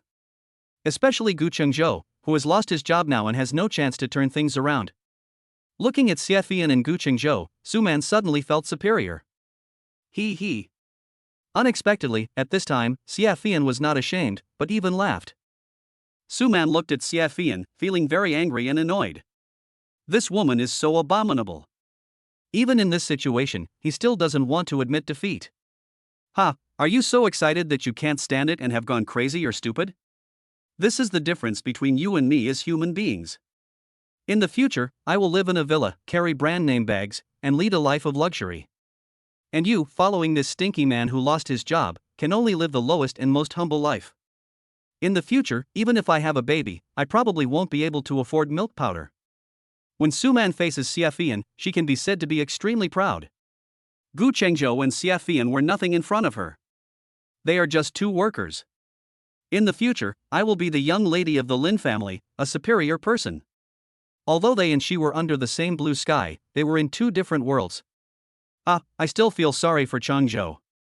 Did a dog eat my brain for the past 3 years to actually like a woman like you? But it's funny that just carrying a high-end imitation bag can make you swell up like this.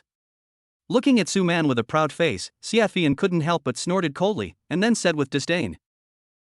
What did you say?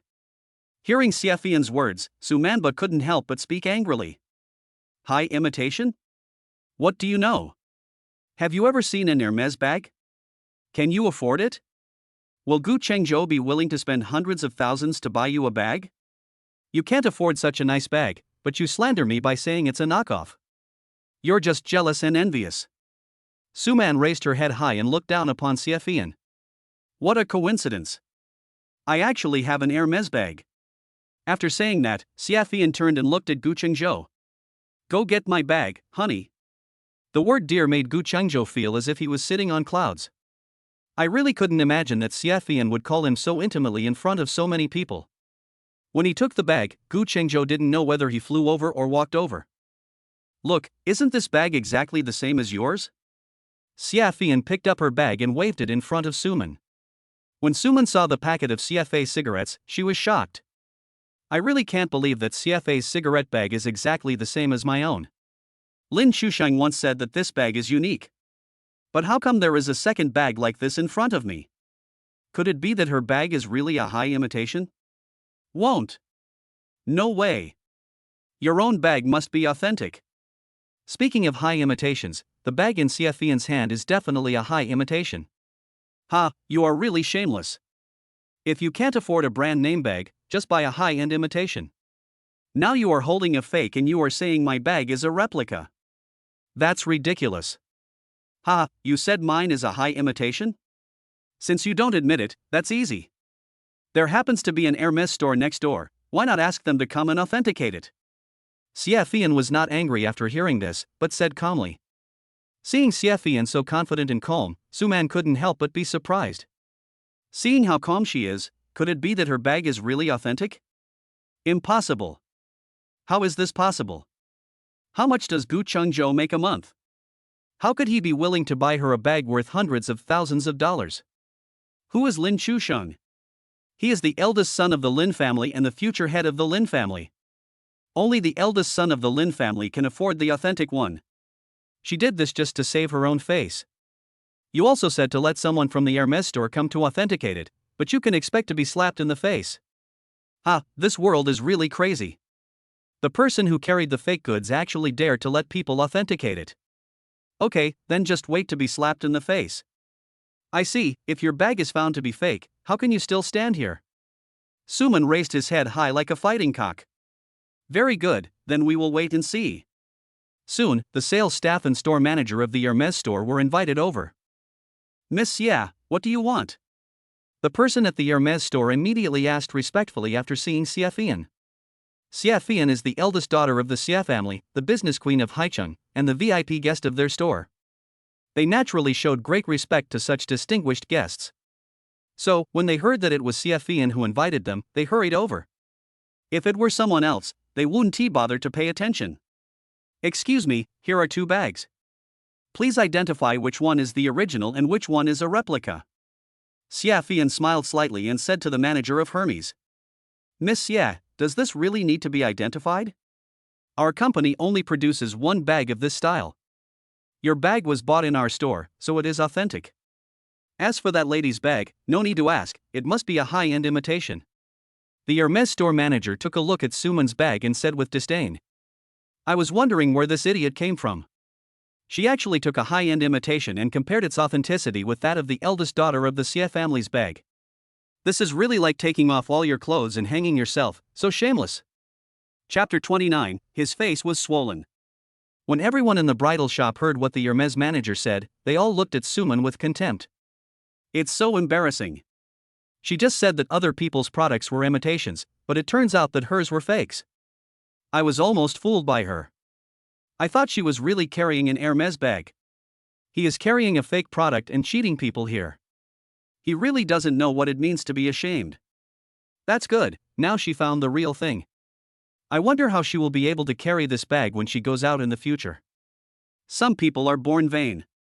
They think they are superior if they carry a brand name bag. In the end, he was slapped in the face. Now, her face is probably swollen.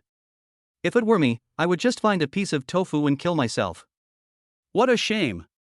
Her figure is so good, it can't be fake. It's really possible.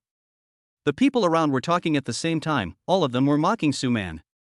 Suman was so angry that her face turned the color of purple eggplant, dark purple.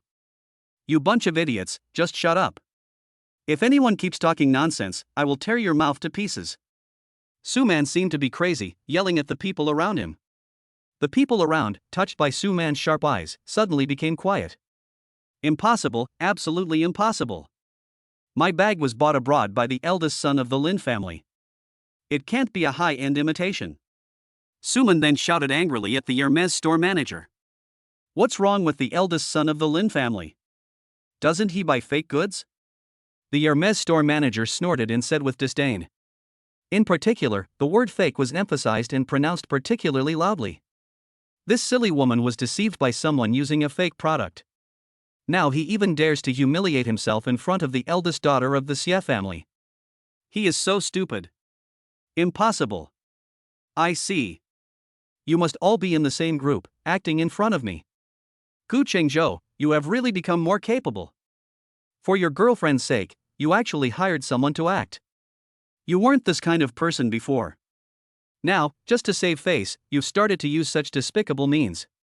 Suman was so angry that she pointed at Guenjo and started to curse loudly. Guenjo looked at Suman and shook his head helplessly. After being together for 3 years, he didn't even realize that Suman was such a person. Now, he didn't even want to pay attention to Suman. Young lady, please speak with respect. If you dare to talk nonsense again, I will hold you accountable.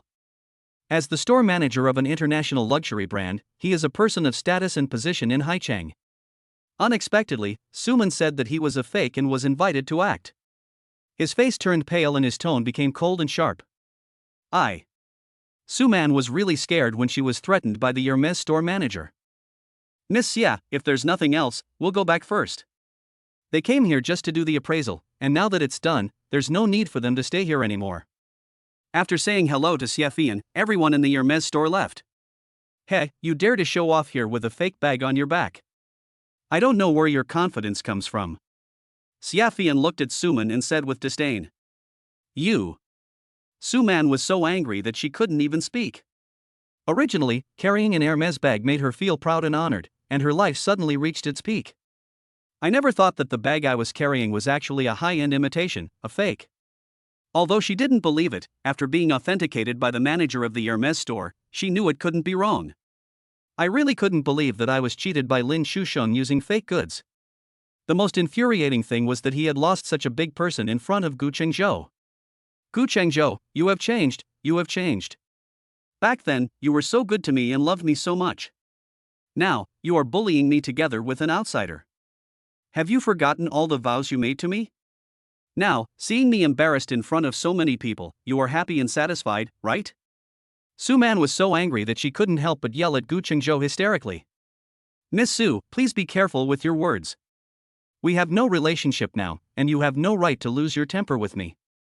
Besides, Fian is not an outsider, she is my wife. As he spoke, Gu Chengzhou naturally took Xie Fian's hand. Xie Fian could not have imagined that Gu Chengzhou would hold her hand at this time. Subconsciously, she wanted to avoid it. But now that they have obtained their marriage certificate, they are truly husband and wife. And now it's in front of Suman. If I avoid it, it will be a loss of face for me, Gu Chengzhou. Thinking of this, he did not dodge and let Gu Chengzhou hold his hand. When the two hands were clasped together, Xie Fian felt as if she had been electrocuted, and her heart felt numb. This was the first time in her life that she held hands with a man. Suddenly, her blood flow accelerated and her heartbeat quickened. A blush appeared on her face, and it felt a little hot. Gu Chengzhou held Xie Fian's hand and was also very excited. Xie Fian's small hands were so soft and boneless, smooth and tender, emitting bursts of fragrance. You guys. Suman couldn't have imagined that Gu Chengzhou actually grabbed Xie Fian's hand in front of her. At the same time, Gu Chengzhou's word wife was like a thunderclap, exploding in her ears. Gu Chengzhou loves me and has been calling me his wife for 3 years. Now, he actually holds other women's hands and calls them his wife. Gu Chengzhou really betrayed himself. Betrayed myself. Scumbag. Asshole. Brute. Son of a bitch. Now, besides anger, Suman's eyes also showed some loss, helplessness, and shame. Gu Chengzhou pulled Xie Fian's hand in front of her, which was simply a slap in her face. Suman pointed at Gu Chengzhou and wanted to scold him. But his lips moved and his mouth opened, but he couldn't utter a word. In the end, she could only shed tears, cover her face with her hands, turn around and run out. If it were in the past, seeing Suman angry, Gu Chengzhou would definitely run over to comfort her immediately. But now, watching Suman run away angrily, Gu Chengzhou didn't even move. Now, Suman has become the most familiar stranger to him. Now, his wife is Xie Fian, and he has to be 100% good to Xie Fian. Seeing that Gu Chengzhou did not chase Suman, Xie Fian couldn't help but smile knowingly. Wow, this is truly a perfect match. They are such a perfect match. Chapter 30: A Match Made in Heaven. Unexpectedly, at this moment, a cry of surprise came from the crowd. As that person exclaimed, the eyes of the people around them all fell on Gu Chengzhou and Xie Fian. Gu Chengzhou stood there holding Xie Fian's hand and instantly became the focus of everyone. Gu Chengzhou's figure was as tall as a green pine, with a smile flowing between his eyebrows, just like the warm spring sun shining on the world. His handsome face is angular and his every move reveals his elegant demeanor. Xie Fian, who was standing beside him, had her hair tied up in a high bun, and her dark eyebrows and red lips showed a charming look. The pure white wedding dress sets off her graceful figure, and when she looks around, it's as if the stars are falling into her eyes, so beautiful that it's breathtaking. The two stood side by side, surrounded by an intoxicating atmosphere of harmony. The men are sunny and handsome like jade trees in the wind, and the women are extremely beautiful, like fairies from the 9 heavens who have come down to the mortal world. Seeing how well matched they were, everyone around them couldn't help but sigh. What a match made in heaven! It's a match made in heaven, a match made in heaven. The crowd watching was full of praise, and some couldn't help but applaud. To have such a perfect match, the matchmaker must have spent his entire life tying the red strings so skillfully. One is as graceful as the morning sun, the other is as bright and beautiful as the moonlight. They are meant to spend their lives together. I'm afraid there won't be a better match than them in this world. Looking at Gu Chengzhou and Xie Fian standing hand in hand in the crowd, the people around them couldn't help but praise and compliment them. Hearing everyone's praise, Gu Chengzhou and Xie Fian couldn't help but feel a little embarrassed and shy. Xie Fian even wanted to break free from Gu Chengzhou's hand. After all, it was the first time in her life that she held a man's hand in front of so many people. Unexpectedly, Gu Chengzhou held Xie Fian's hand tightly and did not let her break free. They have already obtained their marriage certificate and are now a legal couple. They will be getting married in 2 days. At that time, we will hold hands and accept blessings from relatives and friends. Now, just treat it as a rehearsal. Mr. Gu, do you want to try another wedding dress? When the people in the bridal shop saw Suman leaving, they came over and asked Gu Chengzhou softly. No need, I think this one is good enough, what do you think? Looking at Xie Fian, who was wearing a wedding dress and looked like a fairy, Gu Chengzhou asked her with a smile in his eyes. Then let's go with this one. Unexpectedly, at this moment, Xie Fian's cell phone rang. Xie Fian took the phone and saw that it was her grandfather Xie Changfeng calling. Grandpa, didn't I tell you that I had plans tonight? Why did you call me? After answering the phone, Xie Fian said coquettishly. Fei Yan, the guests are here, you should come back. Xie Changfeng didn't expect that someone from the Lin family would come to his door directly. In that case, Xie Fian had no choice but to come back. Otherwise, the Xie family would appear rude and lose face in front of the Lin family. When Xie Fian heard this, she knew that her family must have arranged another blind date for her. However, the people they arranged for them were all playboys. Those people, even if I give them a half eye, I still can't look down on them. However, there are still endless arrangements at home. Now that I have chosen my wedding dress, it is time for me to go home and confront my family. Otherwise, they would definitely arrange blind dates for themselves endlessly. Grandpa, I'll be back right away. Thinking of this, Xie Fian whispered to Xie Changfeng. Seeing that Xie Fian agreed, Xie Changfeng hung up the phone. What's up? Although he didn't hear it clearly, Gu Chengzhou knew that something was wrong with Xie Fian. I'll go back and deal with the family matters now. Contact me on WeChat if you have any questions. After saying that, Xie Fian walked out. Shen Hong quickly stepped out from the side and followed. Soon, Xie Fian brought Shen Hong to the Xie family's old house. In the old house, Patrick Say, Hua Haimei, Lin Changqing, Du Manning and others were chatting animatedly. Inside the restaurant, a table of hot food has been set. Fei Yan is back, Uncle Lin and Aunt Du are here, they are waiting for you to come back and have dinner together. Seeing Xie Fian coming back, Hua Haimei immediately greeted her warmly. Fei Yan, I haven't seen you for a few years. You are even prettier and more charming now. Du Manning dragged her fat body and walked over with a smile on her face. When he saw Xie Fian, Lin Xuxing's eyes widened immediately and he was completely shocked. Suman is already very beautiful, but she can't compare to Xie Fian. Whether in terms of skin, appearance or figure, Xie Fian is miles ahead of Suman. Xusheng, why don't you come over and meet Fei Yan? Seeing that Lin Xusheng was still in a daze, Du Manning hurriedly reminded him. Fei Yan. Lin Xusheng hurried over and greeted Xie Fian enthusiastically. But as soon as the words came out, they were blocked by Xie Fian. Mr. Lin, we are not familiar with each other, don't call me so affectionately. Who are you? You called my name right away, and you called it so affectionately. As soon as Xie Fian said this, the scene suddenly became a little awkward. Fei Yan, you and Xusheng often played together when you were little, and even went to the same school, so how can you not be familiar with each other? Du Manning hurried over to smooth things over. Yes, Fian, you and Xusheng were good friends when you were little. Now, Xusheng has been studying abroad for 3 years, and the first thing he wants to do when he comes back is to see you. Hua Haimei, standing by, also hurriedly added. The food is ready. If you have anything to say, let's talk while we eat.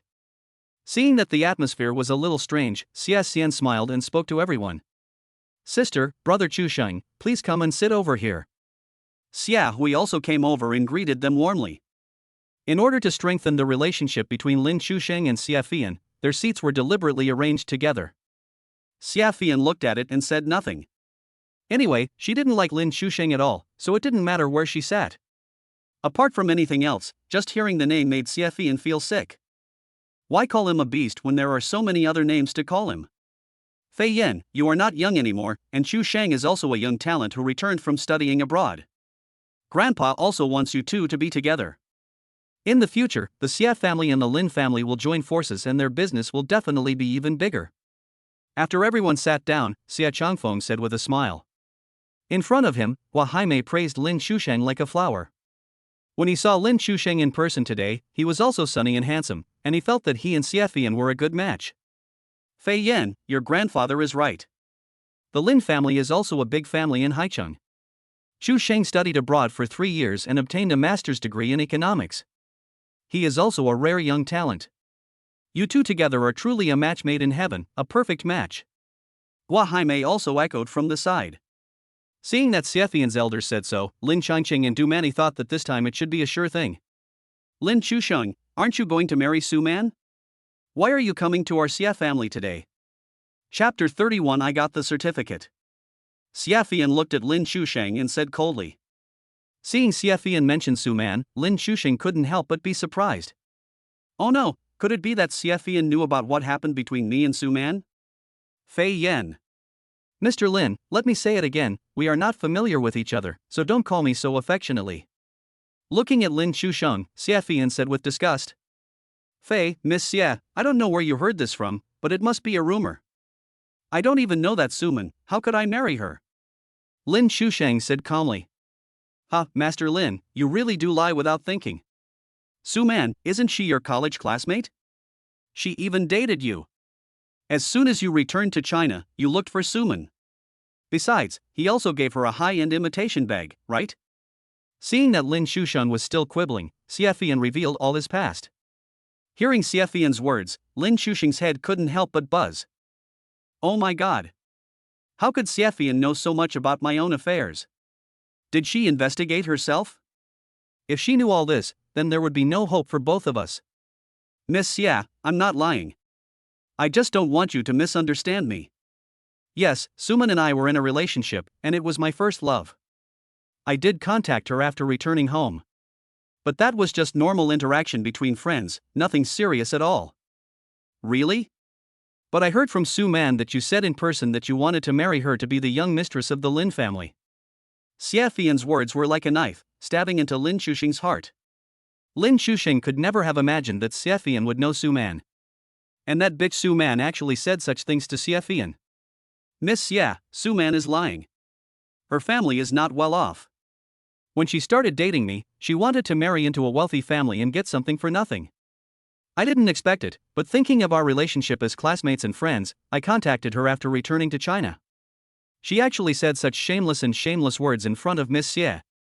Lin Chusheng hurriedly explained to Xiefian. Yes, Fian, that woman named Suman is a scheming woman. Anne saw that her intentions were not pure, so she did not allow Chu Sheng to be with her at first and even sent Chu Sheng abroad. I can't believe that, even now, that scheming woman is still out there cheating people. Don't listen to her nonsense. Du Mani also immediately helped Lin Chusheng and explained to Xiefian. Yes, Fian, many women nowadays, in order to marry into a wealthy family, do not care about their moral integrity and dare to say and do anything. Don't believe these rumors. Lin Changqing was also standing by and echoed. Fei Yan, Chu Sheng is a man of affection and righteousness. The Suman you mentioned is crazy about marrying into a wealthy family, so she is talking nonsense in front of you. Don't believe her. Just get along well with Chu Sheng. Xia Changfeng said with finality. Sorry, I'm already married. Seeing that her grandfather was optimistic about Lin Chusheng and wanted her to be with Lin Chusheng, Xiefian spoke slowly. Although her voice was not loud, her words were like a bombshell, exploding at the dinner table. Except for Xiexian, Xiahui and Gua Jaime, everyone else was fried to a crispy outside and tender inside. Xiexian and the other two pretended not to know and stared at Xiefian in amazement like everyone else. Get a certificate? What certificate?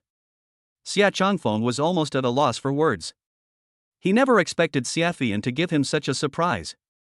Marriage certificate. Don't you all want me to get married soon? I've already obtained a marriage certificate with someone, and the wedding will be held the day after tomorrow. Hearing Xiefian's words, Lin Changqing and Du Mani's faces immediately turned pale. Well, the Xie family really went too far. Your Xiefian is going to have a wedding the day after tomorrow, but they asked us to come for a blind date today. This is not a blind date, this is a slap in the face of our Lin family. Our Lin family is a big family in Haicheng.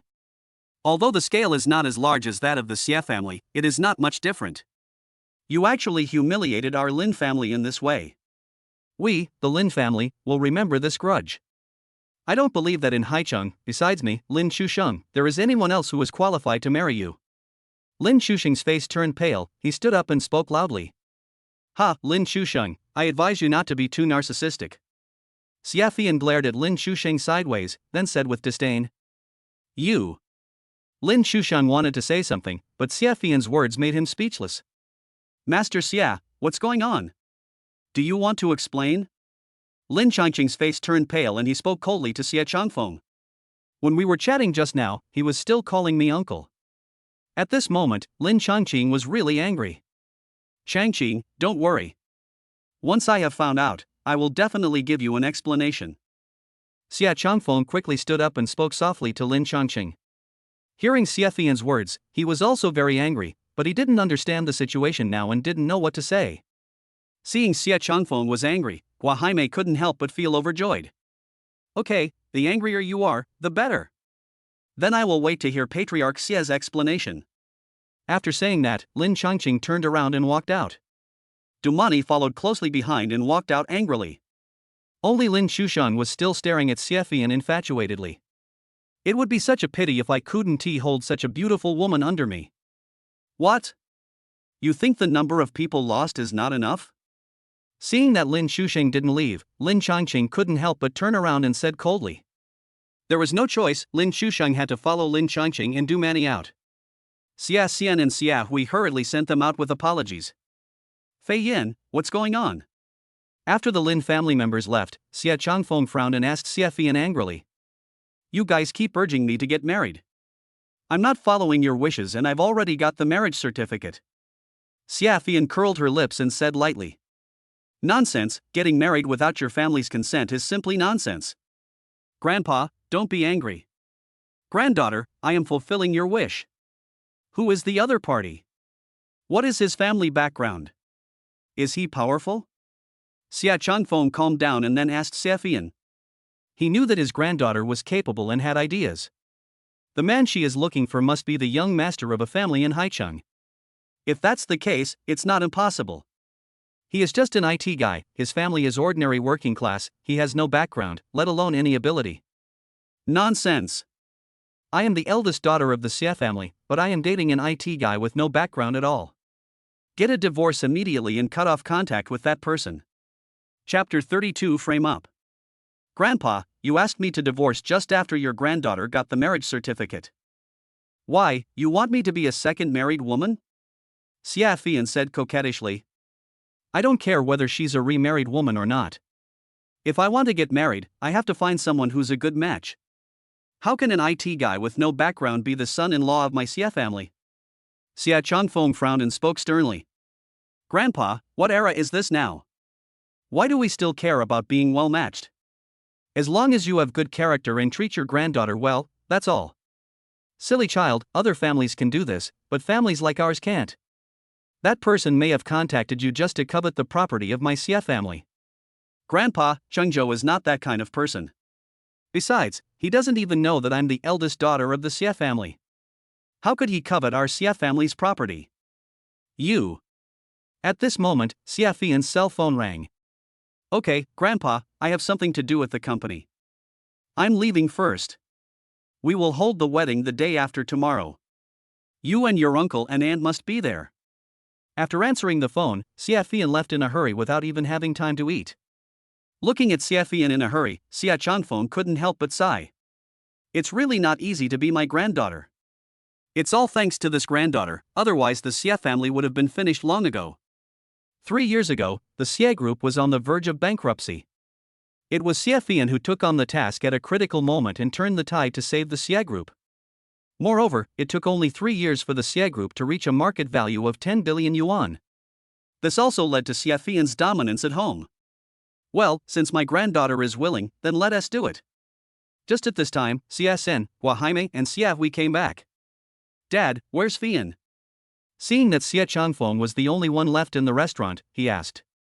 Something happened suddenly at the company, so I rushed back to the office. Seeing Xia Fian leave, Hua Jaime quickly winked at Xia Xian. Dad, what do you think about Fian getting married to someone else? Xia Xian understood what he meant and asked Xia Changfeng.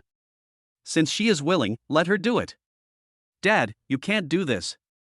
If you don't care, then the Xia group will no longer belong to our Xia family.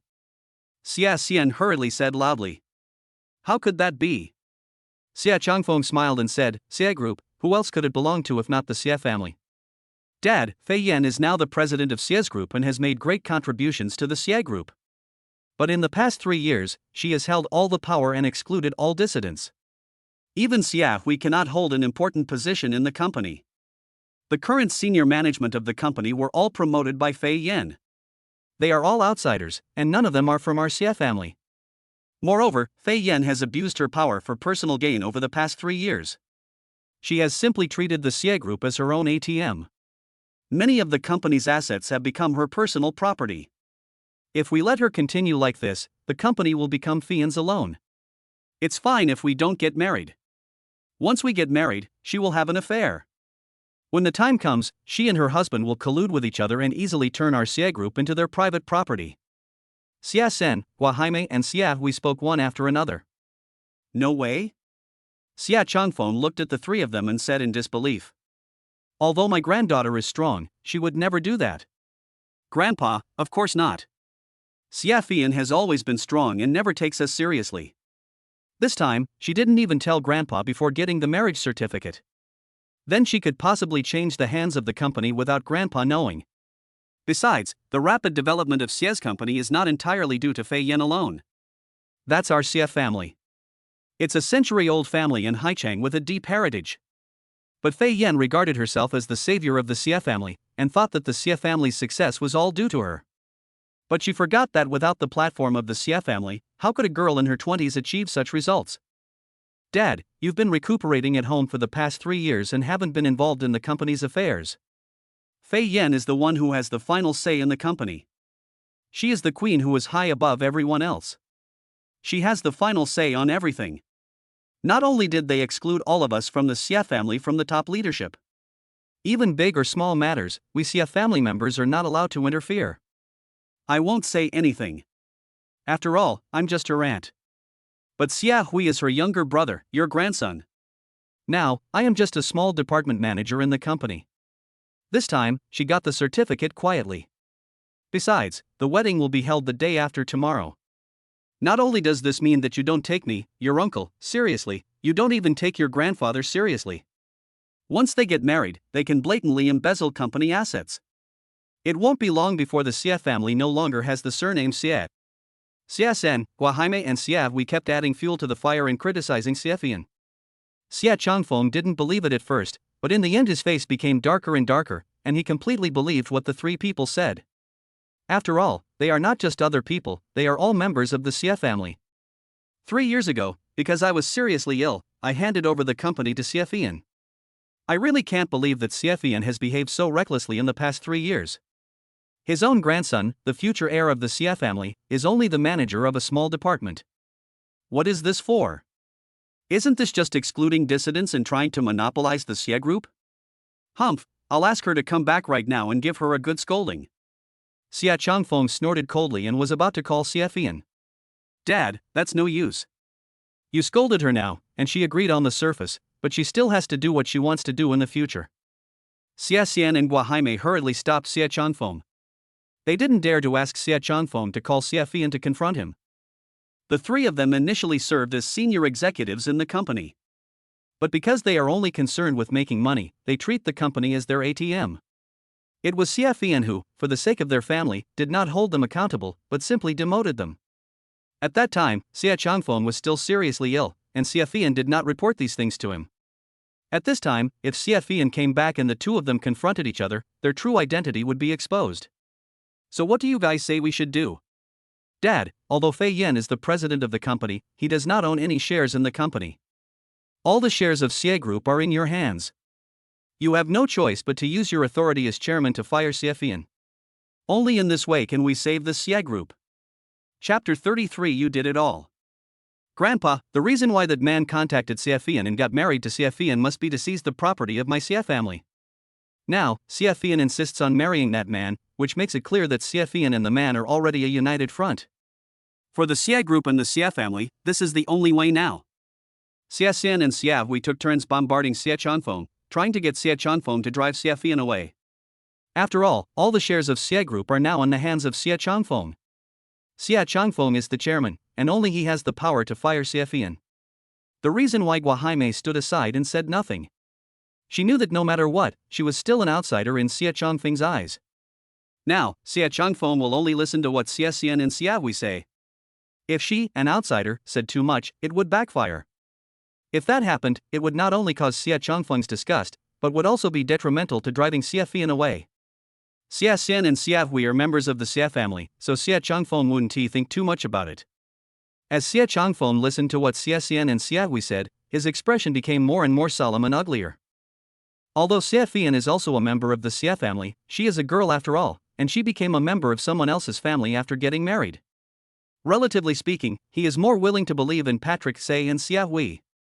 Xie Xian and others were still plotting at home how to deal with Xie Fian. But Xie Fian knew nothing and rushed to the company in a hurry.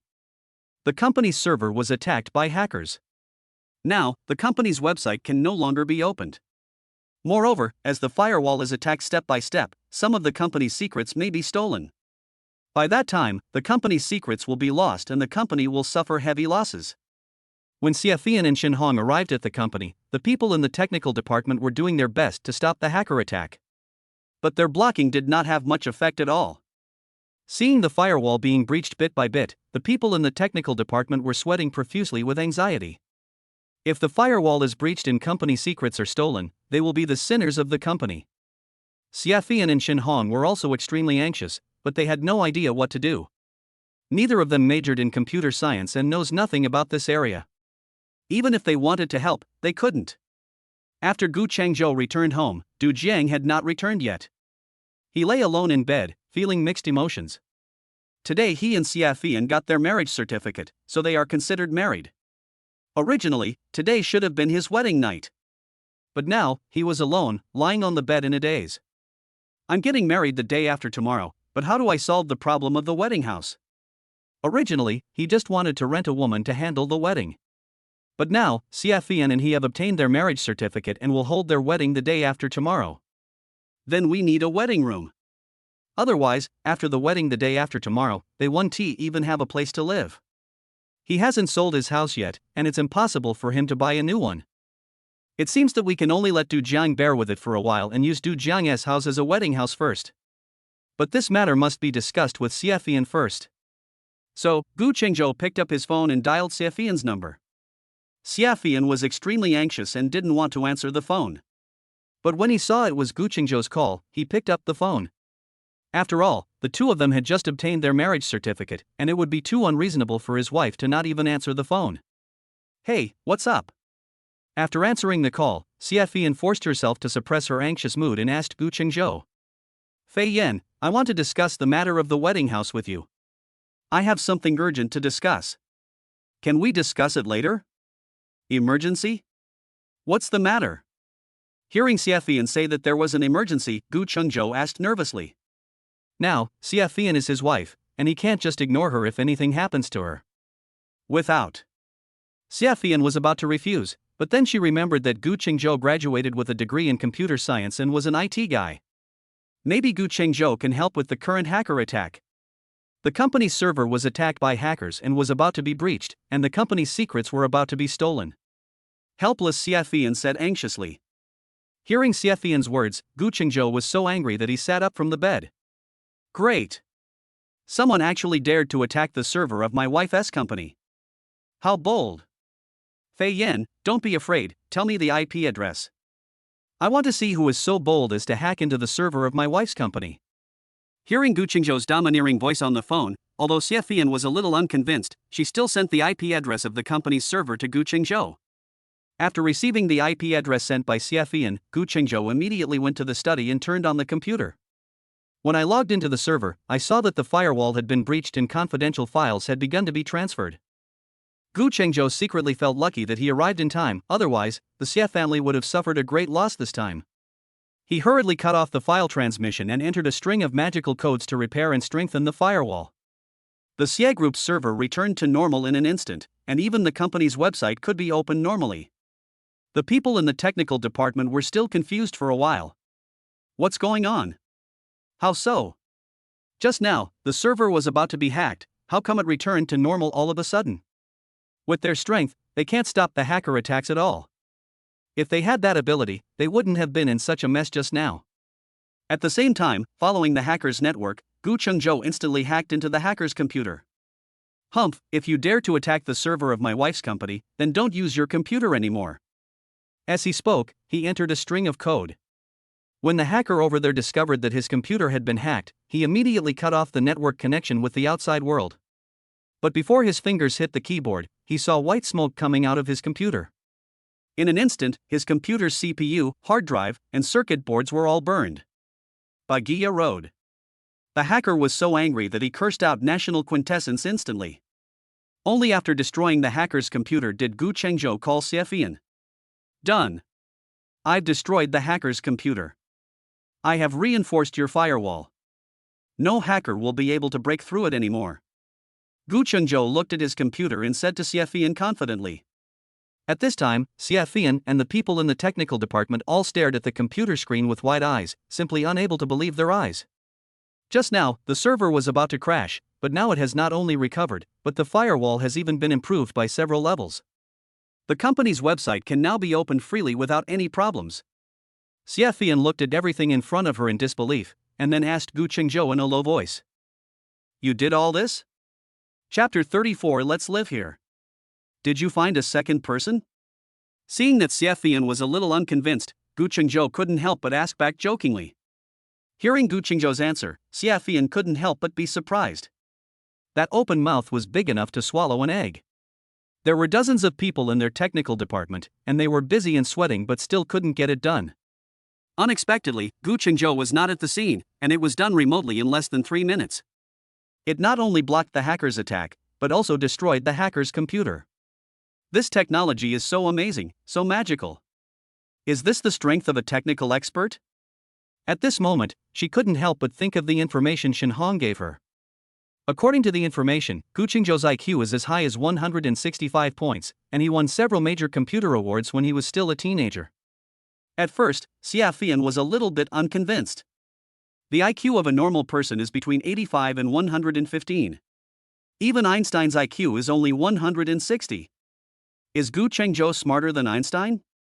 Today, it seems that Guenjo is truly a genius. It seems that I have really found a treasure this time. Why are you calling me so late? Suman suppressed her excitement and asked Guenjo. It's okay. Guenjo wouldn't call her so late. It's like this. No, I have my own house, so I don't need to trouble your friend. After hearing this, Suman said without hesitation. Ah, this is a bit inappropriate. Guenjo knew that Suman was the eldest daughter of the Xie family and must have a house. But I am a man, and it is a bit inappropriate for me to marry a wife and ask her to bring her own house. If that happens, wouldn't I become a gigolo? What's appropriate or inappropriate about this? We've already obtained the marriage certificate, so why should we separate as husband and wife? The company's business is over, come and pick me up. Thinking that the two of them have obtained their marriage certificate, tonight will be their wedding night. Now that the company's affairs are over, let Guenjo come and pick me up. Then, the two of them can have their wedding night. Thinking of this, Suman couldn't help but blush. Guenjo on the other end of the phone was also confused at first. How come Suman asked me to pick her up so late? However, Guenjo reacted instantly. I'll be there soon. Guenjo jumped up from the bed without saying a word. Then, he simply tidied his clothes and rushed out at the speed of a 100-meter sprint. When Suman arrived downstairs of the company, Guenjo also arrived by car. Sorry, I'm late. Guenjo hurriedly apologized to Suman while getting out of the car to open the door for her. Every time, Suman would not get in the car unless he got out and opened the door. Unexpectedly, before he got out of the car, Suman had already opened the door and sat in the passenger seat. Guenjo was stunned for a moment and couldn't help but close the car door awkwardly. Suman told the address and then slumped back in his seat. This day is tiring enough. Especially just now, the company's secrets were about to be leaked, and the tension and anxiety were even more torturous. You must be tired. Drink some water. Seeing that Suman was so tired, Guenjo handed her a bottle of water with concern. Suman was so busy dealing with the hackers that he didn't even have time to drink a sip of water. I never thought that Guenjo would be so considerate. Guenjo saw that Suman's fingertips were shining with pearly luster as she unscrewed the bottle cap, and her neck formed an elegant arc when she raised her head. The jade hands held up the bottle, and the moment the red lips slightly opened, the water reflected the tenderness of the eyebrows and eyes. It is as if the flying fairy floated down from the Dunhuang murals, drinking the clear spring water and turning it into a 1,000-year-old poem. Just one look and Guenjo was a little intoxicated. Beautiful. Grace. Guenjo had never seen anyone drink water so elegantly and intoxicatingly. What are you looking at? Why don't you drive? Xiaofian screwed the cap on the bottle and saw that Guenjo was still looking at her infatuatedly, so she couldn't help but smile and said, "Hey." Xiaofian said one word, and Guenjo hurriedly started the car. "Where are you going?" Until now, Xiaofian hadn't said where she was going, so Guenjo had no choice but to ask. "To our home, of course." Seeing that Guenjo was still asking this, Xiaofian couldn't help but smile and said. When he heard our home, Guenjo couldn't help but get excited. "It seems that, just as I thought, tonight." Guenjo looked back and saw Xiaofian leaning on the soft leather seat. She gently shook her high heels and they fell to the ground with a thump. Then she straightened her back and supported herself on both sides of the seat with her hands. Two slender legs wrapped in translucent stockings are slowly raised, and the calf muscles form smooth lines with the movement. With her knees slightly bent and her toes tapping the air, she finally placed her legs gracefully and wantonly on the dashboard. The hem of her skirt slipped down, revealing a piece of skin as smooth as jade. The warm yellow ambient light in the car shines on her, outlining a lazy and charming posture, as if the entire space is filled with her casualness and style. Especially her two straight and long legs, the translucent stockings covered on her slender legs like cicada wings, revealing the radiant skin. The light and shadow flow through the thin and transparent material of the stockings, outlining the beautiful curves of the legs. Like a peach covered by gauze, it retains its subtle charm while exuding an intoxicating temptation. Looking at those two beautiful legs, Guenjo couldn't help but feel his Adam's apple rolling and began to have some wild thoughts. Thinking back to that night, it was these two legs that were on my shoulders.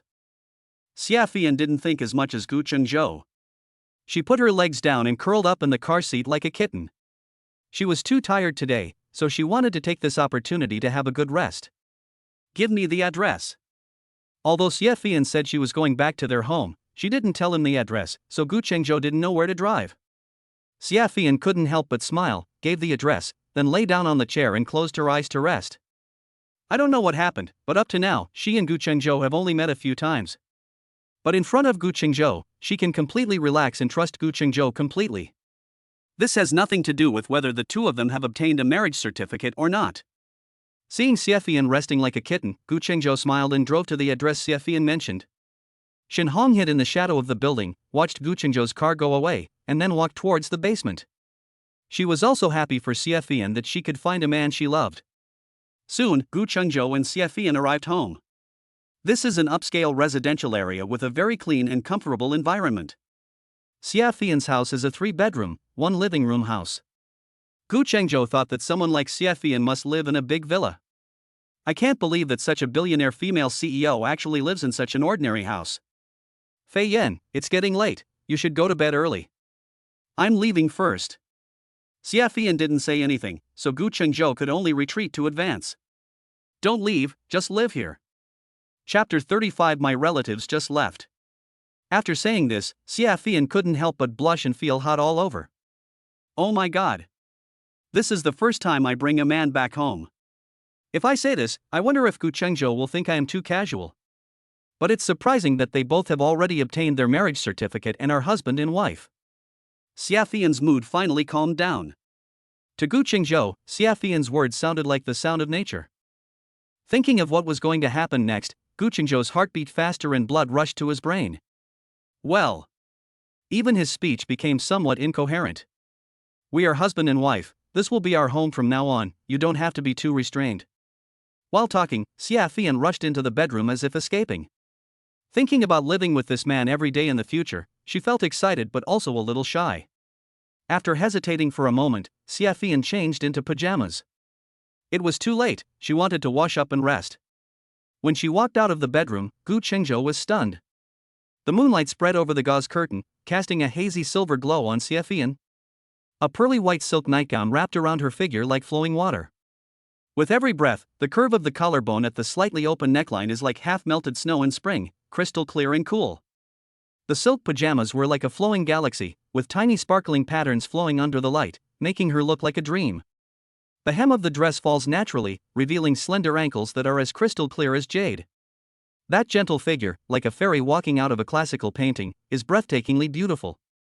You. Seeing Gu Chengzhou staring at her intently, Xia Fian couldn't help but blush. Beautiful, so beautiful. Her black hair is like a waterfall and her eyes are full of affection. The silk pajamas fluttered lightly, as if Chang'e and the moon was stepping through the galaxy and coming down. The cool and ethereal aura and human tenderness blended in her body, making Gu Chengzhou unable to take his eyes away. Looking at Xia Fian in front of him, Gu Chengzhou couldn't help but speak. You hate. Xia Fian said something as quiet as a mosquito, and immediately rushed to the bathroom shyly. At this time, she was no longer as decisive and powerful as she was in the business world. Now she has completely returned to her true self and become a shy and soft little woman. Soon, the sound of water was heard in the bathroom, and the rising steam instantly filled the entire bathroom. This bathroom is surrounded by frosted glass. Gu Chengzhou, who was outside, saw through the frosted glass a body with curves and graceful postures, wrapped in water vapor, dancing gracefully like a dancer. Although it is not very clear, this hazy beauty is more tempting. Looking at Xia Fian behind the frosted glass, Gu Chengzhou felt his veins bulging and his blood rushing, and he had reactions that were not suitable for children. Now, he really wants to rush in and take a bath with Xia Fian. However, he still used his last bit of clarity to try his best to control his impulse. Without Xia Fian's permission, he just rushed in rashly. Wouldn't that make Xia Fian feel that she was too rash and too abrupt? They are already married and will be together every day in the future. There are plenty of opportunities, so why rush? So, Gu Chengzhou forced himself to sit on the sofa and turned his head away from looking at Xia Fian behind the frosted glass. But his head turned around stubbornly again, uncontrollably. His eyes were wide open, staring at the body behind the frosted glass. Gu Chengzhou is feeling very uncomfortable right now.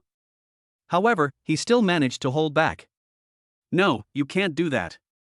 Today is the first day I live with Xia Fian. If I do something wrong, how will Xia Fian look at me? If that were the case, wouldn't I be a beast? But you can listen to the tempting sound of flowing water and see that seductive body. Gu Chengzhou really couldn't stand it. Now, his blood vessels are pounding and the blood flow is accelerating.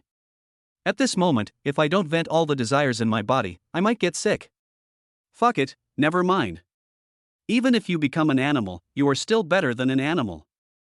Thinking of this, Gu Chengzhou didn't care about anything else. He took off his clothes and rushed into the bathroom. Xia Fian, who was taking a shower, heard the bathroom door being opened and couldn't help but turn around to look. Gu Chengzhou rushed in with a red face and a heroic and confident look. Xia Fian had never seen such a scene before, and she couldn't help but open her mouth to scream. But, unexpectedly, Gu Chengzhou hugged her and kissed her on the mouth. The sound that was about to come out was abruptly blocked by Gu Chengzhou. Xia Fian was very resistant at first, but the resistance only lasted for a few seconds. When she saw that it was Gu Chengzhou, she gave up. Soon, the two of them kissed each other, and their emotions blended together. After all, Gu Chengzhou and she had already obtained their marriage certificate and were a legal couple. Both of them were kissing each other passionately, and in an instant they reached a state of ecstasy. Soon, the two of them kissed all the way from the bathroom to the bed. Xia Fian's mouth is so fragrant and sweet. Gu Chengzhou wanted to keep kissing like this until the end of time. After lying on the bed, Gu Chengzhou moved his mouth all the way down and began to kiss Xia Fian's whole body. Although it was only the second time, Xia Fian had been cooperating with Gu Chengzhou's actions. But when Gu Chengzhou was about to start, bring, Xia Fian really couldn't say the second word. Although they are husband and wife and this is not the first time for the two of them, Xia Fian still felt embarrassed when she said such words. But at this moment, Gu Chengzhou suddenly thought of a fatal problem. Because we came so suddenly, we didn't prepare an umbrella. Last time, in the car, it was an emergency. But this time, if there is no small umbrella. Do you have any here? As a last resort, Gu Chengzhou had to ask Xia Fian. Xia Fian shook her head helplessly. As a single woman, why would she prepare that thing? What to do? The atmosphere is set here, and the sparks of love have been ignited.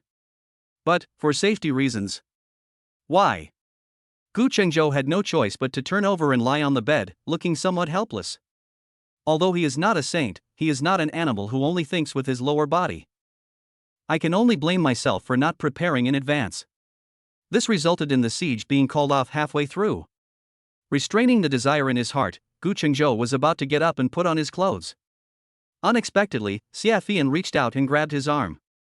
Looking back at Xiaofian's seductive body, the evil fire in Guenjo's heart suddenly erupted again. Auntie, what are you doing? The desire that I just suppressed has been ignited again by you. You know how hard it is for me to endure. My relative just left 3 days ago. Chapter 36, Behind the Scenes. After saying this, Xiaofian was so embarrassed that she quickly pulled the quilt over her face. So embarrassing. Does it seem very dissolute to say this? To Guenjo, Xiaofian's words sounded more beautiful than the sounds of nature. Wife, I'm coming. Guenjo turned over excitedly, picked up his gun and mounted his horse again. Inside the house, there was suddenly a spring scene. Half an hour later, Guenjo and Xiaofian lay down on the bed exhausted. Guenjo stretched out his hands and hugged Xiaofian, with one hand still stroking Xiaofian's body with lingering satisfaction. Were you and Suman like this before? Lying in Guenjo's arms, Xiaofian couldn't help but ask with some jealousy. Hearing Xiaofian's question, Guenjo was suddenly at a loss whether to laugh or cry. This is simply a death sentence. No matter how you answer, it's wrong. There was no way, Guenjo could only face it in silence. At the same time, Guenjo felt amused. It seems that all women in the world are the same. He thought that a billionaire female CEO like Xiaofian would be different from other women. It turns out that Xiaofian can also be jealous. Seeing that Guenjo remained silent, Xiaofian did not ask any more questions. The two tired people soon fell asleep in each other's arms. The next day, Guenjo was woken up by the ringing of his cell phone. Boss, where are you? As soon as the call was connected, Du Zhang's voice came over. What's up? Guenjo was still half asleep, wondering why Du Zhang called him so early. Boss, there's only 1 day left before the wedding. I'm moving out now. You can come back and decorate the wedding room. It can be heard that Du Zhang was packing his things while talking on the phone. No need to clean up, we have a wedding room. Guenjo couldn't help but feel warm in his heart when he thought that he had a brother who was so kind to him. There's no such thing as you. If you hadn't told me earlier, I would have had to pack my things back.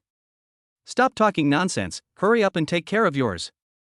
After hanging up the phone, Guenjo realized that Xiaofian had already gone to work. After all, Xie Group is such a big company. As a president, she is really busy.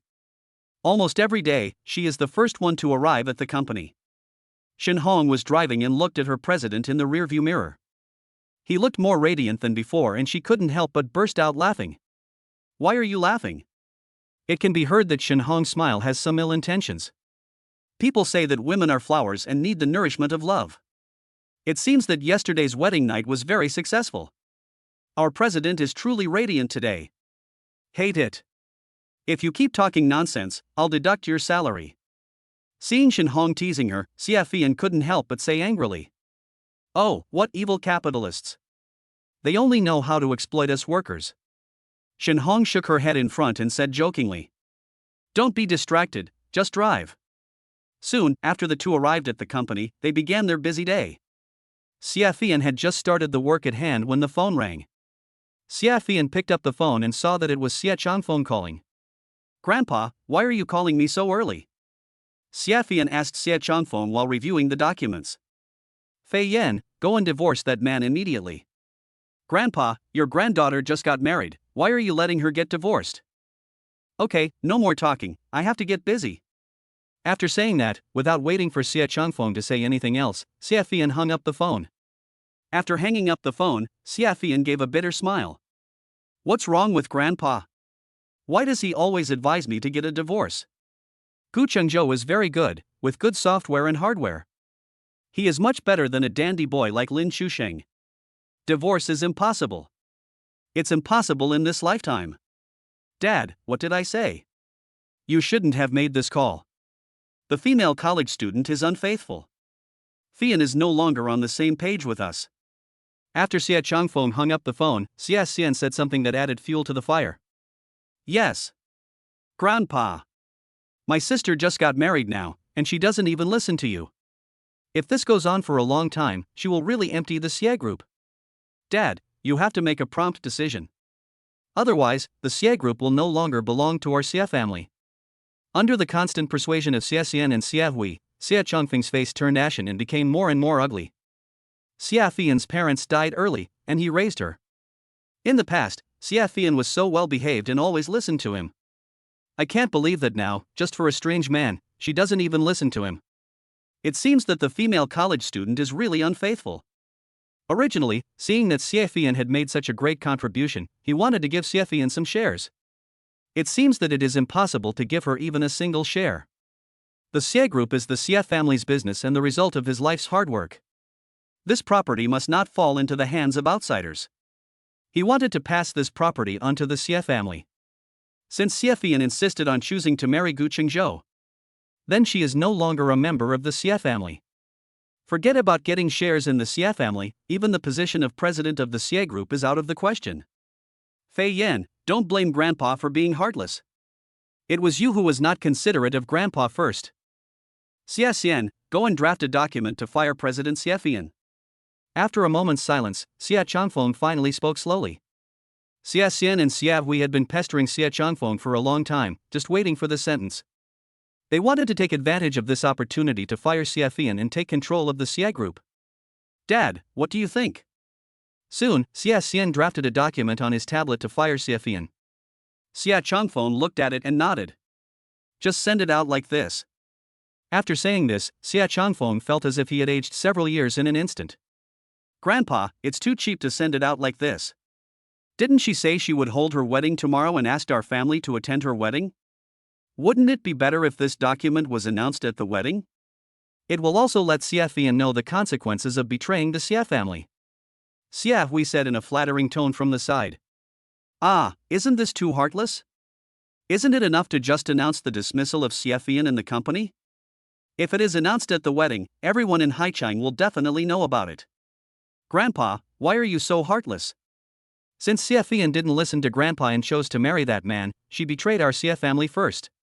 We want everyone in Haicheng to know about this, expel her in public, and cut off all ties with her. Chapter 37, Making Trouble at Gu's House. Xie Chongfeng looked at Xie Hui, and although he was still a little reluctant, he still nodded. Although Xie Fian is also his granddaughter, she is a woman after all. After getting married, you become a member of someone else's family. Although my grandson's ability is not as good as Xie Fian's. But after all, he is his own grandson, and he is supposed to carry on the Xie family's legacy. Sooner or later, the Xie group will be handed over to Xie Hui. Let him do whatever he wants. I'm old now and don't want to care about so many things. In the future, I will hand over the company and family business to my grandson, and I can enjoy a peaceful life.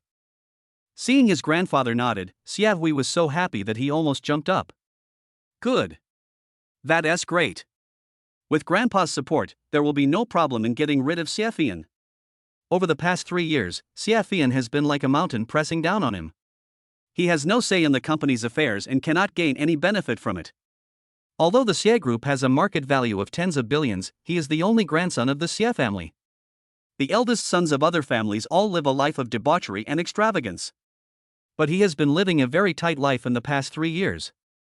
To put it bluntly, he is not even as good as a worker. Now, once Xie Fian is gone, the company will be mine.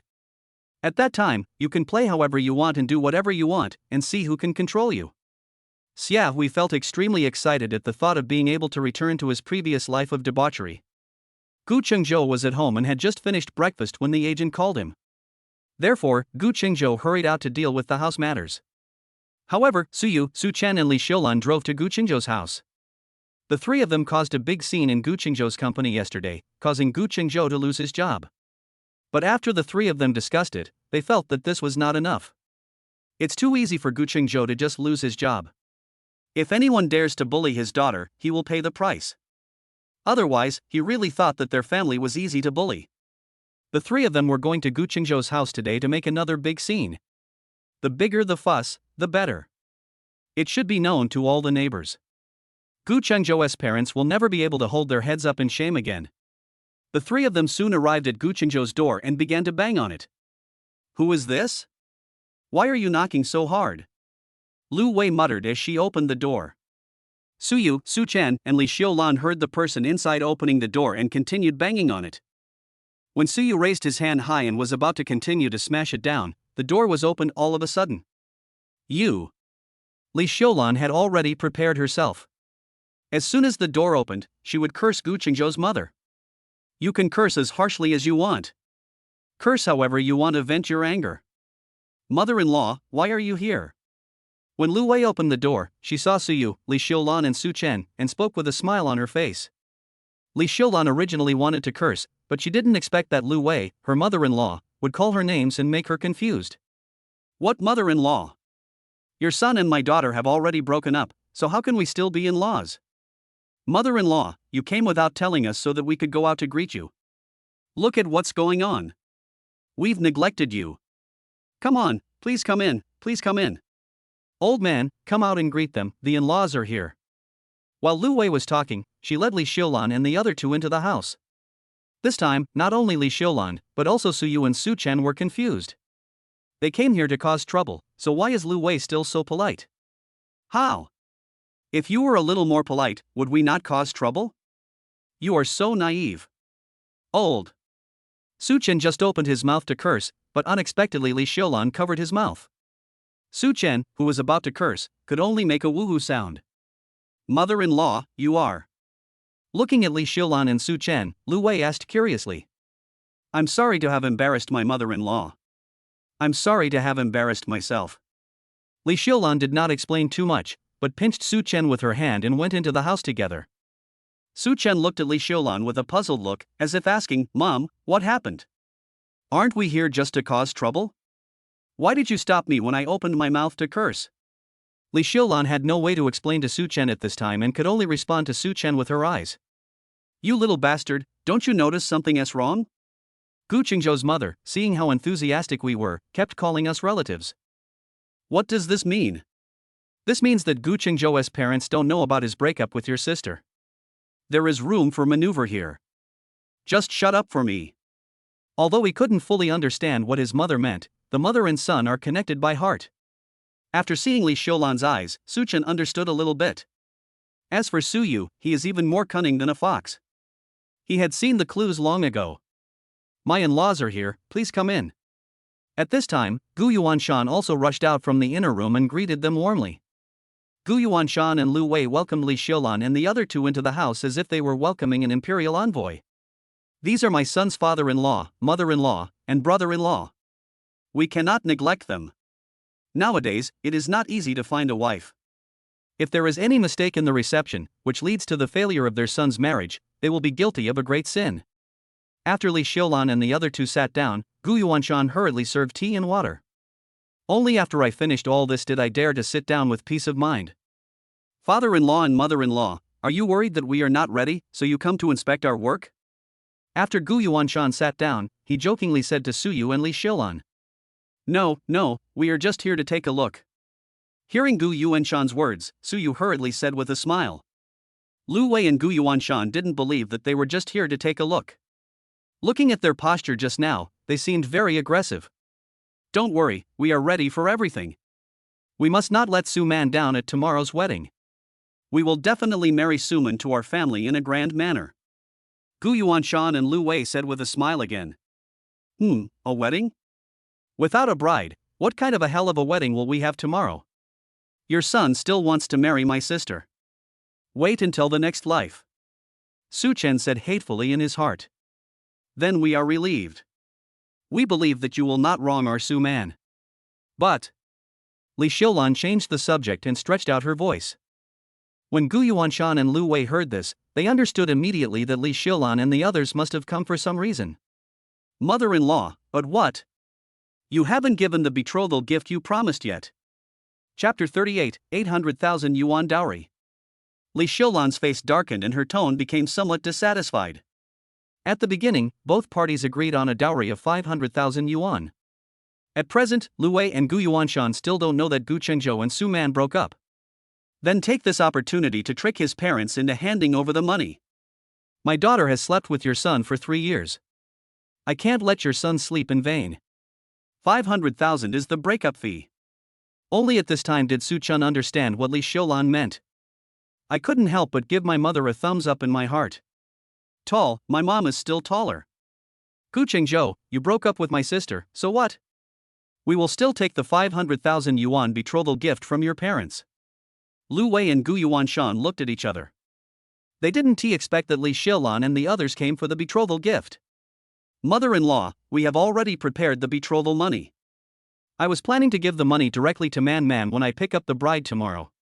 Since the mother-in-law is here, I'll give it to you now as well. Old man, go get the card. Gu Yuanshan responded, turned to the inner room, and took out a bank card. Mother-in-law, don't worry. Man will marry into our family and we will never treat her unfairly. We don't have a daughter, so we will definitely treat Man like our own daughter. Gu Yuanshan was still talking, but Li Xiaolan was too lazy to listen. Her eyes were fixed on the card in Gu Yuanshan's hand. That's 500,000. With these 500,000, I can temporarily deal with my son's girlfriend. Otherwise, if someone sues your son for rape, he will be in trouble. You old man, why are you talking so much? Give us the card quickly. Although she couldn't say it out loud, Li Xiaolan had already cursed Gu Yuanshan in her heart. Old man, stop talking so much and give the card to your mother-in-law. Seeing that Gu Yuanshan was still talking, Lu Wei hurriedly spoke in a reproachful manner. She noticed that Li Xiaolan, Su Yu and Su Chen were all staring at the card. I'm not in the mood to listen to you nagging. Yes, look at me, I am old and confused. Hearing his wife's words, Gu Yuanshan said something self-deprecatingly, then handed the card to Li Xiaolan with both hands. My dear, this is too polite. Li Xiaolan stretched out her hand and took the bank card. Then, he held it tightly in his hand, as if he was afraid that the bank card would fly away. Uncle, aunt, the situation has changed now. You have to add another 300,000 yuan to the betrothal gift. Seeing his mother take the bank card, Su Chen spoke. There are only 500,000 in this card, but there is still a shortfall of 300,000. Without 800,000 yuan, Lu Xiaoxiao would sue me for rape. Now that he could swindle 500,000 yuan out of Guenjo's parents, he might as well swindle another 300,000 yuan and solve the problem at once. Su Chen's words stunned both Lu Wei and Gu Yuanshan. Didn't we agree beforehand that the betrothal gift would be 500,000 yuan? Why do they suddenly want to add another 300,000 now? They are all ordinary workers, how could their families have so much money? Mother-in-law, what does this mean?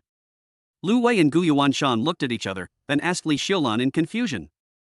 At this time, Li Xiaolan also praised her son's cleverness. This kid will definitely have a bright future. He also knows how to grasp the right moment and wait until the other party has handed over the money. Mother-in-law, you can see that my man is both talented and pretty. Many movie stars are not necessarily as pretty as my man. Yes.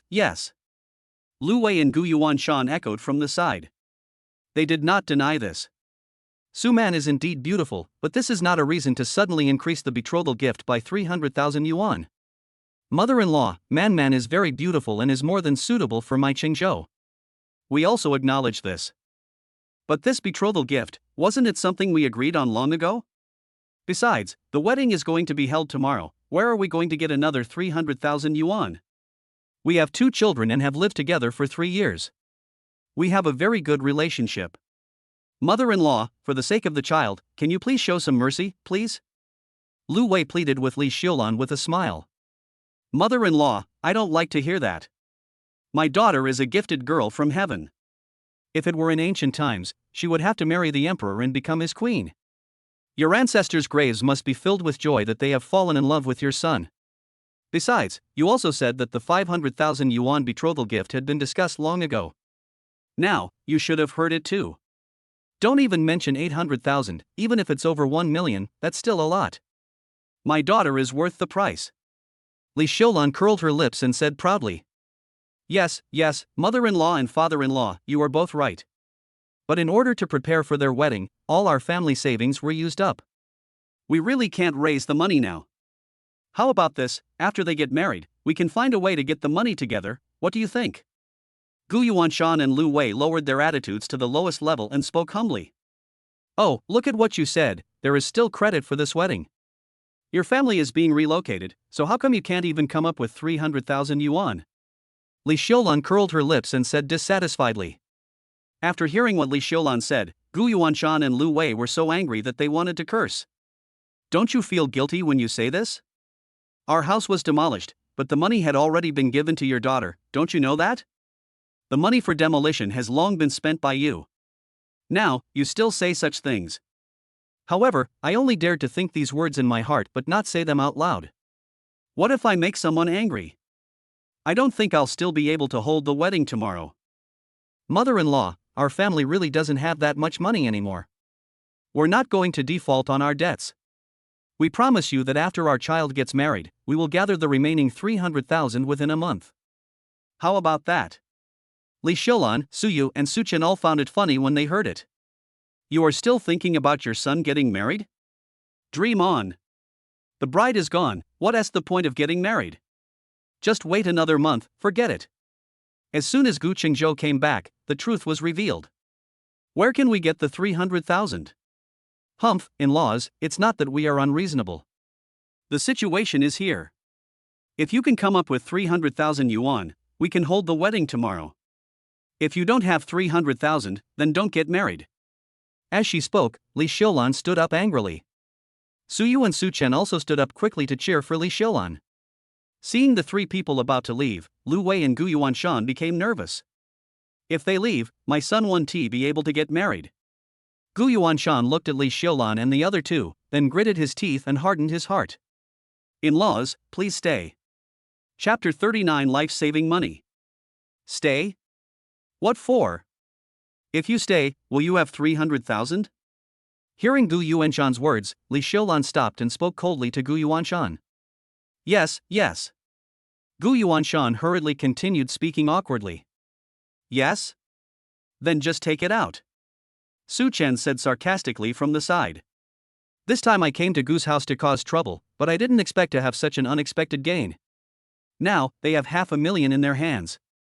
If Gu Yuanshan can really come up with another 300,000, that would be perfect. Wait a moment, I'll get it out right away. Gu Yuanshan smiled at them and walked towards the inner room. Old man. Lu Wei understood what Gu Yuanshan meant, but that was life-saving money. If this is taken out, should the surgery still be performed? Do you still want to live? Gu Yuanshan understood what Lu Wei was worried about, but he just gave her a wink. Well, you don't have to worry anymore.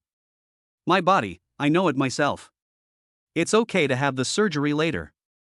Now, the most important thing is Changzhou's marriage. Although she didn't say anything, Lu Wei had already understood what Gu Yuanshan meant from his eyes. Everything is for Changzhou. Everything is for my son. Although I wanted to stop it, I thought about my son's wedding tomorrow. Lu Wei could only stand there and didn't move. But her heart was bleeding. Soon, Gu Yuanshan came out from the inner room with another card. Mother-in-law, there is only 280,000 yuan on this card. This is the last sum of money we can come up with. Don't be angry, and don't complain about the small amount. Take it first. We will think of a way to deal with the remaining 20,000 yuan. I will definitely hand it over to you when we pick you up tomorrow. Look.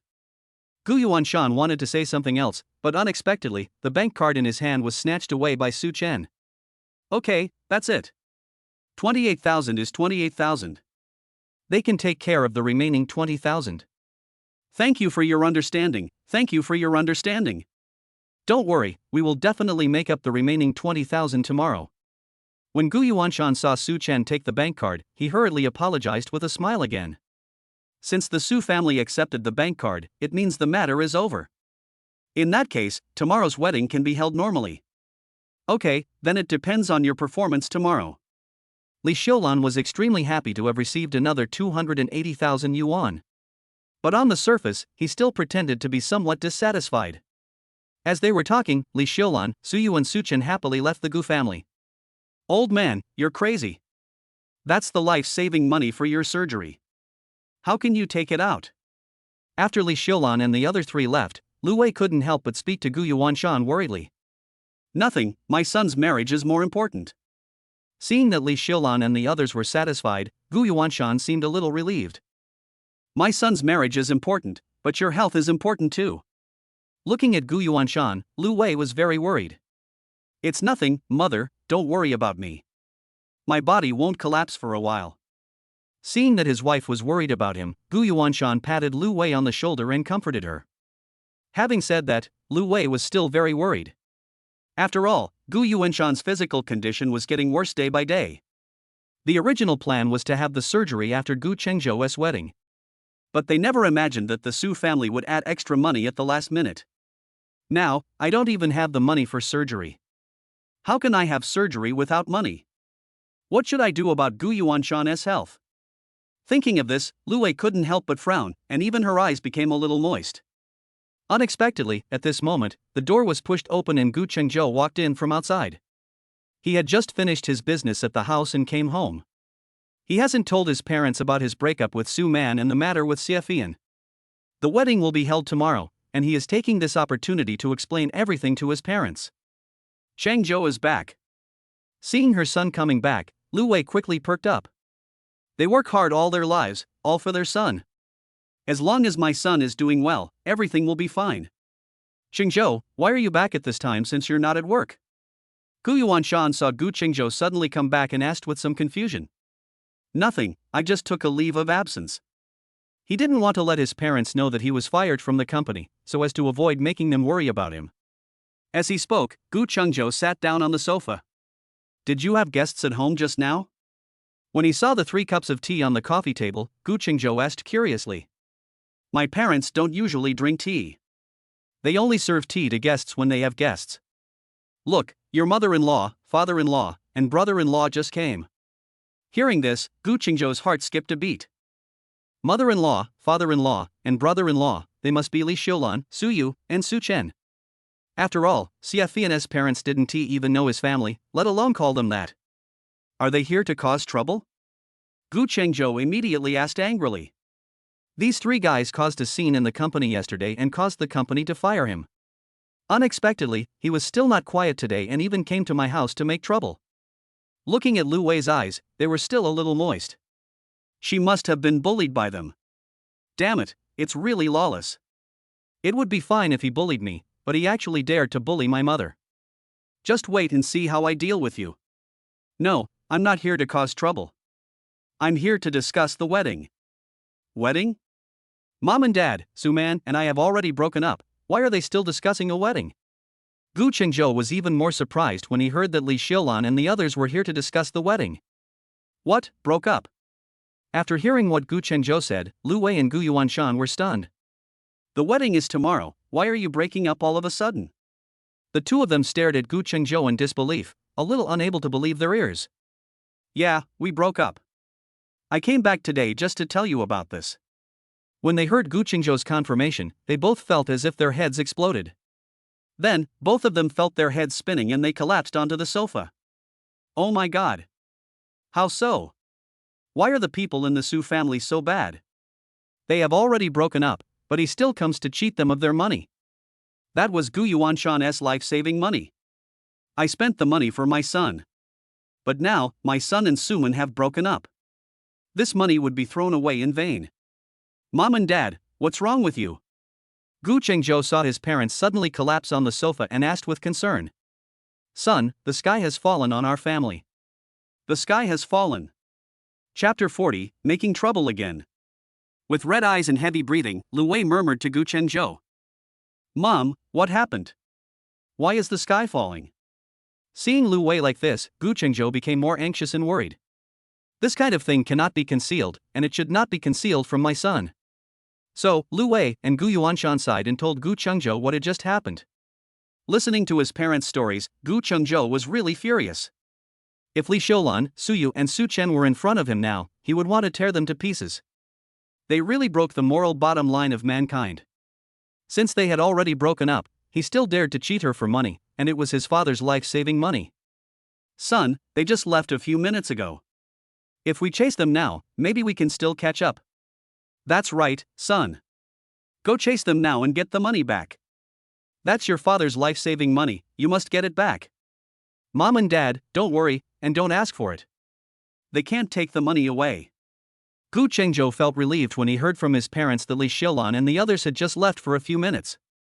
He immediately took out his phone and reported the 2 bank cards lost. After hearing Gu Chengzhou's explanation, Lu Wei and Gu Yuanshan finally felt relieved. They are ordinary working class people, and these 780,000 yuan are their life savings. Moreover, it was Gu Yuanshan's life-saving money. If you really can't come back, it will be troublesome. Son, you and Suman broke up. What about tomorrow's wedding? They prepared for their son's wedding for more than a month. The hotel and venue have been arranged, and all relatives and friends have been notified. If this cannot be done, not only will they lose face, but the money will also be wasted. It's okay, Mom. The wedding will go on as usual tomorrow. Hearing their son's words, Gu Yuanshan and Lu Wei suddenly felt nervous. Maybe my son was upset because of his breakup with Suman. How can we hold a wedding when even the bride is gone? Is my son going to hold his wedding alone? Mom, don't worry, I found a new girlfriend. Seeing his parents' worried look, Gu Chengzhou said with a smile. Moreover, he took out his cell phone and showed his parents photos of Xiefian. When they saw Xiefian's photo, Gu Yuanshan and Lu Wei's eyes lit up immediately. This girl is prettier and more elegant than Suman. My son is so lucky. After breaking up with Suman, he found a girlfriend who was better than Suman so quickly. In this way, when the wedding goes on tomorrow, their family will not only not be embarrassed in front of relatives and friends, but will also have more face. Just as Gu Chengzhou and the others were discussing the details of tomorrow's wedding, they unexpectedly heard a sound of kicking the door. At the same time, the roars of Li Xiulan, Suyu and Su Chen were also heard. Mr. Gu, open the door.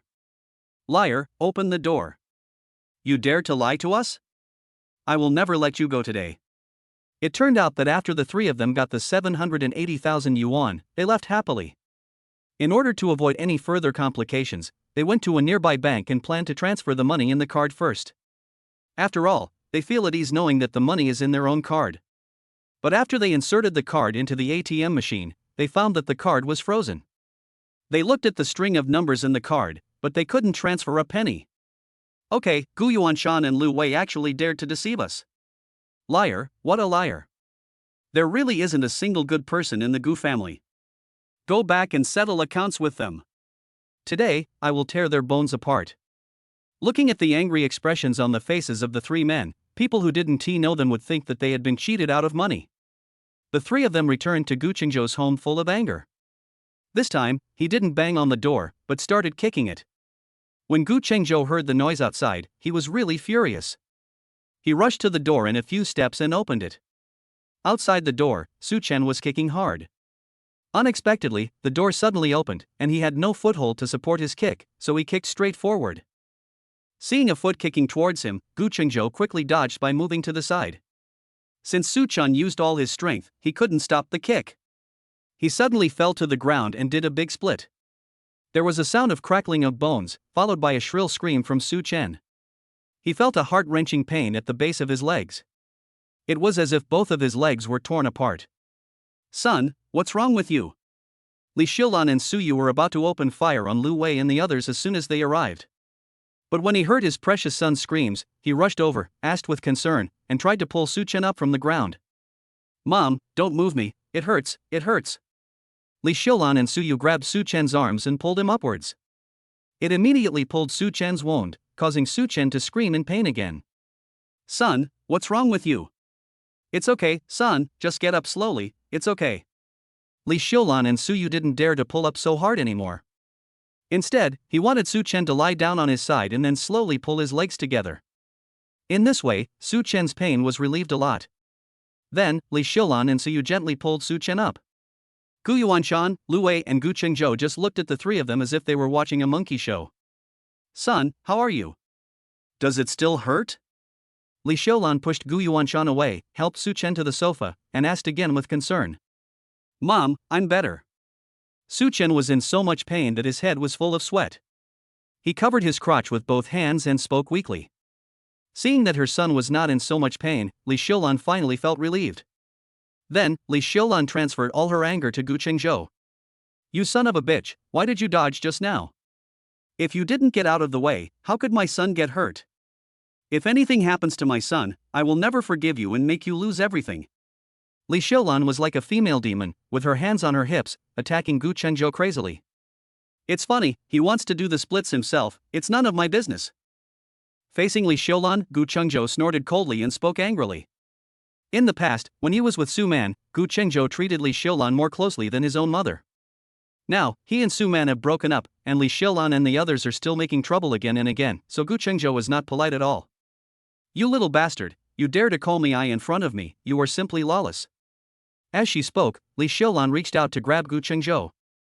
Gu Chengzhou sneered and dodged to the side. Li Xiulan lost her balance and fell to the ground. Oh my god, someone is being beaten. Gu Chengzhou is beating someone. Chapter 41 Too Shameless. Gu Chengzhou's door was not closed, and Li Xiulan was howling like a ghost.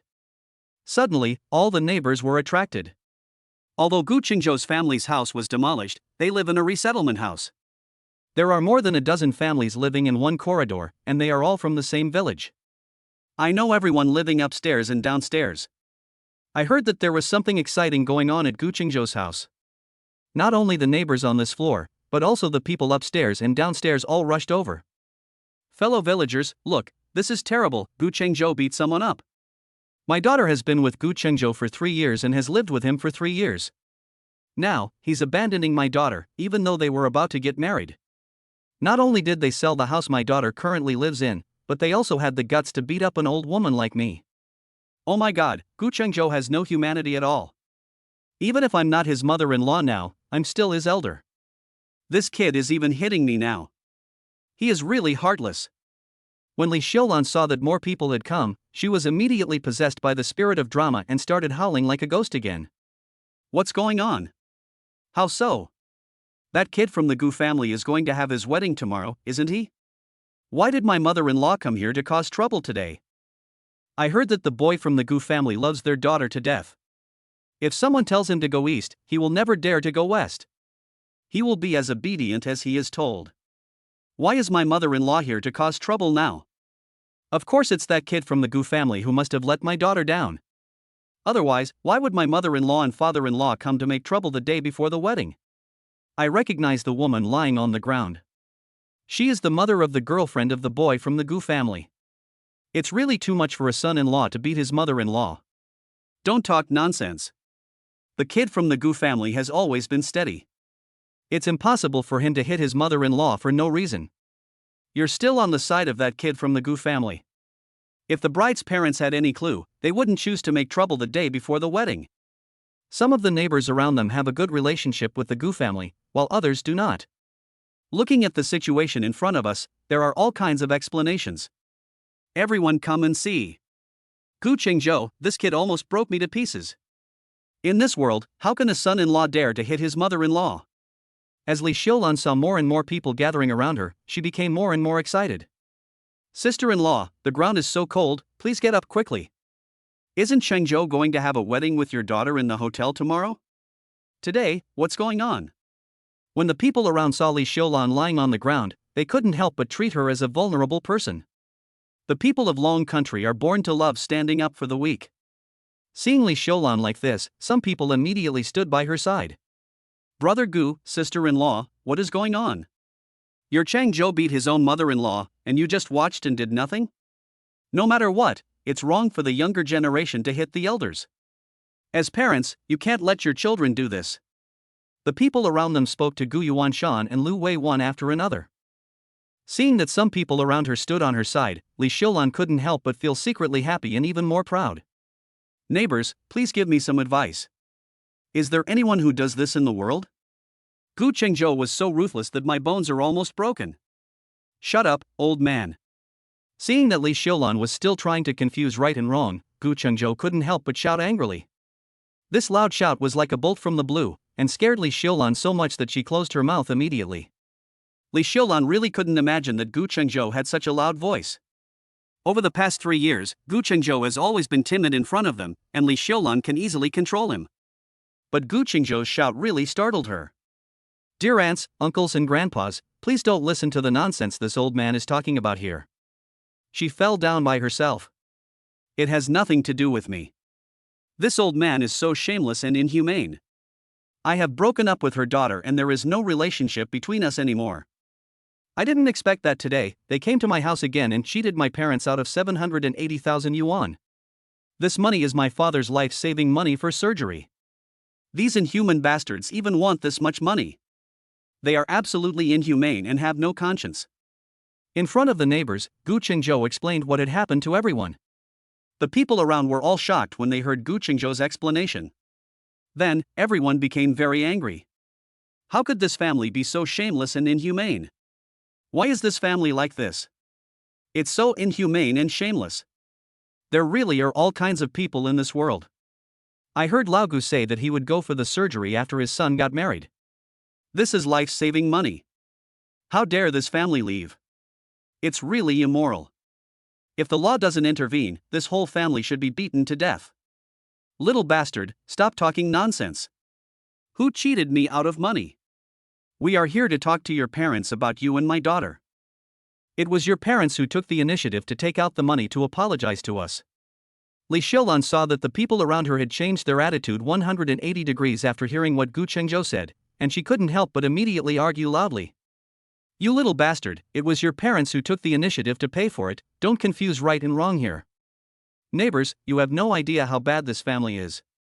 It was agreed that the money would be used to compensate my daughter and apologize to her. To my surprise, they took out 2 frozen cards to fool us. If there are any liars, their family members are the liars. If anyone is inhumane, it's their family that is inhumane. My daughter has been with Gu Qingzhou for 3 years. Can we just break up like that? Can we just let him sleep for 3 years in vain? Shouldn't their family compensate my daughter for the loss of her youth? Li Xiaolan and Su Yu were talking angrily there. Su Chen also wanted to help his parents, but his legs were so painful that he couldn't even stand up. When the people around heard what Li Xiaolan and Su Yu said, they immediately started talking again. What they said makes sense. My daughter has lived with Gu Qingzhou for 3 years. She has wasted 3 years of her youth on Gu Qingzhou. She should be compensated. A woman's innocence is the most important thing. Sleeping with her for 3 years without any compensation is unacceptable. Chapter 42 Retribution. Huh, that's really funny. Women's youth is youth, but men's youth is not youth? Your daughter has lived with me for 3 years. She has only given 3 years of her life. And me? Not only did I sacrifice 3 years of my life, but I also lost all my income during those 3 years, as well as the 1.5 million yuan I lost from the demolition of my home. All this money was spent on your family. Your house, your car, your food and drinks all cost my money. I won't come after you. It's good enough that you return the money. How dare you come and ask for compensation? As a human being, you can't be so shameless. Gu Qingzhou blared at Li Xiaolan and Su Yu and said angrily. Over the past 3 years, he has spent more than 3 million. In the end, both people and money were lost. The one who suffered the greatest loss was him, not Suman. You are talking nonsense. Our family has never spent a penny of your money. Although Li Xiaolan was still trying to argue, she was clearly lacking in confidence. Humph, you know whether your family has ever spent my money or not. Today's incident, to put it simply, is a dispute between our 2 families. To put it bluntly, this is fraud. Fraud, you know what I mean. With just 1 phone call from me, I can send you into work on sewing machines for a few years. You are talking nonsense. Who committed fraud? This is the compensation your parents took the initiative to give us. Li Xiaolan has not admitted it yet and continues to quibble. You are talking nonsense. As soon as you came up, you asked for a betrothal gift. But you know your daughter and our son have broken up, and you still come to cheat for the bride price. If this isn't fraud, then what is it? Lu Wei and Gu Yuanshan stopped keeping silent and stood up and spoke angrily. Humph, you have nothing to say. Now, our bank card is still in your hands, and we have all the evidence. What else do you have to say? Li Xiaolan and Su Yu still wanted to argue, but in the face of ironclad evidence, they opened their mouths but could not utter a word. Some of the neighbors around here stood on Li Xiaolan's side from the beginning. Until now, everyone was glaring at Li Xiaolan's family. I can't believe there are such people in this world. So immoral and shameless. Such people are simply wicked and evil. There were sores on his head and pus on the soles of his feet. He was in a terrible state. Li Xiaolan, I heard a bang sound just now. You should take your son to the hospital right away. Don't let your son lose his life force by then, and your Su family will be extinct. Seeing Li Xiaolan and Su Yu, both of whom had ugly faces like constipation, Gu Qingzhou smiled and teased. Li Xiaolan and Su Yu were immediately shocked when they heard what Gu Qingzhou said. Although Gu Qingzhou's words were harsh, they made sense. They also heard a click sound just now. Don't take it seriously, my son's life is at stake. Suchen was so frightened that he broke out in a cold sweat and immediately felt a chill in his crotch. Mom and Dad, hurry, take me to the hospital. Suchen was frightened and immediately screamed loudly. That is your life. He doesn't want anything to happen to his vitals, and then he will become a useless person. Son, don't be afraid. Mom and Dad will take you to the hospital now. Li Xiulan and Suyu rushed over, one on each side, and helped Suchen up. Their son is their lifeblood, and they don't want anything to happen to him. Just now Suchen could still barely stand, but after being frightened by Gu Qingzhou, Suchen's whole body went limp and he couldn't even stand. There was no other choice, so you had to carry Suchen on his back and, with the support of Li Xiulan, hurriedly walked out. Gu Qingzhou did not stop them and let them leave. After all, their family didn't suffer any loss. When they learned the whole story, everyone couldn't help but laugh out loud. They deserve it. This is the retribution for this family. After sending all the neighbors away, Gu Qingzhou and his family of 3 returned home. Until now, Gu Yuanshan and Lu Wei are still a little frightened. If my son hadn't come back in time, the loss today would have been huge. After a short rest, the 3 of them discussed the details of tomorrow's wedding again. From last night till now, Suman has been in a very bad mood. She really couldn't imagine that what Lin Xusheng gave her was actually a high-quality fake. Now, Xia Fian pointed it out in public, making her lose face in front of everyone. What she couldn't accept the most was that she lost face in front of Gu Qingzhou. The most infuriating thing was that when she called Lin Xusheng, he didn't answer her call. Even at work, she was absent-minded and not in the right state of mind at all. After getting off work at noon, she called Lin Xusheng again. She thought that Lin Xusheng would ignore her calls just like before. Unexpectedly, Lin Xusheng answered the phone as soon as it rang. Mr. Chu, why did you give me a fake? You have to give me an explanation. As soon as the phone was connected, Suman started talking. Okay, I'll pick you up now and give you an explanation. Lin Xusheng was not having a good day either. Last night, he deliberately didn't answer the phone because he was afraid that Suman would ruin his good thing. Unexpectedly, because of Suman, the marriage with the Xie family was not completed. After leaving Xie's house, Dumani and Lin Changqing scolded him so much that they almost had a mixed doubles match. In his heart, he already hated Suman. In particular, Suman has lived with Gu Qingzhou for 3 years, and this is the first time she has lied to him. After investigating, he also found out the hospital where Suman had undergone reconstructive surgery. Scam. It's all a scam. Even though Suman didn't look for him today, he was still thinking about looking for Suman after get off work to settle the score. Unexpectedly, Suman called in advance. Judging from her tone, she actually seemed to be angry with him. Okay, I'll let you lose your temper. Look at how I'm going to teach you a lesson today. Thinking of this, Lin Xusheng hung up the phone. Then, he went downstairs, started the car, and rushed towards the fortune building. Seeing Lin Xusheng's car driving over, Suman actually felt a little secretly happy. You see, as soon as I made a phone call, Lin Xusheng hurried over to pick me up. This shows that I still have a very important position in Lin Xusheng's heart. However, even so, I cannot forgive him easily. He dared to give himself fake goods and embarrassed himself in front of so many people. Today, I must make him give me an explanation and apologize to me sincerely. It would be best if I could give the 800,000 to myself. Only then can I forgive him. At this moment, Lin Xusheng's car stopped next to Suman. Lin Xusheng did not get out of the car, but just lowered the window and looked at Suman. Then, he said coldly, "Get in the car." Chapter 43. What are you doing? What? Just let me get in the car like this? What a joke. If you don't get out, open the door and say, "Princess, please get in, how can I get in the car?" Don't forget, it was you who made a mistake by buying a fake product and giving it to me. Now, I'm the one who's angry. How come you're angry before I even get angry? How is this possible? How is this possible? Thinking of this, Suman turned around angrily and showed Lin Xusheng her back. Humph, Lin Xusheng. Now, you have to coax me well and make me satisfied, then I will get in your car. Suman was still angry in her heart. Unexpectedly, not only did Lin Xusheng not get out of the car, his tone even became colder. What are you doing? Get in the car. Suman became even angrier when she heard Lin Xusheng's words. Humph, are you blind? Can't you see that I'm angry? If it were Guenjo, he would definitely come over immediately to cheer me up and make me happy. How can you, as a man, do this? I haven't even lost my temper yet, but you're even angrier than me.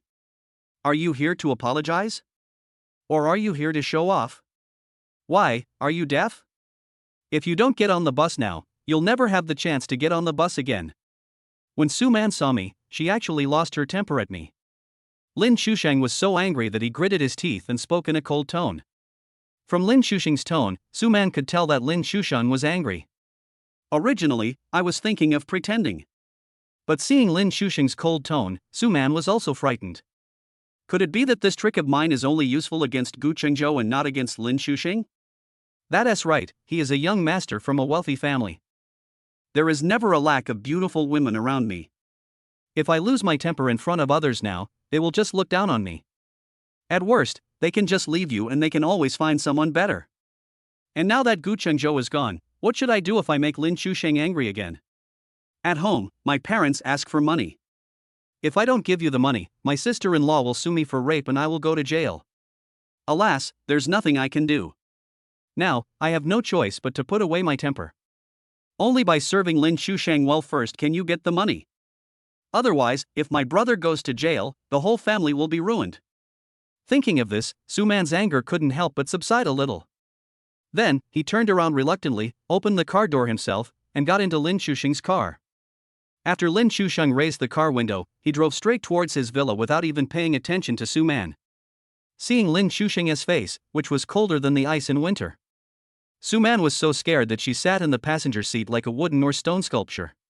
She didn't even dare to say a word, let alone lose her temper with Lin Shusheng. Soon, Lin Shusheng's car stopped in front of the detached villa. Then, Lin Shusheng got out of the car and came to the gate of the villa. Although Suman was reluctant, she had to open the car door and get out. Lin Shusheng used facial recognition to open the door of the villa and grabbed Suman's wrist. Then, he pulled Suman into the villa. "Dear, brother Shusheng, what are you doing?" Seeing that Lin Shusheng didn't say a word, he forcibly pulled himself into the villa. Suman was so scared that she shrank her body and tried to hide away. But how could she, who was so frail, be able to compete with Lin Shusheng? Even though Suman was unwilling, she was forcibly dragged into the villa by Lin Shusheng. After entering the villa, the heavy door of the villa closed automatically. When the shadow covered the entire villa, Suman suddenly became worried and scared. If she had known this was the case, she would never have come to Lin Shusheng to question him. As soon as she walked into the villa, she saw Lin Shusheng's eyes flashing with ferocity. Then he turned around and slapped Suman hard in the face. Lin Shusheng used all his strength to slap her. Suman was hit so hard that she saw stars and turned around several times before falling heavily to the ground. This slap also stunned Suman. She covered her burning face and stared at Lin Shusheng in surprise. She never thought that Lin Shusheng would hit her. She had been with Guenjo for 3 years, and Guenjo had never hit her, let alone touched her with his little finger. Now it's all right. It was Lin Shusheng's fault for giving her fake goods. Originally, she came to Lin Shusheng to question him, but now it turned out that Lin Shusheng was hitting her. Why did you hit me?" Suman simply shouted these words. "Why should I hit you? You stinky bitch, tell me, why did you lie to me?" Lin Shusheng looked fiercely, pointed at Suman and shouted angrily. "Lie to you? Brother Shusheng, when have I ever lied to you?" Suman was stunned by the question and her mind went blank. She had never lied to Lin Shusheng. "Fuck it, you still said you didn't lie to me." Lin Shusheng rushed over angrily and grabbed Suman's hair. Then, he pulled Suman up from the ground. Then he slapped Suman twice again, left and right. After the 2 slaps, Suman felt her face was swollen and blood was flowing from the corner of her mouth. Lin Shusheng pulled his hair tightly, causing his scalp to feel a sharp pain as if it were being pricked by needles. "Lin Shusheng, what are you going to do?" Suman, who was hurt by the beating, hurriedly grabbed Lin Shusheng's hands with both hands, trying to break free from Lin Shusheng. Although he didn't grab Lin Shusheng's hand, his nail scratched Lin Shusheng's wrist. Lin Shusheng, feeling the pain, had to let go of Suman. Suman quickly took several steps back and looked at Lin Shusheng nervously. "Lin Shusheng, are you crazy? Why did you hit me?" Then, Suman shouted at Lin Shusheng in a roar. "Humph, if you dare to lie to me, you deserve to be beaten." After slapping Suman 3 times, Lin Chusheng's anger subsided. You said I lied to you, how did I lie to you? Suman asked Lin Chusheng again unwillingly. Humph, you've been slept with by Gu Qingzhou for 3 years, and you're already slept with him until you're slept with him for 3 years. How dare you tell me that this is your first time? Thinking of this, Lin Chusheng couldn't help but get angry again. Hearing that Lin Chusheng was angry about this matter, Suman finally felt relieved. Lin Chusheng must have heard some rumors outside, which is why he got so angry. Brother Chusheng, there is no such thing at all. Don't believe those rumors. Rumors? Your parents said it themselves. After hearing this, Suman was shocked. She couldn't figure out how Lin Chusheng met her parents. My parents? How could that be? You stinky bitch, you still refuse to admit it. Seeing that Suman was still quibbling, Lin Chusheng rushed over again, grabbed Suman's wrist and dragged her to the bedroom. Then, he threw Suman onto the bed with a flick of his hand. Immediately afterwards, Lin Chusheng jumped onto the bed and pressed on Suman. You, what are you going to do? Chapter 44, Being Raped. Suman saw Lin Chusheng, who seemed to be crazy, and couldn't help but ask in horror. What? Don't you like sleeping with men? I'll help you. As he spoke, Lin Chusheng reached out and grabbed Suman's shirt, pulling it hard and ripping it off. Lin Chusheng, no. Don't. That's not up to you. Lin Chusheng laughed wildly and tore Suman's clothes madly. Suman struggled desperately, but how could she, who was so frail, be a match for Lin Chusheng? 10 minutes later, Lin Chusheng got out of bed contentedly. Suman pulled the quilt over her body and cried in humiliation. Lin Chusheng couldn't have imagined that this would be more exciting and enjoyable. I don't care if you have other men, what I care about is that you lied to me. This is your punishment for lying to me. If you lie to me again next time, I won't let you off so easily. Okay, stop crying. After venting his anger, Lin Chusheng began to coax Suman. Suman slapped it away. Lin Chusheng reached out to wipe her tears and cried even more sadly. I really couldn't believe that I was raped. Moreover, she was raped by the person she loved the most. It's so unfair. I feel so wronged. Okay, baby, stop crying. Look, what did I buy you? After saying that, Lin Chusheng took out a beautifully packaged jewelry box from his pocket and handed it to Suman. However, Suman not only did not reach out to take it, she cried even more sadly. Baby, these are the finest pearl earrings I carefully selected for you. But Suman continued to cry and ignored Lin Chusheng. Your brothers matter. When Suman mentioned Suchen, she stopped crying immediately. My younger brother urgently needs a dowry of 800,000 yuan. Otherwise, if the girl sues her brother for rape, he will go to jail. Now, we definitely can't count on Gu Qingzhou. Only Lin Chusheng can help him solve the problem of 800,000 yuan. When will you solve my brother's problem? Suman asked Lin Chusheng softly with tears in her eyes. Seeing Suman like this, Lin Chusheng couldn't help but feel sick. This woman is really only interested in making money. You know, my mother is still angry about what happened last time.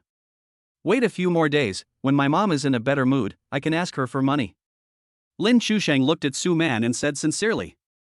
Suman's voice was even quieter than that of a mosquito. But this also means that she forgave Lin Chusheng. Lin Chusheng laughed contemptuously in his heart, but did not show it on his face. Then this pair of pearl earrings.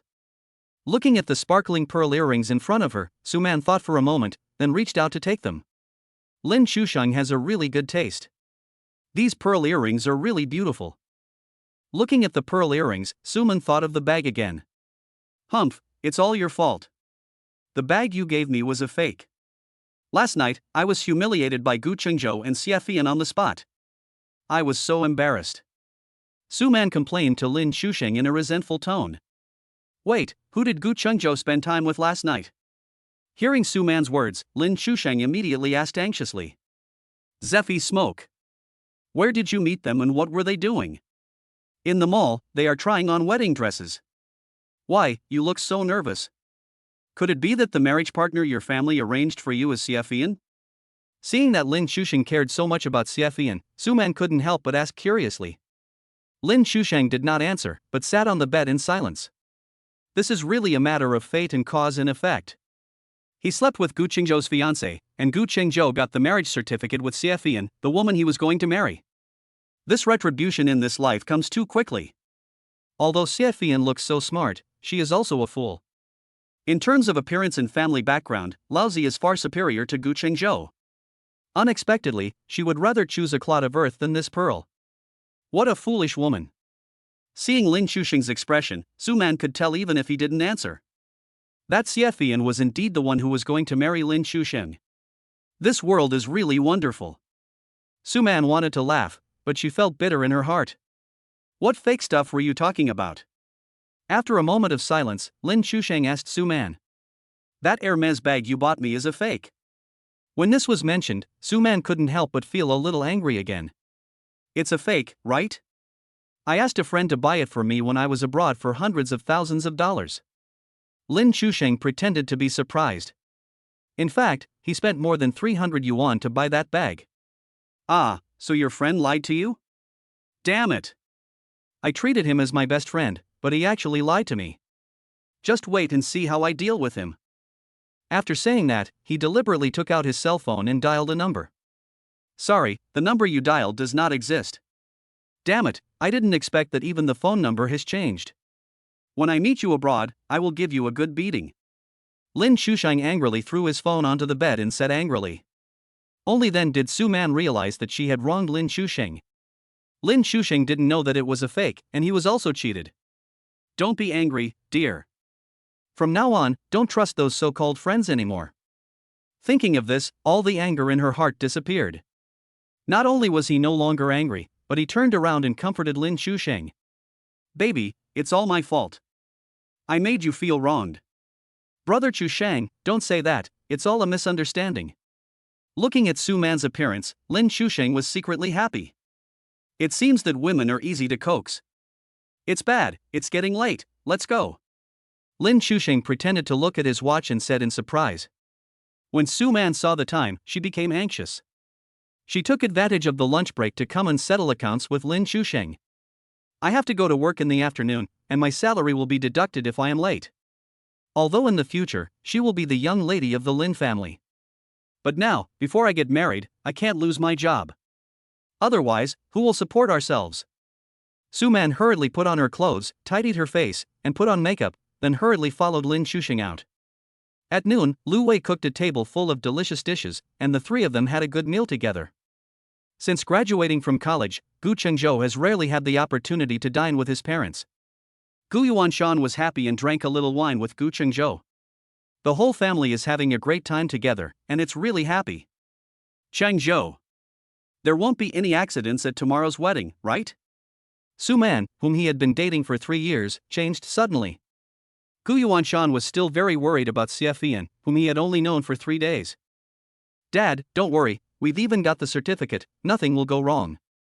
Gu Qingzhou patted his chest and said confidently. Not to mention that the two of them got their marriage certificate, even if they didn't, Xie Fian would not be the same as Suman. After all, she is the queen of business and the president of a multi-billion-dollar enterprise. People value honesty and keep their promises. Chapter 45 Meeting the In-Laws. Okay, don't worry, Dad. Don't worry, Dad. Seeing Gu Qingzhou so confident, Gu Yuanshan also felt relieved. The three of them discussed the details of tomorrow's wedding until the evening. Qingzhou, the wedding is going to be held tomorrow. How about inviting Miss Xie to our house for dinner tonight so that we can bond in advance? If it was Suman, they had met so many times and were familiar with each other, and if they held the wedding tomorrow, everything would be easy. But now, they knew nothing about Xie Fian and had never even seen her. If that's the case, how will tomorrow's wedding go? Okay, I'll call Fei Yan and see if she's free tonight. Seeing that his parents wanted to have a meal with Xie Fian to strengthen their relationship, Gu Qingzhou had no choice but to say this. If Xie Fian agrees and is willing to have a meal with her parents, then everything will be easy. If Xie Fian said that her company was very busy and she couldn't spare the time, Gu Qingzhou would have no way to deal with it. After all, the company's business is important. Even if the two of them were going to get married, Xie Fian would not delay the company's affairs for him.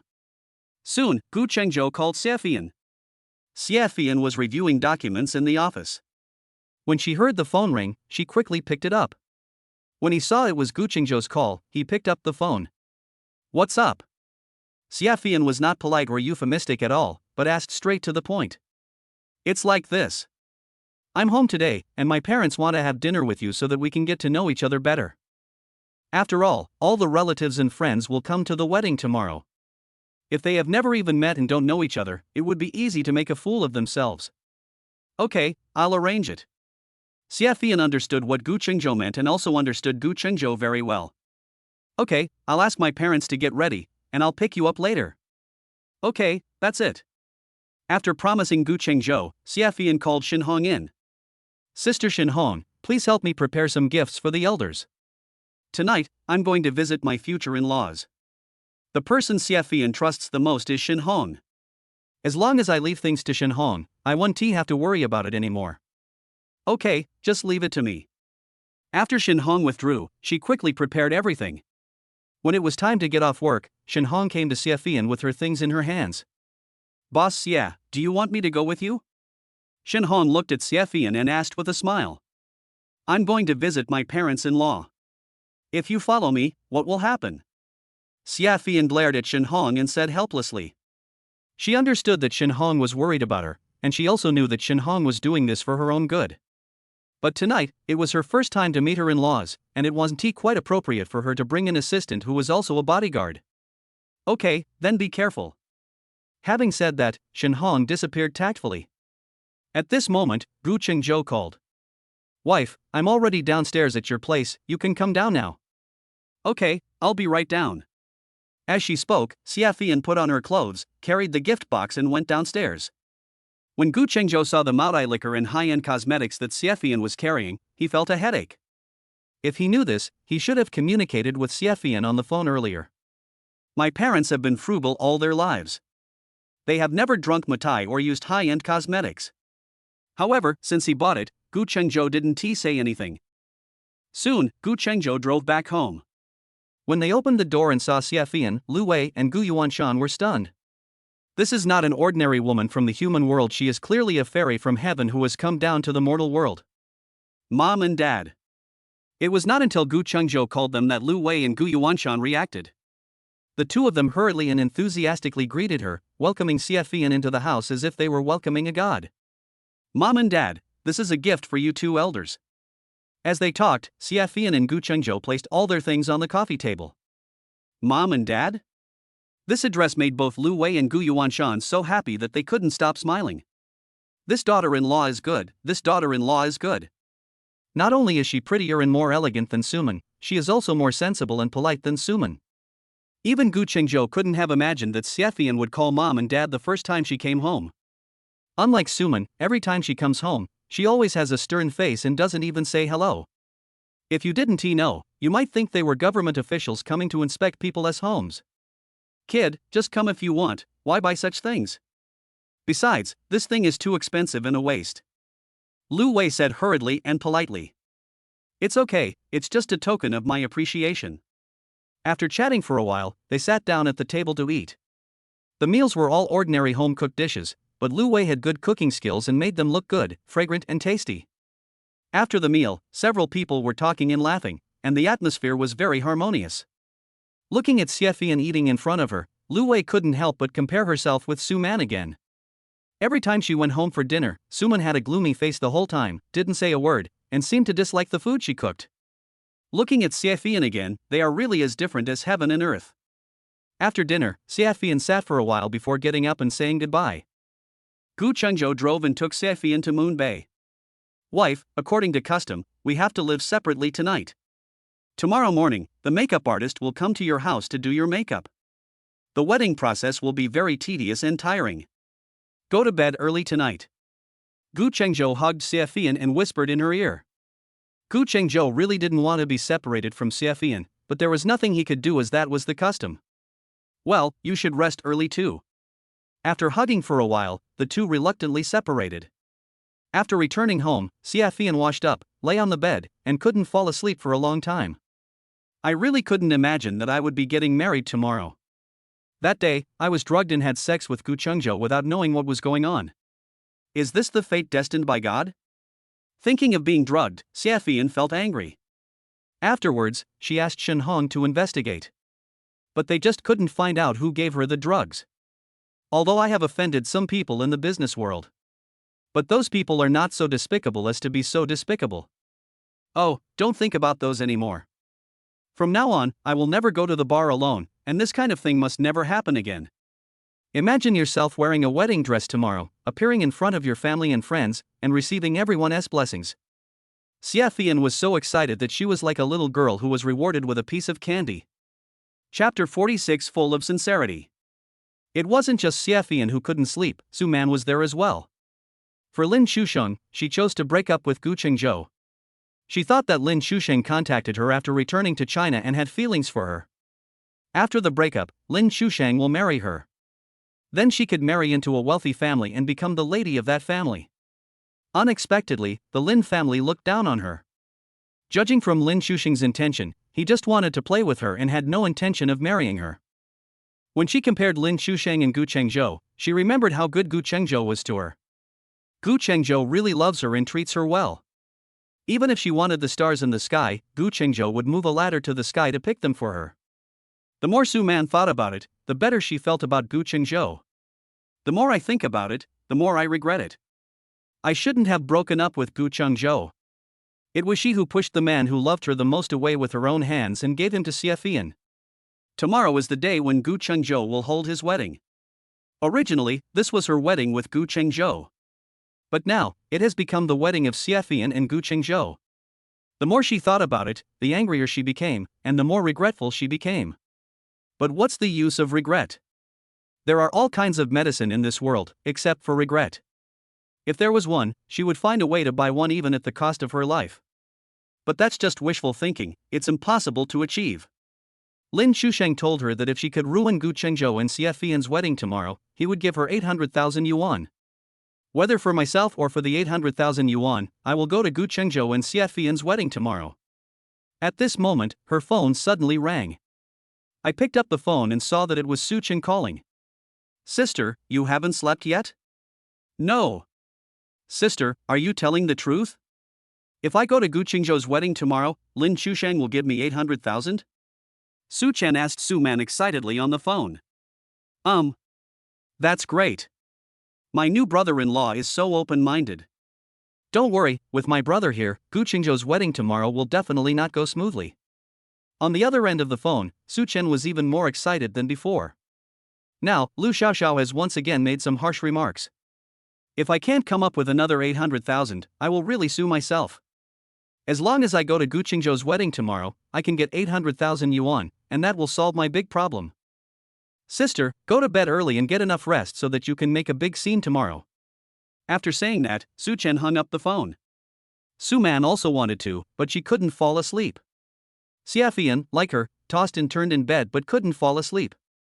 Guenjo is in the same mood now. Thinking about tomorrow's wedding, he is so excited that he can't sleep. Just like that, I fell asleep in a daze until 1 or 2 o'clock. The next day, Guenjo woke up before 6 o'clock. Although he hadn't slept for a few hours, Guenjo was still very energetic. When people are happy, they feel energetic. Even if they don't sleep for a night, so what? After washing up, he called his makeup artist. After confirming that the makeup artist had left, he called Xiafian. At this time, Xiafian was still sleeping in a daze. I tossed and turned for almost the entire night last night and didn't fall asleep until after 3 o'clock. Who is it? Picking up the phone, Xiafian said vaguely. Honey, get up, the makeup artist is almost here. Guenjo could tell Xiafian was sleepy from the phone, and couldn't help but smile. It seems that Xiafian was just like him and couldn't sleep last night. Hearing that the makeup artist was almost here, Xiafian was so surprised that she immediately sat up from the bed. It was as if I just remembered that the wedding was going to be held today. The makeup artist is about to arrive, I have to get up and wash up immediately. After getting up, she immediately called Shin Hong. Today, Shin Hong is her bridesmaid. She's already got up, so the bridesmaid can't help but get up. Don't worry, President, I'm on my way here. There was a call from Shin Hong on the phone. Just as Xiafian finished washing up, Shin Hong and several other girls arrived. Shin Hong felt that one bridesmaid was not enough, so she asked a few more sisters to come together. At this time, the makeup artist also came, and Xiafian began to get busy nervously. Now, Gu Chengzhou is also very busy. Du Jiang arrived early. Today he is the best man and has an important task. After arriving at the Gu family, he was busy running around, even busier than Gu Chengzhou. Lu Wei and Gu Yuanshan took their people to the hotel. At around 11 o'clock, Gu Chengzhou and Du Jiang saw that the time was almost right, so they led the wedding convoy and drove towards Moon Bay in a mighty manner. When they arrived at Moon Bay, Gu Chengzhou, holding flowers in his hands, walked towards their wedding room accompanied by Du Jiang. As soon as they walked out of the elevator, Gu Chengzhou and Du Jiang were surprised. Outside the door, there were more than a dozen glasses of wine arranged in the shape of a heart. Outside the door, Shen Hong stood proudly. Groom, if you want to enter the store, it depends on your ability. Seeing Gu Chengzhou and Du Jiang coming out of the elevator, Shen Hong said with a smile on her face. Gu Chengzhou and Du Jiang saw through the situation and knew that they would not be allowed in unless they finished the wine. This is also the local custom of welcoming the bride, so they naturally have to follow it. No big deal. As Du Jiang was talking, he was about to serve the wine. I'm talking about the groom, you're not the groom, so drinking doesn't count. Shen Hong quickly stretched out her hand to block Du Jiang. I'm the best man. The groom's best man is also a best man. They're the same. Du Jiang said with a smile. How can they be the same? Only the groom can drink this wine. Yes, only the groom can drink it. At this time, the two bridesmaids also came out of the room to cheer Shen Hong on. Okay, I'll do it. Gu Chengzhou picked up the wine glass with a smile and drank the first glass of wine in one gulp. Although this is beer, drinking a dozen cups is equivalent to drinking 4 bottles of beer in a row. Xiafian, who was in the room, heard that Gu Chengzhou had to drink all the wine outside by himself, and couldn't help but worry about Gu Chengzhou. If Gu Chengzhou gets drunk after drinking this, what should we do? Wait a minute, how will the wedding go on without a groom? But Xiafian's worries were unnecessary. Although Gu Chengzhou's alcohol tolerance was not very good, he still could not get drunk after 4 bottles of beer. Soon, Gu Chengzhou finished all the dozen glasses of wine. Shen Hong and the two bridesmaids turned around and went into the house, closing the door immediately. You don't keep your word. Didn't we agree that you can go into the house to pick up the bride after you finish drinking? Seeing Shen Hong close the door, Du Jiang shouted loudly. It's not that easy. If you want to get through this door, it depends on your sincerity. Shen Hong was in the room, saying with a smile. Sincerity? Yes, yes. We are sincere, and full of sincerity. Chapter 47, Pick Up the Bride. Du Jiang's best men immediately understood what Shen Hong and the others meant. Then, he took out the red envelope he had prepared in advance from his pocket and stuffed it inside through the crack of the open door. Suddenly, red envelopes fell like raindrops. The other little sisters hurriedly bent down to pick up the red envelopes on the ground. Only Shen Hong was still guarding the door of the room like a soldier defending a city. Soon, Du Jiang and his friends threw all their red envelopes into the gate. Our sincerity is enough, please open the door. When Du Jiang saw that the red envelope was gone, he shouted to Shen Hong. Not enough. Not enough? Du Jiang was confused. He had already given out all the red envelopes, so why was it still not enough? Then what sincerity do you want? Du Jiang had no choice but to ask Shen Hong. We'll ask you a few questions. Only if you can answer them can you enter? Several bridesmaids behind the door said in unison. Okay, go ahead and ask. Du Jiang and others answered as if they were facing a formidable enemy. God knows what tricky questions these quirky bridesmaids will ask. Let me ask you, who is the most beautiful woman in the world? Behind the door, several bridesmaids asked in unison. Sheffield's cigarettes. Gu Chengzhou answered loudly without hesitation. Who is the most beautiful and kind woman in the world? Sheffield's cigarettes. Bride and groom, where did you meet for the first time? Shen Hong asked with a smile. In the car. So what did you do here? Hearing this question, Gu Chengzhou was silent for a while. What did you do? Of course it's something that everyone loves. But how can I say such a thing in front of everyone? When Xiafian heard the question asked by Shen Hong, she also felt a headache. How could this girl ask such a question? Answer quickly. If you can't answer, you will be punished. Seeing that Gu Chengzhou couldn't answer, Shen Hong spoke loudly again. What punishment? Groom and best man, do 20 push-ups together. Gu Chengzhou started doing push-ups without saying a word. He couldn't answer this question. Seeing this, Du Jiang and a few others also started doing push-ups together. Last question, what are the bride's measurements? Hearing this question, Gu Qingzhou became even more confused. They had only known each other for 3 days, so how would he know Xie measurements? Ha ha. If you can't answer that, then do another 30 squats. Seeing that Gu Qingzhou couldn't answer, Shen Hong couldn't help but say happily. There was no choice but Gu Qingzhou and others started doing squats again. After doing squats, Gu Qingzhou was about to push the door open. Wait. Unexpectedly, Shen Hong still blocked their way and wouldn't let them in. What else? Du Jiang asked with a smile. There are also poems. After we say the last sentence, you must immediately say the next sentence, otherwise you will be punished. Gu Qingzhou and Du Jiang were both dumbfounded. Both of them are science and engineering guys. They don't know anything about poetry, but they don't know much either. I'm good at this, give me some questions. Another best man, Li Xian, said confidently. The maid of honor recited a few poems first, and he immediately followed them all. This also gave him confidence and he thought he could pass the test easily. But soon, he found that the poems given by the bridesmaids were becoming more and more biased.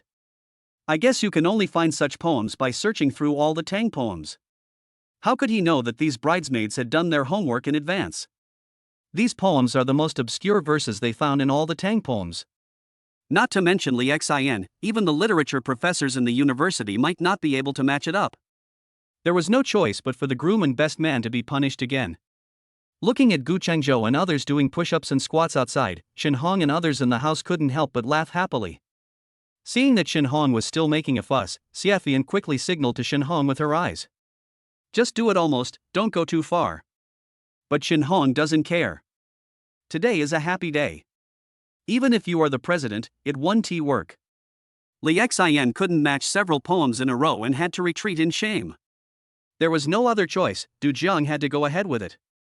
Not surprisingly, they were punished again. Just like that, after a while, Gu Qingzhou and the others were tortured to exhaustion and their legs became weak. Okay, one last question. Answer it and you can come in to pick up the bride. Seeing that it was almost done, Shen Hong said with a smile. Okay, you ask? Du Jiang said while panting. This question is not for you, why are you interfering? Shen Hong rolled her eyes at Du Jiang and said angrily. If he wasn't asking himself, then he must be asking the groom, so Du Jiang had to withdraw. Groom, let me ask you, will you love your bride forever, until death, and never change your mind? Shen Hong put away her smile and asked seriously. Xie in the room didn't expect Shen Hong to ask such a question. She quickly pricked up her ears, wanting to hear what Gu Qingzhou would say. I promise that I will love Xie forever, until death, and I will never change my mind. Gu Qingzhou looked determined and said solemnly. This not only answered Shen Hong's question, but also was a promise to Xie. Xie was also very excited when she heard Gu Qingzhou's answer. I'm so envious. Shen Hong and other bridesmaids also had sparkling eyes. If there was a man who said such affectionate words to me, I would marry him immediately. Okay, you got it right, come in. After saying this, Shen Hong opened the door. Gu Qingzhou, holding flowers in his hands, led the best man into the house. When they saw Xie, all the groomsmen were shocked. Beautiful, today's Sheffield cigarettes are so beautiful. Xie was seen wearing a pure white wedding dress, like moonlight falling from the clouds, or flowing frost picked from the Milky Way. Delicate lace petals meander along the hem of the skirt, and the tulle at the shoulders and neck trembles like a cicada's wings. The belt embellished with diamonds outlines an elegant curve at the waist. The veil spread over her shoulders like a thin mist, but it could not hide the twinkling stars in her eyes. Her fair and delicate skin, set off by the wedding dress, glows with a pearly and warm luster. This is not a mortal woman at all, she is simply a secret princess from a fairy tale. Beautiful, so beautiful. Dear, marry me, I will definitely spend my whole life loving you with all my heart. Coming in front of Xie, Gu Qingzhou knelt on one knee, held up the flowers, and spoke loudly. Marry him. The best men and bridesmaids around immediately started to cheer and shout. Xie didn't say anything, but stood up and took the flowers from Gu Qingzhou's hand. This means that Xie has already agreed. The bridesmaids and groomsmen around them immediately burst into warm applause.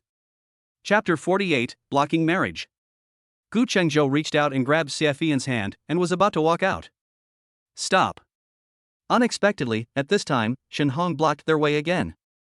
Gu Chengzhou and Xie Fian looked at Shen Hong in confusion, not knowing what trick she was going to play next. How can the groom pick up the bride and walk out like this? He should hold her in his arms. Until the wedding, the bride's feet cannot touch the ground. Is that right? Right. Not only the bridesmaids, but also the best men joined in the booing. Groom, pick up our most beautiful bride. Hold him up, hold him up. Amid the crowd's cheers, Gu Chengzhou picked up Xie Fian like a princess. In front of so many people, Xie Fian couldn't help but feel a little shy as she was picked up by Gu Chengzhou. When being picked up by Gu Chengzhou, Xie Fian lost her balance and quickly stretched out her hands to hold Gu Chengzhou's neck. The best men protected Gu Chengzhou all the way like they were guarding the emperor. After walking out of the building, the groomsmen set off firecrackers. Just like that, Gu Chengzhou held Xie Fian and walked to the wedding car. Are you tired? After getting into the wedding car, Xie Fian asked with concern. Holding you, there is only happiness, no tiredness. Gu Chengzhou looked at Xie Fian with eyes full of doting. He really wanted to hold Xie Fian in his arms like this for the rest of his life, until the end of time. How can you feel tired when you have endless happiness to enjoy? When Xie Fian heard what Gu Chengzhou said, she felt extremely happy, and her heart felt sweeter than eating honey. It seems that although my choice this time was a bit hasty, it was still the right one. The wedding car started from the community and headed towards the hotel. But when I just reached an intersection, I was unexpectedly blocked by a group of old men and women. When someone has a wedding, they just want to ask for some red envelopes. Haicheng does have this custom of blocking marriages. An old man blocks the road to the wedding, and the host family can get through if they pay some money. Du Jiang and the groomsmen all knew about this custom and had made preparations long ago. Seeing someone stopping the wedding car, Du Jiang and several groomsmen immediately got out and started distributing red envelopes. This kind of red envelope is just a symbolic meaning. It costs $1 or $2, $10 or $100. As long as you send out a red envelope, it is for the sake of good luck. Lu Wei and Gu Yuanshan had already prepared these red envelopes. Moreover, each red envelope contains 10 yuan. Neither the most nor the least. Unexpectedly, when the old men and women saw that there was only 10 yuan in the red envelope, they all suddenly threw the red envelope to the ground. Too stingy. When someone has a wedding, they only give a $10 red envelope. Now, even if it's someone from the village, they won't just give $10 for a wedding. Look at your convoy, you are obviously rich. They wanted to use $10, but they sent us away. No way. Today, if everyone doesn't give you a red envelope of 100 yuan, don't even think about passing through here. Those old men and women immediately rushed up and surrounded Gu Chengzhou and his convoy. Judging from the situation, if their conditions are not met today, their wedding car will not be able to pass through here. Du Jiang and several other groomsmen were speechless when they looked at those old men and women. Who could have thought that these old men and women would cause trouble for them on such a good day? Moreover, you still have no way to deal with these people. This is the custom of Haicheng, and you must abide by it no matter who you are. Moreover, they didn't do anything extreme, they just surrounded the wedding car. Even if the police came, they wouldn't be able to do anything to arrest them. Uncles, aunts, grandpas and ladies, we didn't know you would come, and we didn't prepare so many red envelopes. How about this, if you want to let the convoy pass, I'll go to the bank to withdraw the money right away. Is that okay? It would be bad if we missed the auspicious time. Du Jiang immediately stepped forward and discussed the matter with the old men and women in a friendly manner. Humph, you're not preparing a red envelope for your wedding? Are you not from Haicheng and don't understand the rules of Haicheng? Young man, stop lying. Let the convoy pass. Who else can we ask for a red envelope from? Now, take out the red envelopes and we'll let you pass immediately. Don't think that we are easy to fool just because we are old. Those old men and women surrounded the convoy and didn't buy Du Jiang's account at all. Uncles, aunts, grandpas, grandma, even if I beg you, please let the convoy pass first for my sake. Don't worry, I'm staying here and I won't lose any of the red envelopes I promised you. If you don't believe me, you can come with me to get the money. Seeing that the old men and women were unmoved, Du Jiang spoke in an almost pleading tone. Young man, it's not that I don't believe you, but we have been through this before. You have to take out the red envelope now. If you want to trick us into letting you go, it's impossible. Several old men and women made a harsh statement that red envelopes must be handed over now, otherwise the convoy would not be allowed to pass. Du Jiang was so anxious that he almost went berserk. They did prepare red envelopes, but the other party didn't even look at them. There are more than 50 old men and women trying to stop the wedding today. Which family can prepare so many red envelopes in advance? These old men and women, aren't they just making things difficult for people? Du Jiang, how is it? Guenjo leaned his head out of the car and shouted to Du Jiang. Boss, no. These old men and women have made up their minds and asked us to give them a red envelope of 100 yuan right now. Otherwise, you won't be allowed to pass. I told them to follow me to the bank to withdraw money, but they refused. After hearing Du Jiang's words, Guenjo was helpless.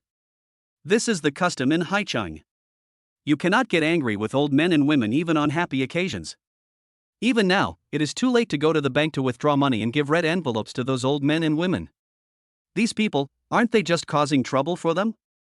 Xiaofian looked at those old men and women and couldn't help but frown. She smelled a conspiracy from these old men and women. Usually, when a marriage is blocked, there are only a few people involved. No matter how many there are, a red envelope is enough to share in the good fortune. Today, what happened? He doesn't want a red envelope of 10 yuan, he must have 100 yuan. Moreover, there were more than 50 old men and women who arrived. There must be someone organizing this behind the scenes. Otherwise, it would be impossible for so many old men and women to gather here at once. There must be someone who wants to discuss them in this way and prevent them from holding the wedding on time. However, in Xiaofian's opinion, this little trick is too childish. Then, Xiaofian turned around and whispered a few words to Shenhong, and Shenhong got out of the car. Shenhong came to the front of the convoy with a domineering aura, just like a soldier going to the battlefield. Chapter 49, Mighty and Domineering. Listen carefully, everyone. Do you know who the bride is today? She is the eldest daughter of the Xie family in Haicheng. I don't need to explain to you anymore. You should all know the Xie family in Haicheng. You old guys, stop relying on your age and seniority to block the convoy from passing. I warn you, leave immediately, otherwise, I guarantee you will have a hard time in the future. Just now, when they saw Du Jiang leaving dejectedly, those old men and women were still very proud of themselves. As long as they could stop the convoy and delay the auspicious time, each of them would get $200. Unexpectedly, a domineering woman jumped out and asked them to leave. How could they leave? If they leave, how can they get the $200? You are so arrogant. What happened to the Xie family? Don't you know that blocking marriages is a custom in our Haicheng? Why, your Xie family isn't from Haicheng? Can you be treated specially? You are such a little girl, you really have no manners at all. We are old enough to be your grandparents, but you keep calling me old man. Aren't you afraid of shortening your life? You Xie family are awesome. Come on, drive your car towards here. How dare you threaten us? It's really lawless. If you have the guts, just kill us all. Anyway, we've all lived to this age, and we've lived enough. I didn't expect those old men and women could speak even more rudely than Shenhong. No matter what you say, the convoy will not be allowed to leave here. Anyway, they are all elderly, and even the Xie family doesn't dare to do anything to them. I never thought you guys are so stubborn. Since you want to cause trouble, let's give it a try. As she spoke, Shenhong took out her cell phone and opened the received message. This information includes the names and family information of these old men and women. Just now, Shenhong asked the company's information department to capture the images of these people through nearby surveillance. Then, the information of these people was quickly found through the police database. When the old men and women heard Shenhong reading their names, they were shocked. I really couldn't believe that Shenhong actually knew their names. They all come from different places, and even the people who organized them cannot call out the names of all of them. Even among these people, some don't even know each other. How come Shenhong could call out their names in just 1 or 2 minutes? Humph, surprised or not? Now, it is an information society, and you have long been targeted by big data. You are old now. Even our Xie family can't do anything to you. But there will be no problem dealing with your children. With just one word from me, your children will lose their jobs. Besides, don't even think about having a job or income in Haicheng from now on. If you don't believe me, you can continue to stop me here. Shenhong's words shocked these old men and women. Since Shenhong can obtain their information, she can naturally also obtain their children's information. It is not worth it to ruin your children's future for just $200. Thinking of this, someone left quietly. When the others saw someone leaving, they immediately walked out as well. Don't bring disaster to your children just for $200. In an instant, all 50 old men and women were gone.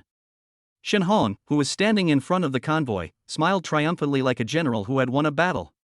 Du Jiang, who was standing behind, couldn't help but have his eyes shining when he saw Shen Hong now. What a heroic and radiant goddess! I didn't expect that after all my efforts, I still couldn't accomplish anything. Shen Hong drove those people away with just a few words. At this moment, Shen Hong's back seemed so tall and sacred to him. The people who tried to stop the marriage left and the convoy continued to drive towards the hotel. At this time, in a room of a nearby hotel, Lin Chusheng, who was watching the excitement with a telescope, was so angry that he smashed the telescope. Today, he had people organize these old men and women just to discuss Xie. Humph, she actually rejected him and married another man. On the surface, the Lin family cannot defeat the Xie family and are no match for the Xie family. But it's okay to do bad things secretly and trip others up. If you miss the auspicious time, you will never be happy in your life. But unexpectedly, it was resolved so easily. But, Xie, don't be too proud. This is just the appetizer. There will be a big gift later. The wedding procession arrived at the hotel entrance on time. Lu Wei, Gu Yuanshan, and their relatives and friends have been looking forward to it for a long time. Seeing the convoy coming, people immediately walked towards it. They heard that today's bride was more beautiful than many movie stars. They must be the first to see the bride's elegance. The car door opened and Guenjo was the first to get out of the car. Today, he was dressed up carefully and looked more energetic and handsome than usual. That angular and handsome face exudes a different dimension of brilliance under the sun. It is like a prism carefully adjusted by the creator, refracting light into a myriad of textures. The brow bone and jawline cut out three-dimensional light and shadow, the nose peak is as sharp as a knife, and the corners of the lips exude a clear luster like cold jade when lightly pursed. The whole person looks like a sculpture carefully forged by crushed sunlight, and every line flows with breathtaking tension. Many women around couldn't help but feel sad.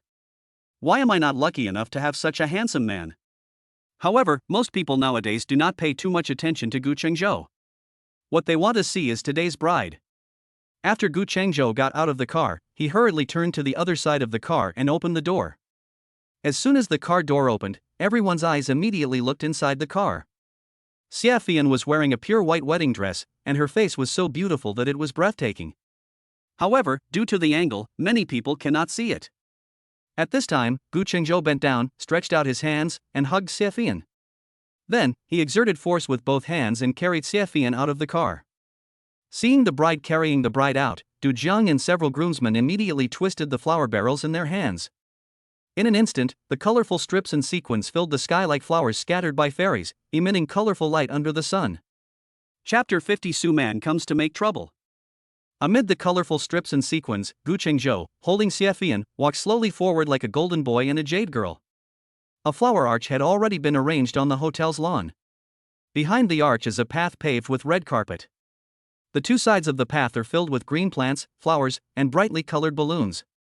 Guenjo walked on the red carpet holding Xie. Two flower girls, a boy and a girl, were scattering rose petals in front. Although Guenjo wanted to walk a little longer with Xie in his arms, the path was short and they soon arrived at the wedding pavilion. Arriving at the flower pavilion, even though he was reluctant, Guenjo slowly put Xie on the ground. Just now, Xie was held by Guenjo, and everyone couldn't see clearly. But when she stood there, she stunned everyone. Under the translucent flower pavilion woven by wisteria, Xie, wearing a white wedding dress, drooped as lightly as clouds cut by moonlight. The skirt is adorned with delicate lace, pearl-like diamonds shine like stars on the shoulders and neck, and the veil flows over the slender collarbone like mist. When she turned around, the hem of her skirt wafted up the delicate fragrance of flowers, her bright eyes were like the reflection of snow in a spring pond, and the dimples at the corners of her lips were filled with honey-colored sunlight. Even the passing wind couldn't help but stop, engraving this stunning moment into everyone's breath. Her skin was like white porcelain soaked in morning dew, delicate and translucent with a pearly soft glow. Her eyebrows are like distant mountains covered with dark clouds, and when she frowns lightly, it is like ripples in spring water. The upturned curve at the end of the eye is just like a crescent moon cutting through the clouds, the eyelashes flutter across the light pink eyeshadow, and the eyes look like the flickering of crushed stars. The tip of her nose is as delicate as a magnolia bud, and the corners of her lips are shallowly dimples. When she smiles, it seems as if peach blossom wine overflows from her dimples, dyeing her cheeks rosy. The side profile is outlined particularly softly by the soft light, and the jawline is as elegant and stretched as a swan's neck.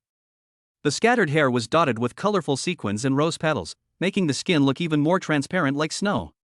Beautiful, it's really beautiful. Everyone had never seen such a beautiful bride, and looking at Xiaofian, even their breathing became rapid. Xiaofian, who was sitting under the flower pavilion, looked at the guests with a smile. Among the many guests, she didn't even see her grandfather and uncle. Although there was still a bright smile on her face, Xiaofian couldn't help but be shocked in her heart. Didn't Ti inform Grandpa that she would have a wedding today and ask them all to attend? How come no one is home? A wedding is the most important moment in a woman's life. How can I not come and send my blessings to my family? Now, the guests here are all men. None of the girl's family members came. What's going on? Xiaofian was thoughtful and asked Shenhong to call her grandfather. But now the wedding has already started, it's too late even if we call. Amid festive and cheerful music, the master of ceremonies came up and began to preside over today's wedding. Under the auspices of the master of ceremonies, the wedding proceeded according to the established procedures. Beautiful bride, are you willing to marry this handsome groom next to you? The host looked at Xiaofian and asked with a smile. You can't marry him. Unexpectedly, at this moment, an angry and domineering voice sounded behind everyone. Hearing this voice, Guenjo couldn't help but frown. Because this voice belonged to none other than Suman. Today, when he arrived at the wedding, Guenjo finally felt relieved when he didn't see Suman and her family. I'm so glad that Suman and her family didn't come. Otherwise, today's wedding would definitely be ruined. I really can't believe that Suman and the others didn't come earlier or later, but they came when the wedding was halfway through. When they heard Suman's voice, everyone couldn't help but look at Suman. Suman and others came over aggressively with murderous intent. Seeing that Suman and the others were here to cause trouble, Du Jiang rushed over and stood in front of them. Sister Suman, today is a good day for Chengzhou to get married. Unexpectedly, before Du Jiang could finish his words, he was pushed away by Su Yu and Su Chen. Get lost, this is none of your business, don't meddle in other people's business. Du Jiang is the best man today, how could he just watch Suman and the others cause trouble? After being pushed away, Du Jiang wanted to rush over again but was stopped by Su Chen. Kid, if you don't want to be beaten, get away from me. The other groomsmen all rushed over and tried to stop Suman and the others. Unexpectedly, Li Xiulan suddenly rushed in front of them. What are you going to do? I'm telling you, if any of you dare to move, I'll immediately lie on the ground and die in front of you. Li Xiulan's words frightened all the groomsmen so much that they retreated back. Oh my god, is Li Xiulan trying to scam me? If Li Xiulan blackmails me, I will be in great trouble, if not dead. Seeing the groomsmen retreating in fear, Li Xiulan couldn't help but smile smugly. Mother-in-law. How could Lu Wei and Gu Yuanshan, as Gu Qingzhou's parents, watch Suman and others disrupt their son's wedding? Two people came over and tried to dissuade Li Xiulan and the others. Unexpectedly, as soon as they opened their mouths, Li Xiulan retorted. Stop, who is your mother-in-law? I don't have the blessing to be your in-laws. Dear sister-in-law of the Su family, no matter what, the children have been together before, and we got along well. It was your daughter who proposed their breakup. It was a peaceful breakup. Today is my son's big day. Please be magnanimous and show some mercy to us old couple. Is that okay with you? Lu Wei and Gu Yuanshan said this with smiles on their faces. Don't give me that crap. If your son wants to abandon my daughter, then he can abandon her. If he wants to get married, then he can get married. There is no such good thing in the world. My daughter has been slept with by your son for 3 years for nothing. You can just say that and it's over. You can't do it. Sister-in-law, you can't say such harsh words about the two children. It sounds terrible. If your son can do it, why can't I say something about it? If you think what I said is unpleasant, then don't do such shameless things. Fellow villagers, come and take a look. Gu Chengzhou is a scumbag, an ungrateful, irresponsible, and heartless man. My daughter has been with him for 3 whole years, and he slept with her for 3 years for nothing. Now look, he has abandoned my daughter and married another woman. Everyone, please judge for yourself. Is Gu Chengzhou still a human being? Does he still have any conscience? In front of everyone, Li Xiulan started to throw a tantrum and cried. At this time, Suman's eyes were red, and she stared at Gu Chengzhou without blinking. Gu Chengzhou, come here and stop hiding behind like a turtle. Chapter 51 I Still Love You. Suman's voice rang out at the wedding scene. Among the guests, someone knew Suman. Knowing that it was the ex-girlfriend who came to cause trouble at the wedding, there would definitely be something interesting to watch today. This kind of thing, even if they wanted to stop it, they couldn't. I can only be a spectator and watch the show from the sidelines. Therefore, many people watched the fun from the side with a mentality of just watching the fun. When Gu Chengzhou heard Suman calling him, he couldn't help but walk forward. As the bride, Xie Fian couldn't help but follow Gu Chengzhou up. She wanted to see what Suman could do today. Gu Chengzhou walked up to Suman and looked at her with eyes full of disappointment instead of anger. Yes, it's disappointment. I also feel deep remorse for myself. I really couldn't imagine that the woman I had been pursuing and working hard for 3 years would be like this. In the past 3 years, I have been blinded by greed and fell in love with a woman like this. Seeing the look in Gu Chengzhou's eyes when he looked at Suman, Xie Fian finally felt relieved. After all, Gu Chengzhou has loved Suman for 3 years. If Gu Chengzhou softened his heart because of Suman's fuss today, it would be a huge harm to him.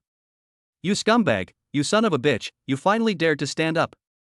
If you have any humanity, you won't do such a thing. My daughter has been with you for 3 years, and you slept with her for 3 years for nothing. You just abandoned my daughter and married another woman. Has your conscience been eaten by a dog? Are you still a human being? Are you worthy of my daughter? Seeing Gu Chengzhou coming over, Li Xiulan shook off Lu Wei and Gu Yuanshan and ran to Gu Chengzhou in one go. Then, he pointed at Gu Chengzhou's nose and started cursing. The other groomsmen originally wanted to come over to stop Li Xiulan.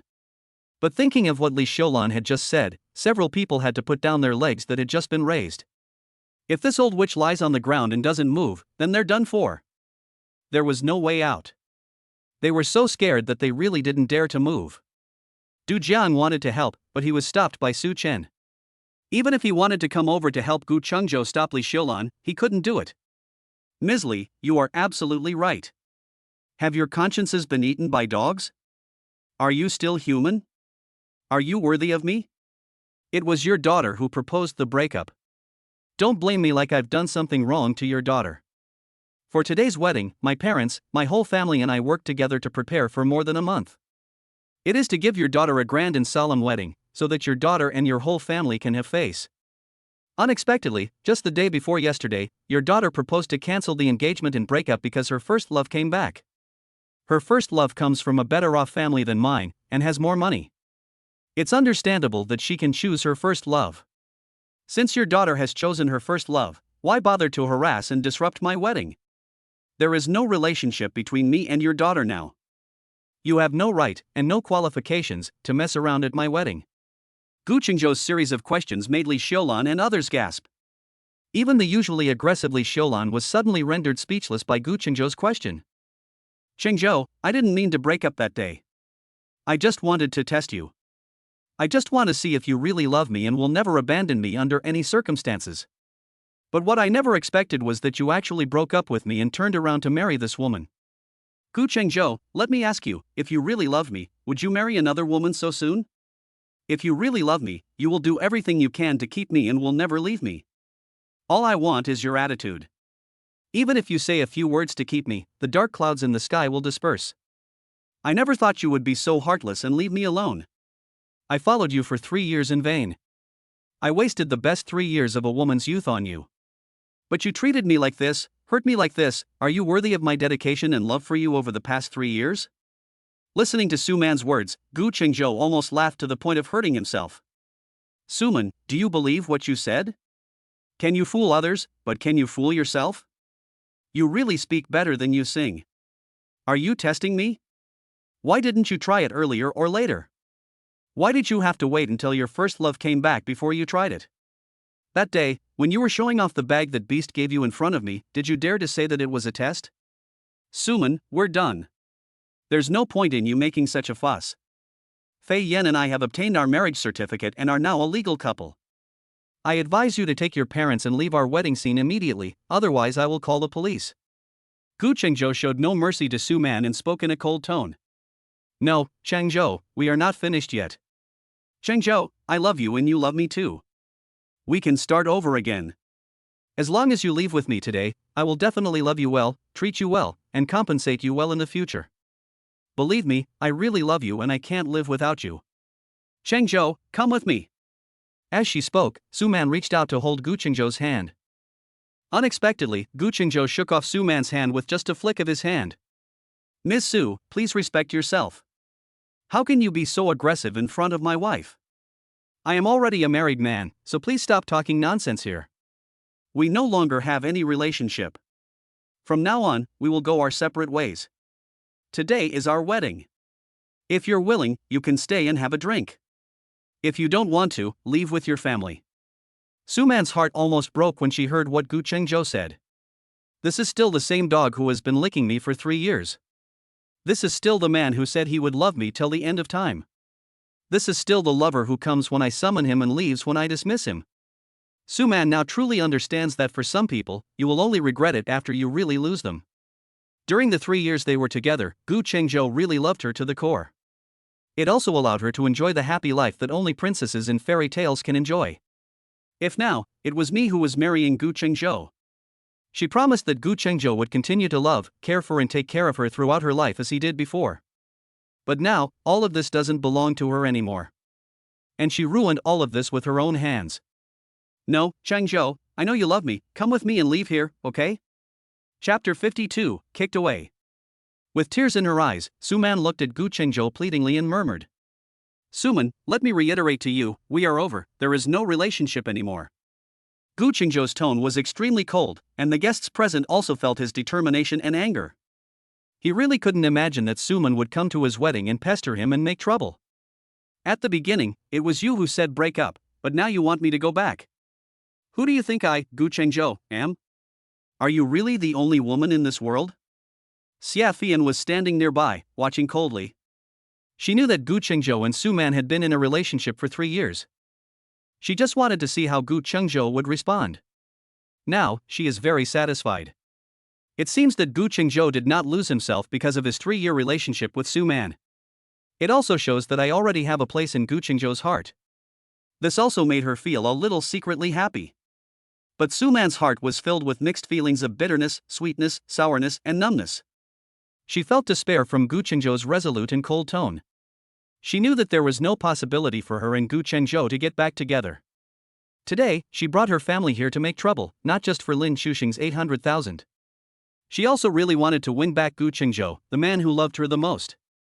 She finally realized that Lin Xuxing was not reliable at all. Lin Xuxing doesn't love her at all, let alone marry her. He just treats her as a plaything. Only Gu Chengzhou truly loves her. She regrets it now, really regrets it. She really shouldn't have proposed to cancel the engagement and break up on the eve of the wedding. Now, she has really lost Gu Chengzhou forever. Without Gu Chengzhou, she didn't know what her future life would be like.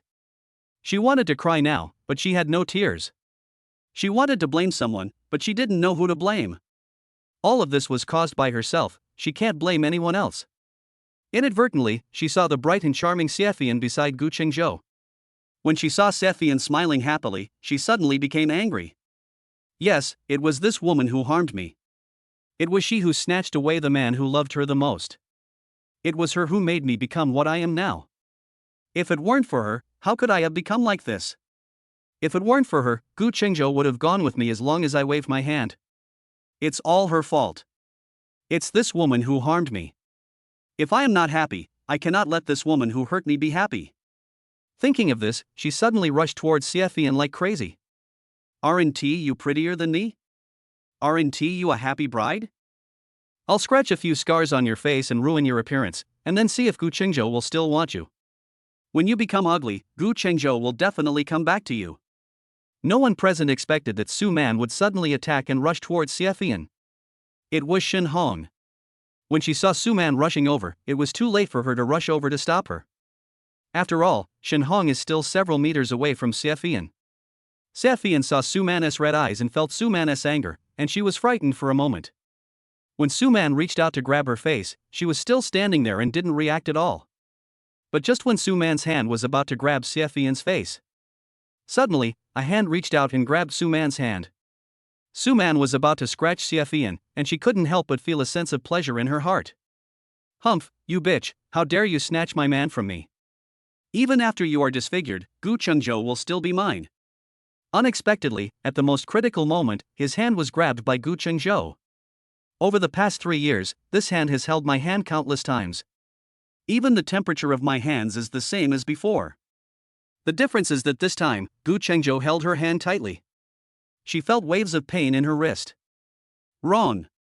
This is not right. Over the past 3 years, this hand has always been so gentle, as if afraid of hurting itself. But now, why is he grabbing my wrist so hard? Guenjo could not have imagined that Suman could be so vicious that she actually wanted to scratch Xiaofian's face and disfigure her. Holding Suman's hand, Guenjo swung his hand outward with force. Suman could no longer stand and stumbled back several steps. Then, he fell to the ground with a thud. Daughter, what's wrong with you? Elder sister. When Li Xiulan, Suyu and Suchen saw Suman fall, they all rushed over. The 3 of them hurriedly helped Suman up from the ground. Seeing that Suman just fell and was not injured, he felt relieved. Then, all 3 of them looked at Guenjo angrily. You bastard, you dare to hit my daughter. I will fight you to death. You beast, you dare to hit my daughter, you are really against heaven. You little bastard, you dare to hit my sister, I'll teach you a lesson. The 3 of them roared and rushed towards Guenjo. When Du Jiang and other best men saw this, they were about to rush up to stop it. Unexpectedly, Shen Hong turned around and stood in front of Guenjo and Xiaofian. Then, he kicked towards Su Chen, who was rushing in the front. Shen Hong is a martial artist, how could Su Chen hide from her? Su Chen's body suddenly flew up, drew a parabola in the air, and then fell heavily to the ground. Son! Son! Suyu and Li Xiulan saw Su Chen being kicked and falling to the ground, and they didn't bother to settle the score with Guenjo, and rushed towards Su Chen. Fortunately, this was on the lawn and there was a thick carpet. Otherwise, Su Chen would definitely be injured. Son, how are you? Did you fall anywhere? Does it hurt? Do you want to go to the hospital? Mom and Dad, it hurts so much. That damn woman, we must not let her go, ouch ouch.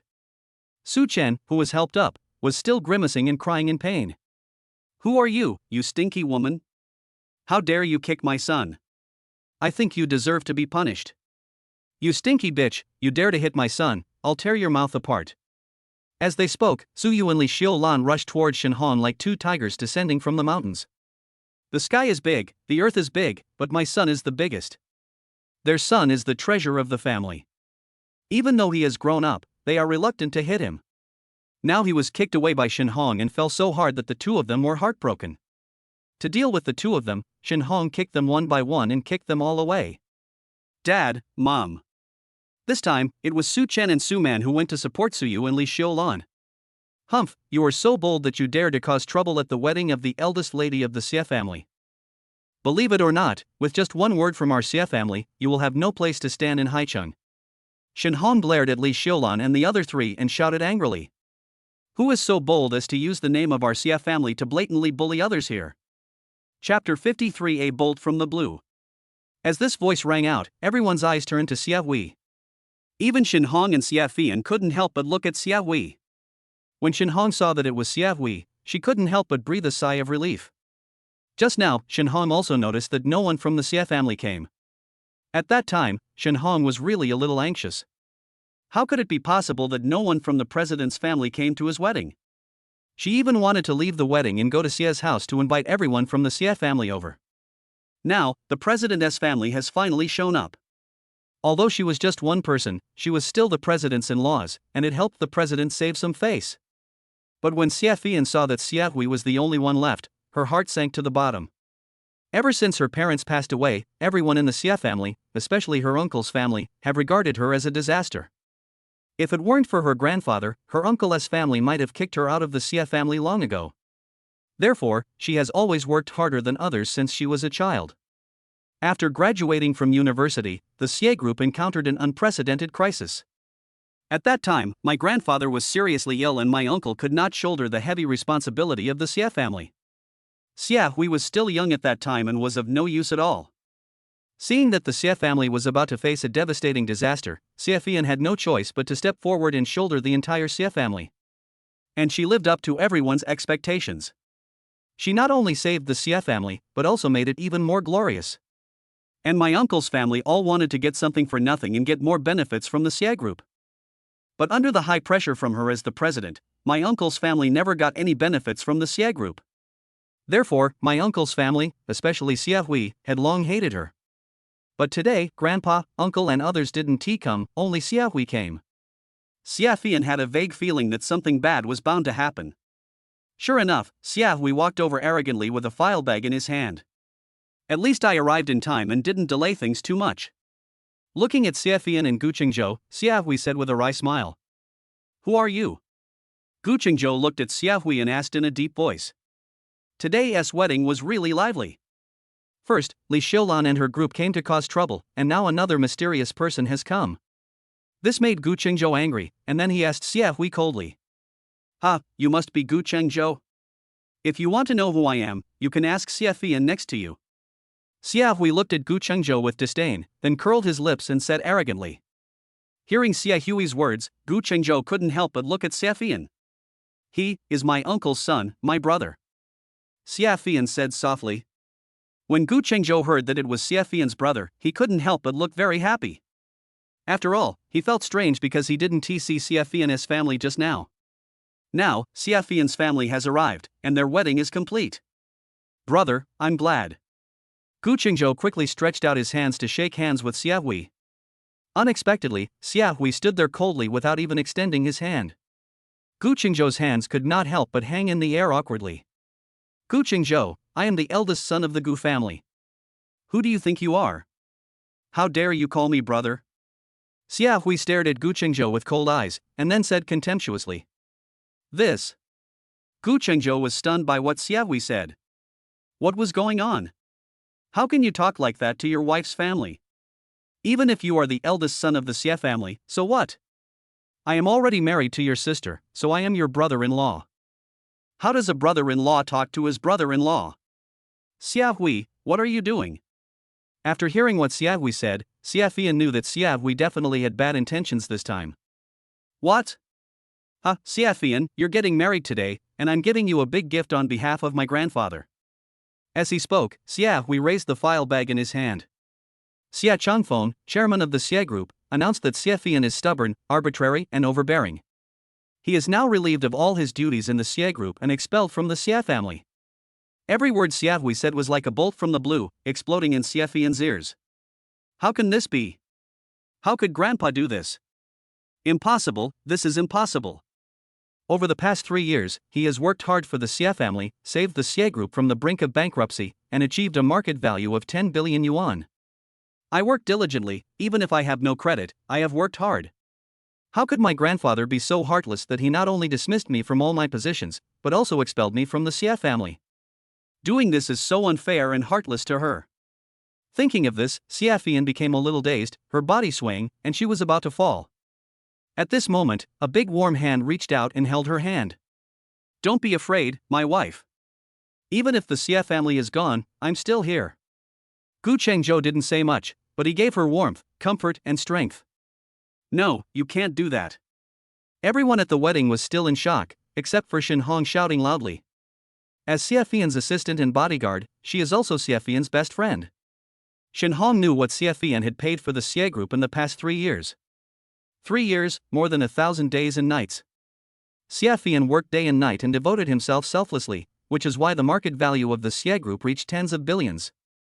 Without Xie cigarettes, the Xie group would have gone bankrupt long ago. Once the Xie group goes bankrupt, the Xie family will be finished as well. But no one expected that the Xie family would do such a thing at Xie's wedding. This is too unfair to Xie, and it is too much for Xie's heart. Xinhong, you are just an employee of my Xie corporation. You have no right to speak here. Looking at the angry Xinhong, Xie Hui said with disdain. In the past 3 years, as an executive of the Xie group, Xie Hui has suffered many setbacks at the hands of Xinhong. Today, after firing Xie, he will become the new president. And Xinhong became his assistant and bodyguard, and he became Xinhong's new master. To dare to speak to him like this is simply rebellion against heaven. You. Shin Hong wanted to say something, but was so shocked by Xia Hui's words that she was speechless. Xia Fian, the file is here, take a good look at it yourself.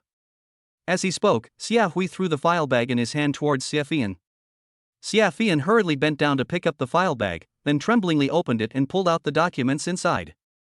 The document was issued by the chairman's office and had my grandfather's autograph on it.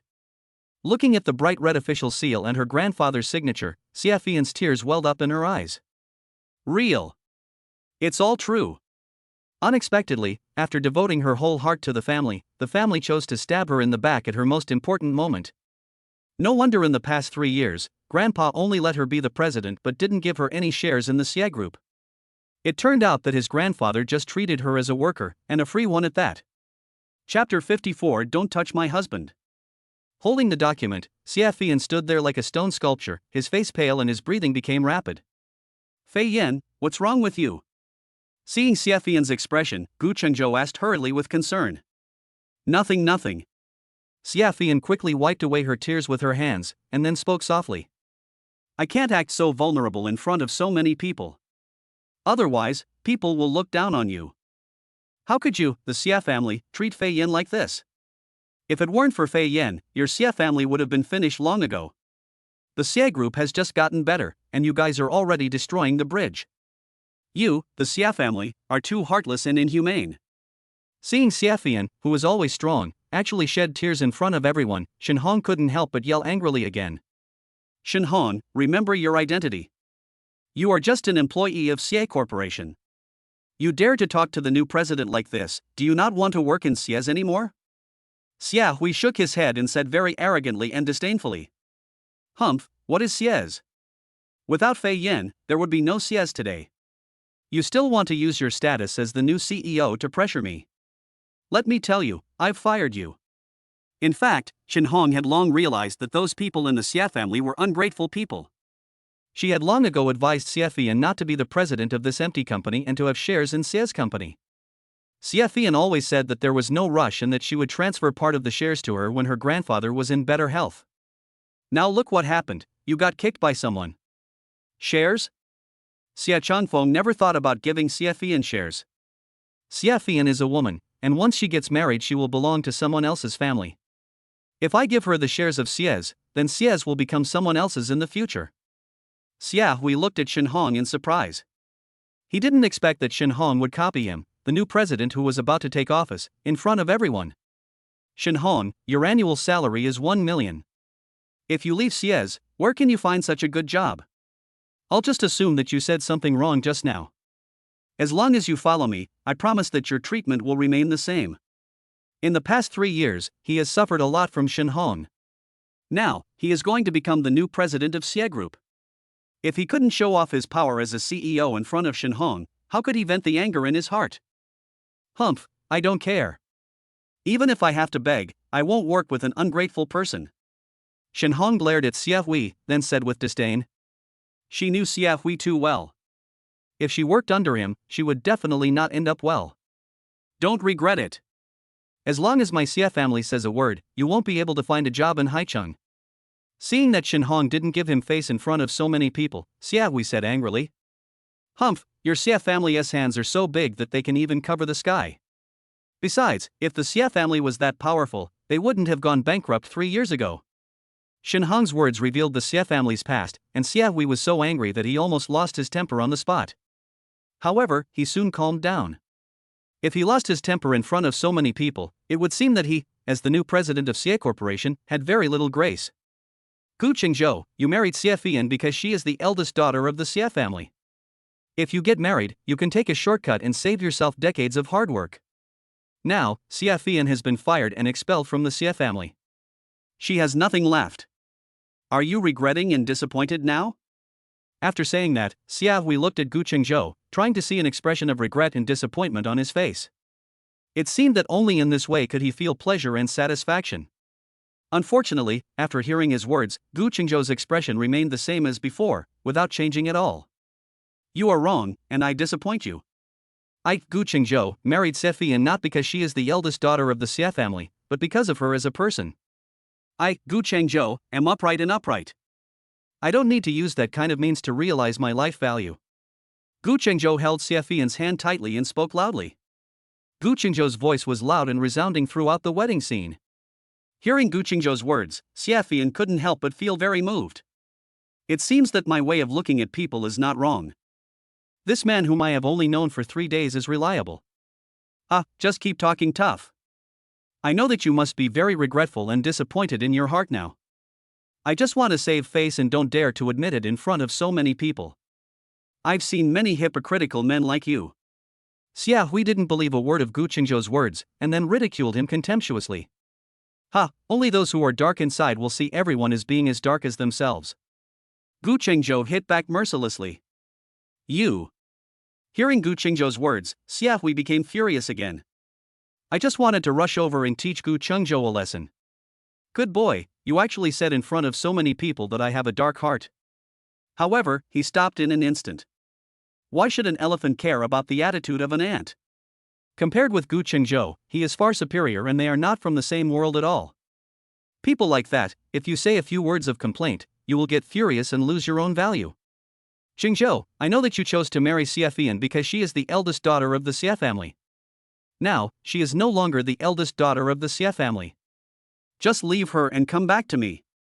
I will definitely treat you well and love you well. Suman felt that Xie Fian was no longer the eldest daughter of the Xie family, so she had another chance to win over Gu Chengzhou. Therefore, he immediately ran over and spoke tenderly and lovingly. If it were in the past, Gu Chengzhou would be extremely excited if Suman spoke to him so gently. But now, seeing Suman like this, Gu Chengzhou just felt a little disgusted. Miss Su, let me reiterate this. It's over between you and me. We have nothing to do with each other anymore. I am a married man, so please don't talk nonsense in front of me. Gu Chengzhou looked at Suman and spoke word by word in a cold tone. Chengzhou, I know you are angry with me, and I also know that you hate me a little in your heart. But after all, we have lived together for 3 years, and we still have an emotional foundation. I know you still love me in your heart. As long as you leave her and come back to me, I will definitely treat you well. I promise, I will never lose my temper again.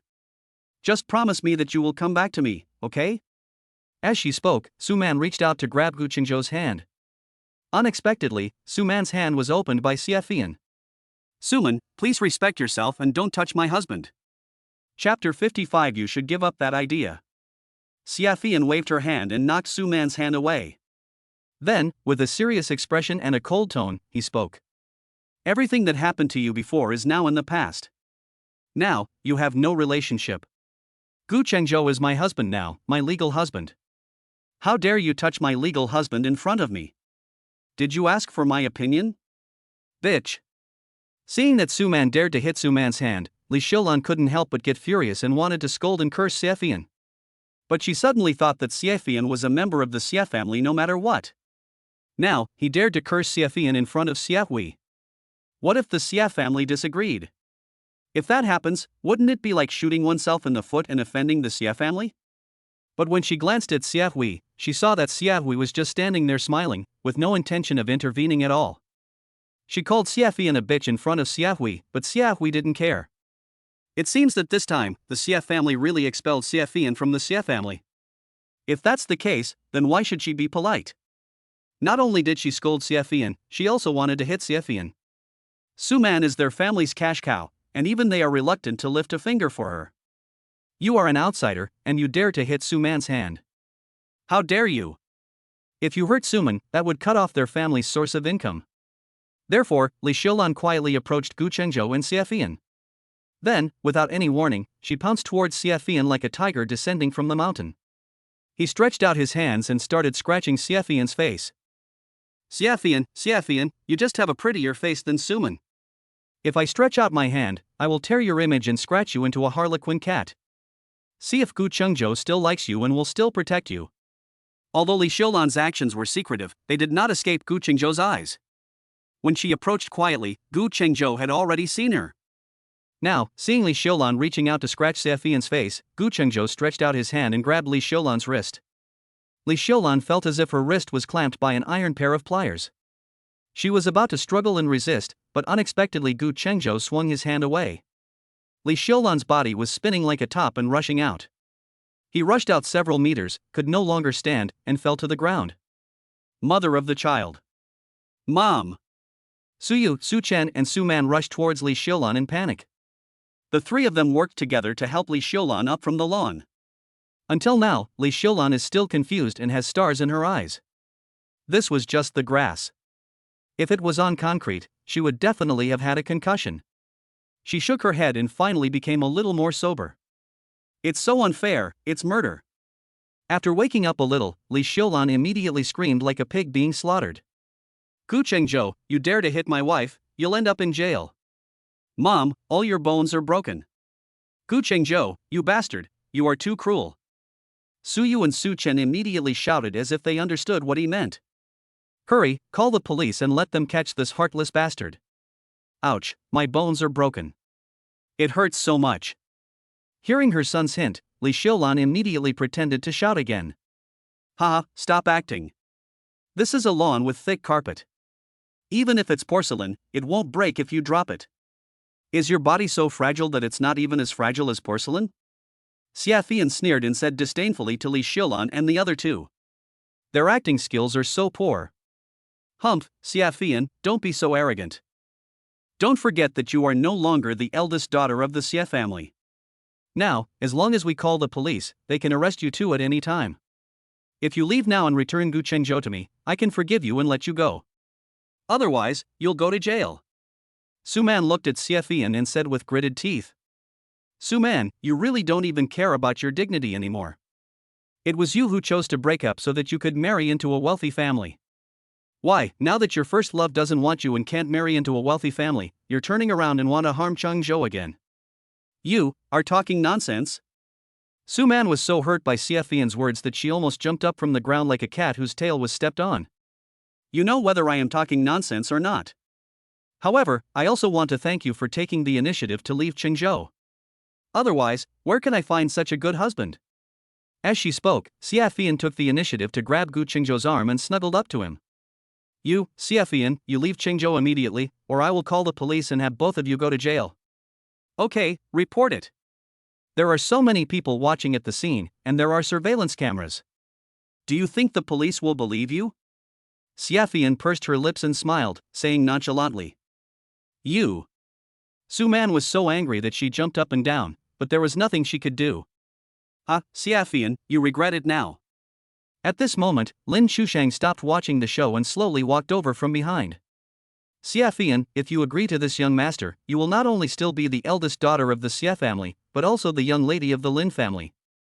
It can be as glorious and honorable as you want. Now, how about marrying a good-for-nothing? Anyone dares to threaten you. If you were the eldest daughter of the Xie family or the young mistress of the Lin family, who would dare to threaten you like this? It's not too late for you to turn back now.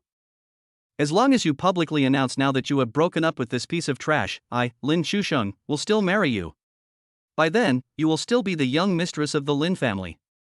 Perhaps, the Xie family will also revoke your decision and restore your status as the eldest daughter of the Xie family. How's it going, Xiafian?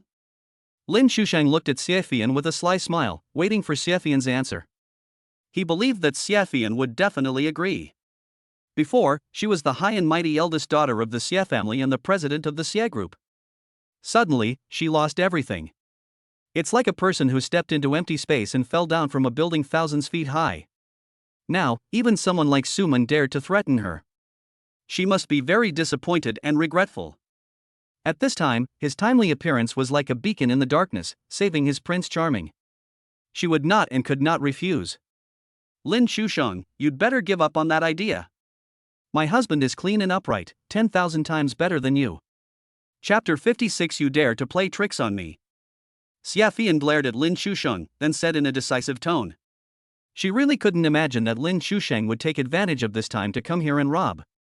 I thought that I couldn't resist such temptation and would agree to him. Dream. Even if I am an ordinary person for my whole life, so what? It's better than marrying a beast. Lin Chusheng, Suman and others looked at Xiafian in surprise. They really couldn't expect that Xiafian refused without any hesitation. From being the eldest daughter of the Xie family, she fell into the mortal world and became an ordinary person. Who can stand such a contrast? Now is the chance to return to high society and become a superior person. Anyone would seize it without hesitation. But what they never expected was that Xiafian didn't even think highly of such an opportunity. Xiafian, this is your only chance.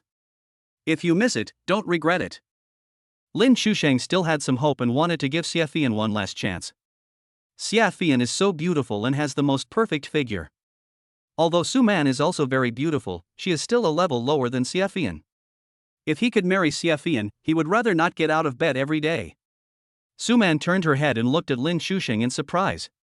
Is this the man who always said he would marry me? Is this the man that I gave up everything to be with? Now, he is talking about marrying another woman in front of me. Although Suman already knew that Lin Xusheng would not marry her, she still felt very lost, sad and disappointed. Today, I should have been the happiest bride. But now, the man who once loved me the most doesn't want me, and the man I love the most doesn't want me either. Although the world is vast, I have become the loneliest and most helpless person. Regret? A little bit. Xiafian looked at Lin Xusheng and said with a slight smile. As long as you agree to marry me, nothing will happen. Xiafian's words gave Lin Xusheng a glimmer of hope. He thought that Xiafian really regretted it. When saying this, he couldn't help but be overjoyed and felt extremely proud. Shenhong, Du Jiang and others looked at Xiafian in great surprise. Did Xiafian regret it? Want to break up with Gu Chengzhou and marry Lin Xusheng? Especially Shenhong, she looked at Xiafian as if she didn't know her. In her opinion, Xiafian is the kind of person who regards money and status as dirt, sticks to the truth, and will never be easily shaken or surrendered. Could it be that she would really be seduced by Lin Xusheng so easily? Even Gu Chengzhou looked at Xiafian in disbelief. She wouldn't, she really regrets it, right? What I regret is that I didn't meet my husband sooner.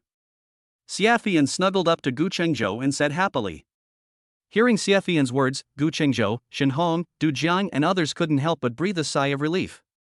Xiafian, are you kidding me? Lin Xusheng couldn't stand it anymore. Just now he was still fantasizing about how he would live with Xiafian in the future. Unexpectedly, Xiafian's words were like a loud slap in the face. Lin Xusheng felt that Xiafian had embarrassed him in front of so many people and became extremely angry. Young Master Lin, you are joking. I am no longer the eldest daughter of the Xia family. How dare I play tricks on you, young Master Lin? Xiafian criticized the eldest lady of the Xia family and young Master Lin particularly harshly. Everyone could hear it at once. This was the disdain and ridicule towards the Xia and Lin families. Xiafian, you are so brave. Lin Xusheng couldn't help but get furious when he saw Xiafian dare to ridicule him at this time. Then, he raised his right hand and was about to slap Xiafian in the face. Unexpectedly, a figure flashed and Gu Chengzhou stood in front of Xiafian. Then, he stretched out his hand and grabbed Lin Xusheng's wrist. You wanted to beat my wife right in front of me, Mr. Lin, you are simply lawless. Gu Chengzhou snorted coldly and waved his hand, and Lin Xusheng stumbled backwards. After all, today is their wedding, and he doesn't want to fight with anyone at the wedding. Gu Chengzhou, you are so brave. Do you know who I am? How dare you push me? After Lin Xusheng stopped, he couldn't help but become furious. He rushed to Gu Chengzhou again, pointing at him and shouting angrily. I know, you are the eldest son of the Lin family, the beast of the Lin family. Everyone present couldn't help but burst into laughter when they heard Gu Chengzhou's words. Chu Shang. Brute. Nice name. Good boy, you dare to tease me. Believe it or not, with just one sentence from me, you won't be able to survive in Haicheng. Lin Xusheng pointed at Gu Chengzhou and said angrily. As the eldest son of the Lin family, he has always been high and mighty since he was a child and has never suffered such humiliation. No. Gu Chengzhou's two simple words made Lin Xusheng so angry that he almost went crazy. This is really a close fight, without giving him any face at all. Lin Xusheng, Longwei is now a society ruled by law, not your Lin families. No matter how big your Lin family's hands are, they can't cover the sky of Dragon Country. Looking at Lin Xusheng, Gu Chengzhou said disdainfully. Humph, the Xia family and the Lin family. What a thing! As long as he wants, in 2 days, these two families will crawl at his feet. Gu Chengzhou, who do you think you are to dare to say such big words? You've already been fired from the company and now you don't even have a job. How dare you talk here? You know how you were fired. Wang Peng fired you with just one word from me. I can fire you with just one word. I can also make you never find a job in Haicheng with just one word. Now, if you kneel down and beg me, I might be able to let you go. Otherwise, you and your family will just be begging on the streets of Haicheng in the future. Lin Shuxing's eyes were blazing with anger as he spoke every word with gritted teeth. Ha, Mr. Lin, you overestimate yourself. Gu Chengzhou simply disdained Lin Shuxing's threats. You. It's really lively here. It seems that I came at the right time. Lin Shuxing was about to speak when he heard a voice suddenly from behind him. Who is coming now? Everyone couldn't help but look back. I saw a young man with slicked back hair, strode over, surrounded by 4 bodyguards. Those on the periphery felt that they were forced by an invisible force to make way. Soon, the young man came in front of Gu Qingzhou and Xiefian. My beauty, I've missed you so much after not seeing you for 3 days. Chapter 57. The eldest son of the Chen family. The man looked at Xiefian and couldn't help but smile lewdly. When Xiefian was stared at by him, she felt as if she was being stared at by a poisonous snake. She felt trembling all over and cold air was emitting from every pore. Xiefian was so scared that she couldn't help but shrink and hide behind Gu Qingzhou. Shen Hong immediately dodged and stood in front of Xiefian.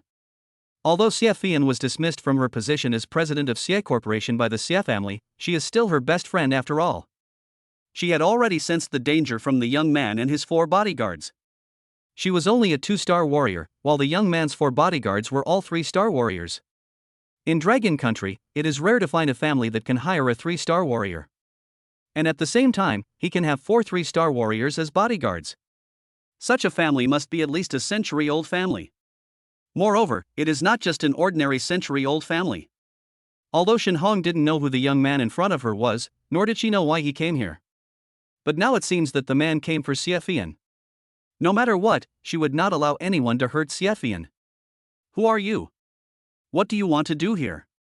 Gu Chengzhou protected Xiefian and asked the young man angrily. Although he was unwilling to use violence since childhood, Gu Yuanshan taught him martial arts since childhood, and he now has the strength of a 3-star warrior. But he never showed it, nor did he ever use force to bully anyone. But now, he felt the danger from the people in front of him. Who knows, there might be a fierce battle today. Ha ha! I can't believe there are still people who don't know who I am. Tell him who I am. The young man simply ignored Gu Qingzhou's question and spoke contemptuously to his bodyguard. Listen carefully, our young master is Chen Xiaobai, the eldest son of the Chen family in Beijing. Hand over Xiefian immediately, otherwise the consequences will be very serious. One of the bodyguards said proudly. When they heard the words Chen family of Beijing, both Lin Shusheng and Xia Hui couldn't help but shudder. I really can't believe that the person in front of me is the eldest son of the Chen family in Beijing. Their Lin family and Xie family are considered first-class families in Haicheng. But in front of the Chen family in Beijing, they can only be regarded as a poor family. The 4 major families in Beijing are the Qin family, the Lu family, the Chen family, and the Kai family. These 4 families are the top existences in Dragon Country. The military, politics, finances, and personnel of the Dragon Kingdom are all controlled by these 4 major families. Every family taken out is a giant. Not to mention the eldest sons of the 4 major families, even any random family member would be a giant when they arrive at a certain place. And the person in front of him was actually the eldest son of the Chen family. How could this be tolerated? It can be said that if Chen Xiaobai stomps his feet casually, a magnitude 10 earthquake will occur in Haicheng.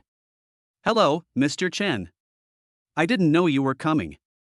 I'm so sorry, so sorry. I am Xia Hui from the Xie family in Haicheng. Nice to meet you, Mr. Chen. I am Lin Shusheng from the Lin family in Haicheng. Nice to meet you, Mr. Chen. Xia Hui and Lin Shusheng immediately came to Chen Xiaobai like pugs and spoke to him in a courteous manner. Faced with the attentions of Lin Shusheng and Xia Hui, Chen Xiaobai ignored them and just snorted coldly. But Lin Shusheng and Xia Hui didn't even dare to breathe. They are the Chen family from Beijing, and their Lin family and Xie family are not even worthy of carrying their shoes. If they could get on board with the Chen family, their Lin family and Xie family would truly prosper. Even if Chen Xiaobai ignored the 2 people, they still stood behind Chen Xiaobai with their hands hanging like little followers. Xiefian was also shocked when she heard Chen Xiaobai's identity. I never thought that the person in front of me was the eldest son of the Chen family. I don't care whether you are young Master Chen or young Master Xin, today is the auspicious day for me to get married. If you want to come here and cause trouble, you've come to the wrong place. Gu Chengzhou had long seen that Chen Xiaobai had bad intentions, so he was not polite at all when speaking. Make trouble? You don't deserve it. Mr. Ben, I came here today not for you, but for her. Chen Xiaobai rolled his eyes at Gu Chengzhou and said with disdain. After saying this, Chen Xiaobai ignored Gu Chengzhou and looked at Xiaofian. Beauty, you are really cunning. You even escaped after drinking my medicine that day. Today, just follow me, nothing will happen. Otherwise, I will make you regret it. Chen Xiaobai looked at Xiaofian with a lewd smile on his face, his eyes burning with lust, and he almost drooled. Beauty, the beauty in front of me is so beautiful. That day, he came to Haicheng with his men and went to the love bar to drink. I had just finished 2 bottles of wine when I saw Xiaofian walk in. The first time he saw Xiaofian, he was fascinated by her. He has played with countless women, but none of them was as beautiful as Xiaofian, nor as feminine as Xiaofian. So he ordered his men to secretly put drugs in Xiaofian's wine. In just a few minutes, you can enjoy your Sheffield cigarettes. But unexpectedly, Xiaofian disappeared from his sight in the blink of an eye. Chen Xiaobai was about to lose his temper when he received a call from home asking him to rush to Sucheng immediately. There was no other way, he could only ask his bodyguard to look for it simply. Otherwise, with his temper, he would have to find Xiaofian even if he had to turn Haicheng upside down. As he was always thinking about Xiaofian, after finishing his business in Sucheng, he came to Haicheng again with his bodyguards. He had already found out Xiaofian's identity and knew that she was holding her wedding in this hotel today. When he saw Xiaofian again, he was already itching to do it.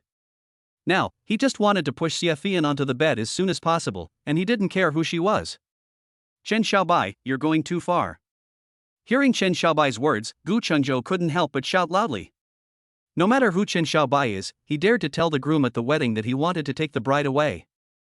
How could any man with a bit of backbone endure this? This is like slapping someone in the face, it's insulting. Moreover, from Chen Xiaobai's words, Gu Chengzhou had already heard that it was Chen Xiaobai who drugged Xiaofian that day. If it weren't for meeting him, Xiaofian would have definitely been abused by Chen Xiaobai that day. Today, this kid wanted to take Xiaofian away in front of so many people. How can he, the groom, have the face to live in the future? Excessive? Boy, you are not even an ant in front of me. You don't even have the qualifications to let me go too far. Chen Xiaobai looked disdainful and didn't take Gu Chengzhou seriously at all. That's right, it's her blessing that Chen Xiao likes Xiaofian. If you know what's best for you, get out of the way immediately and let Xiaofian follow Master Chen. Chapter 58 Take the person away immediately. Lin Shusheng hurried over and said in a flattering manner. Gu Chengzhou glanced at Lin Shusheng and cursed in his heart, this kid is really a beast. She just kept saying that she likes Xiaofian, but now she is actually asking another man to take Xiaofian away. Is this still a human being? Lin Shusheng, if Chen Xiaobai falls in love with your mother, will you let him take her away? Gu Chengzhou curled his lips and asked contemptuously. Of course, as long as young Master Chen likes it, then. Lin Shusheng had a flattering smile on his face and wanted to continue expressing his loyalty to Chen Xiaobai. But he only realized it halfway through his words. Damn it, this kid Gu Chengzhou is scolding me. When everyone at the scene heard Lin Shusheng's words, they all burst into laughter. You bastard, you dare to scold me, you are looking for death. As Lin Shusheng spoke, he was about to step forward and hit Gu Chengzhou. However, Chen Xiaobai turned around and glared at him, which scared him so much that he immediately curled up and retreated like a frightened kitten. The eldest son of the Chen family is so scary. If such a person really likes my mother, then I would be more than happy to have him. It's a pity that his mother is so fat, how could Chen Xiao be interested in her? Sister, it's your honor that Master Chen likes you. Come here quickly and go with Master Chen. At this time, Xia Hui stood up with a shameless face and said to Xiaofian. Even just now, he announced that Xiaofian would be expelled from the Xia family. But Xiaofian's surname is Xia after all, and she is a member of the Xia family. If Xiaofian really hooks up with the Chen family, then the Xia family will also benefit from it and will immediately become prosperous and soar to the sky. Xia Hui, you are worse than a beast. Xiaofian pointed at Xia Hui and cursed angrily. No matter what, I am Xia Hui's sister. Now, he actually wants to push himself to someone like Chen Xiaobai. Sister, Master Chen is the eldest son of the Chen family in Beijing. It is your blessing and good fortune to be able to follow Master Chen. It's better than following a poor boy like this who doesn't even have a job. Brother, this is for your own good. Xia Hui said shamelessly with a smile on his face. You. Xia Fian was so angry that she wanted to curse, but when she opened her mouth, no words came out. Xia Hui, you are too inhumane. No matter what, Fian is still your sister. You are still a human being if you do this.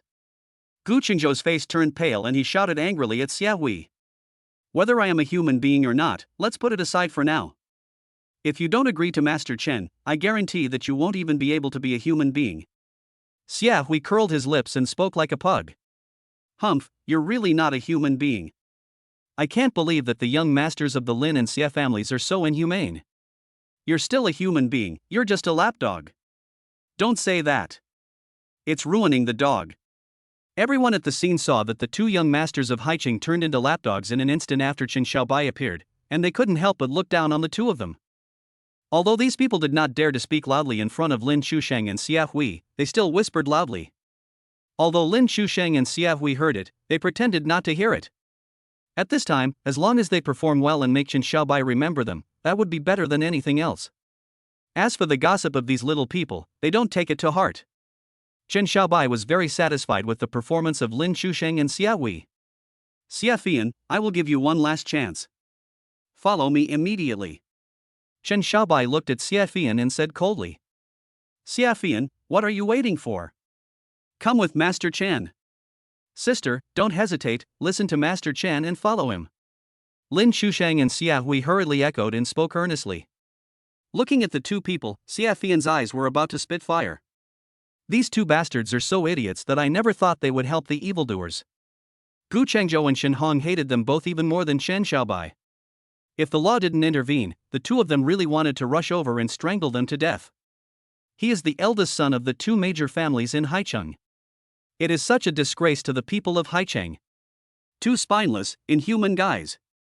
After a while, Chen Xiaobai's face darkened when he saw that Xia Fian did not come over. Then he winked at his bodyguards. His bodyguards immediately understood what Chen Xiaobai meant. Then, the four of them walked towards Gu Chengzhou, Shen Hong, and Xia Fian like four tigers. Chen Xiaobai, Longwei is a society ruled by law, a place where the law is upheld. Don't tell me, you dare to rob a woman in broad daylight. Feeling the mountain of pressure from the four bodyguards, Gu Chengzhou couldn't help but yell at Chen Xiaobai. Law? Humph. In Dragon Country, Master Chen is the law. A bodyguard snorted and said arrogantly. Too much, too much.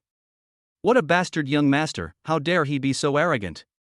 This is truly lawless. They dare to rob people in broad daylight. Who the hell is he to say he is the law? Call the police immediately. When the police come, we'll see if they dare to be so arrogant and speak like that. Everyone at the scene couldn't bear to watch it anymore and spoke angrily in indignation.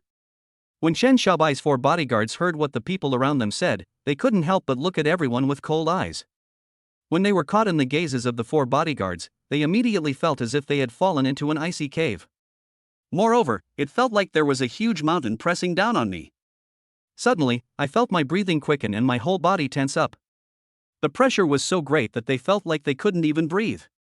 Everyone was so frightened that they immediately shut their mouths and dared not say another word. Seeing that everyone kept silent, the four bodyguards snorted coldly and looked at Gu Chengzhou and others again. I advise you to just be obedient. Don't force us to do it, or you won't be able to bear the consequences. Be sensible and don't make our brothers suffer. If you don't come over, don't blame us brothers for being ruthless. Those four bodyguards were like the four heavenly kings, giving off a very oppressive feeling. Humph, you are too arrogant. If you want to take Fian away, ask me first if I agree.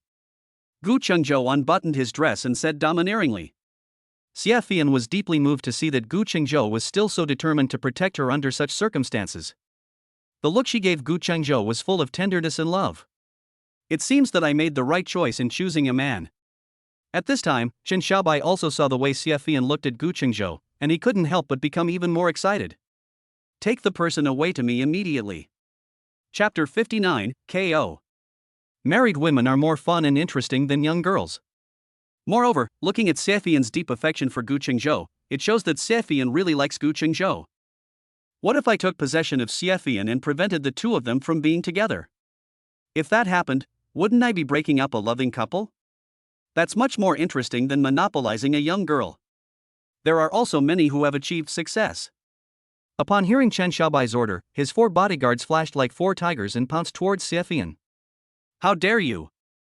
Guenjo could not believe that Chen Xiaobai was so lawless that he dared to order his men to snatch Xie in front of so many people. Seeing the 4 bodyguards, they pounced on him like 4 tigers. Guenjo shouted loudly, swung his fist and rushed towards the 4 people who were clasping their fists. Damn it, you dare to steal my wife in front of me, have you asked me? Since you are unreasonable, let's fight with our fists. Guenjo, don't be afraid, Dad is here. Seeing that the 2 sides had started fighting, Gu Yuanshan rushed over with a loud shout, ignoring Lu Wei's dissuasion. He could see that the 4 bodyguards were all 3-star warriors. Guenjo only has the strength of a 3-star warrior. He is definitely no match for 4 3-star warriors.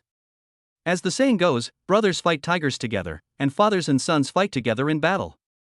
Today, Chen Xiaobai and his friends came to disrupt their son's wedding, which was a disrespect to him as his father. Now that both parties have started fighting, what are we waiting for? Fighting a war.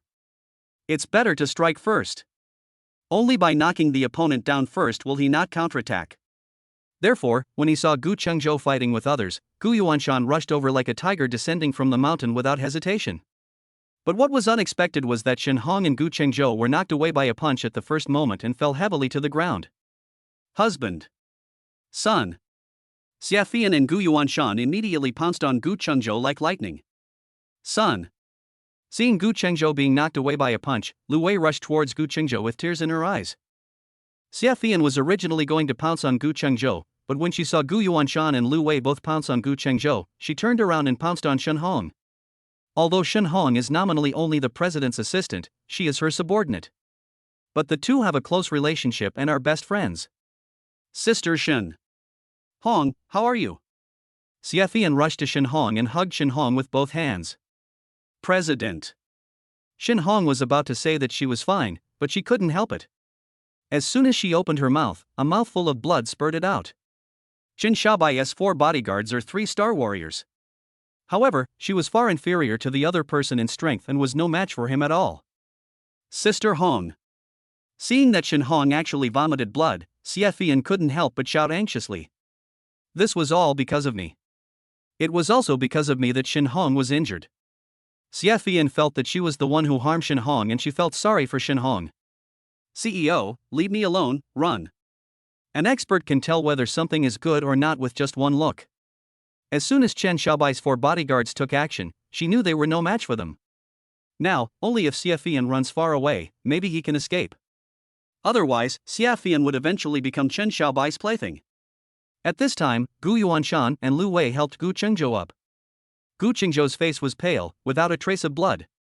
Gu Yuanshan was shocked. He really couldn't have imagined that Chen Xiaobai's bodyguard would be so ruthless in his attack. He wanted to kill Guenjo. Son. Gu Yuanshan and Lu Wei immediately called out in distress. At their call, Guenjo slowly opened his eyes. I really didn't expect that as soon as I made a move, I was knocked away by a punch. It seems that the old saying is right.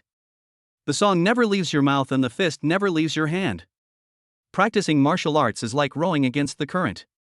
If you relax for a moment, you will regress. In recent years, I have been busy with my career and neglected martial arts training. That's why he was knocked out with just one move. Mom and Dad, I'm fine. At this time, Chen Xiaobai's 4 bodyguards walked over with fierce eyes. You are so brave that you dare to commit murder in broad daylight. Brothers, go ahead. We must not let them hurt anyone again. Du Jiang saw that the 4 bodyguards injured Guenjo and Shen Hong with one move, and now they walked over like ferocious beasts. What are you doing? This will cost both of their lives. One is his boss, and the other is the woman he loves. No matter what, he couldn't let those 4 bodyguards hurt them again.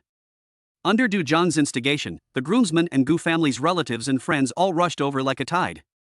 But these people were ordinary people, none of them had ever practiced martial arts, and they were no match for the 4 bodyguards. As soon as he rushed to the front of the 4 men, he was knocked back. Gu Yuanshan looked at their relatives and friends who were knocked away one by one, and his pupils were suddenly filled with blood and turned red. With a loud shout, he pounced on the 4 bodyguards like a madman. The others were all knocked away by one punch, and the bodyguards didn't take Gu Yuanshan seriously at all. They thought he was just like those guys, just rushing over to get beaten. Unexpectedly, the punch was dodged by Gu Yuanshan by leaning sideways. Then, after Gu Yuanshan dodged, he kicked the bodyguard in the face.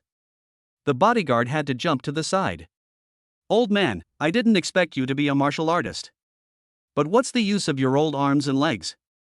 After a sneer, the bodyguard pounced on Gu Yuanshan again. The other two bodyguards strode towards Xie. Their purpose was not to beat anyone here, but to catch Xie. I saw two bodyguards trying to arrest Xie. Gu Chengzhou ignored the pain in his body, jumped up from the ground, and rushed to Xie like lightning. "I am a man, and there is no way I can stand by and watch someone else take my wife away. Even if I die, I can't do that. Humph, boy, I think you are looking for death. You can't even block our punches, yet you dare to appear in front of me. Get out of here right now, or I won't show any mercy," the two bodyguards said arrogantly. "Bah, you won't succeed unless I die." Gu Chengzhou clenched his fists and said firmly. Xie, who was standing behind him, was deeply moved when she heard Gu Chengzhou's words. I really couldn't imagine that Gu Chengzhou would say such a thing. At this time, Shen Hong, with the help of Xie, also stood up from the ground. Shen Hong also took up her stance and stood side by side with Gu Chengzhou. "As for me, if you want to take Fian away, you have to step over our dead bodies." Chapter 60. Come here. Xie was behind them. Seeing that her husband and best friend were willing to sacrifice their lives for her, she was so moved that she almost cried. It was a pity that she was powerless, otherwise she would have fought alongside them. "And we? You are too lawless. We have called the police. Just wait for them to arrest you. It's impossible to capture people from Haicheng. Brothers, go ahead. I don't believe they dare to beat us all to death. When the police come, we'll see how they can commit the crime." Du Jiang endured the pain, got up from the ground, and rushed up again with his men. In broad daylight, they didn't believe that the four bodyguards would really dare to kill anyone. Humph, what a bunch of people who don't know how to live or die. Chen Xiaobai looked at those people rushing up and couldn't help but sneer at them. The four bodyguards pounced on the crowd without any hesitation, like tigers descending from the mountains. At this moment, the roar of a helicopter was heard from the air. A military helicopter roared over the hotel's lawn from a distance. On the lawn, the four bodyguards and Gu Chengzhou and others also got into a fight. Although Gu Chengzhou and his men had a large number of people, they were no match for the four bodyguards. I saw one person after another flying backwards like a kite with a broken string. Even though they were on the lawn, they were still knocked to the ground. At this time, the military helicopter had already flown over the lawn. The strong wind caused by the propeller blew up the chairs, flowers, etc. on the ground. Then, a man jumped directly from the helicopter like a rock. The helicopter was at least 10 meters above the ground. Jumping down like this would be no different from jumping off a building to commit suicide. But the man's body rolled repeatedly in the air, reducing the impact of the fall. Then with a bang, it landed steadily on the lawn. The two legs sank deeply into the lawn, leaving two deep holes. It was not until this time that someone saw clearly that the person who jumped down was actually a woman. She was wearing a military uniform, with 2 bars and 1 star on her epaulets shining brightly in the sun. He has fair skin, handsome face, and a proud figure that makes his military uniform stick out high. As soon as she landed, she jumped out of the 2 deep pits. Then, like an eagle, he pounced on one of the bodyguards. The bodyguard was still looking smug after kicking Du Jiang away. This group of villains really don't know how to live or die. They actually dare to stop them. As long as they are willing, it won't matter even if we beat them to death. Unexpectedly, at this moment, he felt a strong wind coming towards him. He also sensed the danger immediately. He quickly bent down, trying to avoid the kick. Although he reacted quickly, it was still not faster than that kick. The woman kicked the bodyguard hard. The bodyguard felt as if he was struck by lightning. Then, his body, weighing nearly 200 pounds, flew outward like a kite with a broken string. With a loud bang, the bodyguard fell heavily to the ground, causing the ground to shake. The other 3 bodyguards, seeing their brother being kicked away, immediately rushed forward and rushed towards the woman. In an instant, 3 bodyguards surrounded the woman. Although the woman was a major in the army, the 3 bodyguards didn't take her seriously at all. What is a major? Even if you are a colonel, what does he mean in front of them? he saw 3 bodyguards rushing towards him. The woman snorted coldly and didn't care about the siege of 3 bodyguards. She just leaped up and did a spinning kick. The 3 bodyguards screamed and were kicked away by her. The first bodyguard has already climbed up from the ground. Seeing this, he shouted again and pounced towards the woman. Stop, stop it all. At this time, Chen Xiaobai saw the woman's appearance clearly and immediately shouted nervously. The 3 bodyguards who had just crawled up from the ground stopped immediately when they heard Chen Xiaobai's shout. They had never seen Chen Xiaobai so nervous before. But the bodyguard who rushed over didn't hear Chen Xiaobai's shout at all because he was running at full speed. When he just rushed in front of Qin Shuang, before he could throw a punch at Qin Shuang. Qin Shuang stretched out his hand and took out the pistol from his waist. Then, he raised his pistol and shot the bodyguard without hesitation. A sharp gunshot was heard, and a bloody hole immediately appeared on the bodyguard's forehead. Then, the bodyguard slowly fell to the ground with a feeling of grievance and unwillingness. The sound of the gunshot frightened everyone present. The Dragon Kingdom has extremely strict control over guns. Not only ordinary people, but even some big families can't get guns. Who is this? How dare he shoot in broad daylight? The 3 bodyguards under Chen Xiaobai were so frightened when they saw that the woman dared to shoot at will that their legs trembled. At the same time, he was secretly glad that he did not rush over. Otherwise, wouldn't I be like that guy just now, shot in the head by that woman? At this time, the police who received the call had just arrived at the hotel. When they heard the gunshot, they were so scared that they all drew their guns. Damn, who is this? So bold as to pull out a gun. Then, the police rushed towards the lawn like a tide. In Dragon Country, using a gun easily is a serious crime. Moreover, if someone uses a gun to kill someone in their jurisdiction, they will be held responsible. Don't move. Raise. When the police rushed to the lawn shouting and saw the woman in the middle of the lawn, they all stood there in a daze. He's a soldier, and a major at that. When soldiers use firearms, the police have no control over it and they are not qualified to do so. But no matter what, they have to get it clear. After all, this happened in their jurisdiction and someone was killed on the spot. Comrade, I am Wei Tao from the Haicheng Police Department. May I ask why you shot and killed someone? Wei Tao pointed the gun in his hand at Qin Shuang and asked loudly. After all, at this time, Qin Shuang had not put down the gun. Those who attack serving national officers should be killed. Although there were many police officers, Qin Shuang didn't care. After saying this casually, he put the gun away. Seeing Qin Shuang move, the policemen immediately felt as if they were facing a powerful enemy. But when they saw Qin Shuang put away his gun, the policeman breathed a sigh of relief. Chen Xiaobai, come here. Chapter 61 The Devil. After hearing this, everyone present was shocked. Who is this person? How dare he ask the eldest son of the Chen family in Beijing to come over here? Oh my god. This is totally unrealistic. Chen family, what is that? That is the most top-notch existence in Dragon Country. Even if you are in the military, you can't order the Chen family like this. But, what was unexpected was. After hearing Qin Shuang's words, Chen Xiaobai immediately came to Qin Shuang happily. Sister Qin Shuang, what do you want? Chen Xiaobai really couldn't have imagined that he would meet Qin Shuang here. If he had known this would happen, he would have asked an expert to tell his fortune for him in advance. Seeing Chen Xiaobai's ingratiating smile, everyone present was dumbfounded again. Who is this female soldier? The eldest son of the Chen family is so wary and afraid of this female soldier, which shows that this female soldier is definitely not an ordinary person. Chen Xiaobai calls her sister Qin Shuang, which means that this female soldier should be from the Qin family. People from the 4 major families of Longhua, the Chen family and the Qin family, all came to Haicheng. Then, there will be a good show to watch next. Everyone looked at Qin Shuang in front of them with excitement and trepidation. They wanted to see how Qin Shuang would handle the current situation today. What's going on?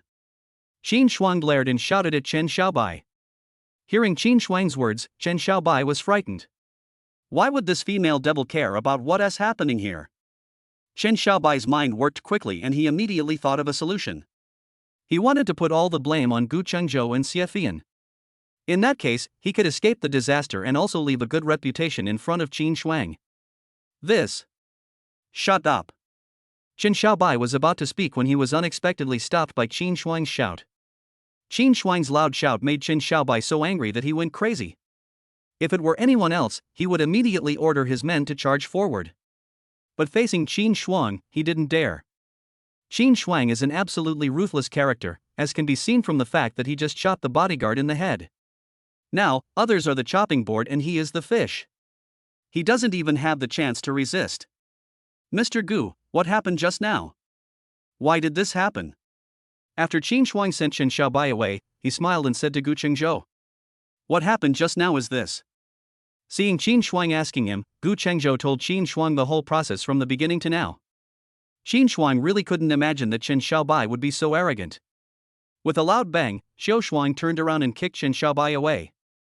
Chen Xiaobai's body rolled several times in the air and then fell heavily to the ground. "Sister Qin Shuang, what are you doing?" Chen Xiaobai was almost kicked to death by this kick. "Sister Qin Shuang, why are you?" Before Chen Xiaobai could finish his words, he was picked up by Qin Shuang and thrown heavily to the ground. Qin. Seeing that Qin Shuang seemed to be crazy, Chen Xiaobai wanted to persuade him.